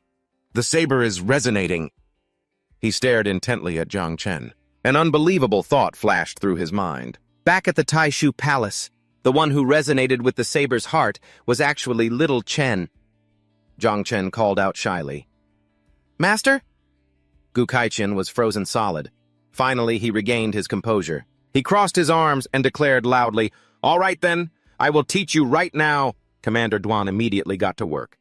Since this is a life-or-death match, I will construct an arena right here. A giant ice arena was erected in midair. No one is allowed to interfere except for Xiao Beihan and Jiang Chen. Xiao Beihan stood on the arena. He taunted Jiang Chen, We're waiting for you. You'd better learn quickly. Last time you relied on your forbidden item. This time, I'll make sure everyone sees how I kill you. Inside the barrier, Ji Gang was extremely worried. Damn it, little Chen, don't fight him. And Master, why did you agree to this? Tang Qian tried to reassure him. Calm down. The old master wouldn't make a reckless decision. Ji Gang blamed himself. It's all my fault. If I hadn't let little Chen join that damned Tianzhao camp, as this wouldn't have happened. Meanwhile, Gu Kaitian began to instruct Jiang Chen. Jiang Chen, remember this. The heaven-splitting first slash is a blade of will. Break your bonds, transcend life and death, understand your true self, and act without hesitation. His eyes became sharp. Watch closely. He unleashed an earth-shattering slash, yelling, Heaven-splitting first slash. Xiao Zhengguo was startled and hastily defended himself. Is this slash aimed at me? Activate all defenses. Does that old geezer really think he can take me down like this? What? A Commander Duan was also alarmed. Old Gu has gone mad. This was supposed to be a one-on-one match and you're completely breaking the rules. He realized, wait a minute, that slash isn't aimed at General Xiao. Xiao Zhengguo was also bewildered as the blade tore through the air, slashing into a completely different direction. From the void, a giant black dragon's tail was severed, blood splattering everywhere. It roared in pain and anger before disappearing. Gu Kaitian, you old bastard, I'll be back to settle this with you. Commander Duan was horrified. That's the black dragon from the bottom of the Yangtze River. It's been hiding nearby. What a close call. Everyone's attention was on the duel, but only Gu Kaitian noticed. Gu Kaitian propped the saber on his shoulder. He explained, That dragon just now was definitely after the 9 poisons miasma. Based on its cultivation level, it must be in the middle stage of its 8th awakening. Commander Duan silently admired him. Old Gu really has some skills. Gu Kaitian turned to Jiang Chen with a smug grin. So first time seeing your master use his saber. Pretty cool, huh? Looking super cool. Jiang Tran gives an excited thumbs up. The old man laughs loudly. Ha ha ha, I thought so too. So have you learned it yet? Jiang Tran holds out his hand.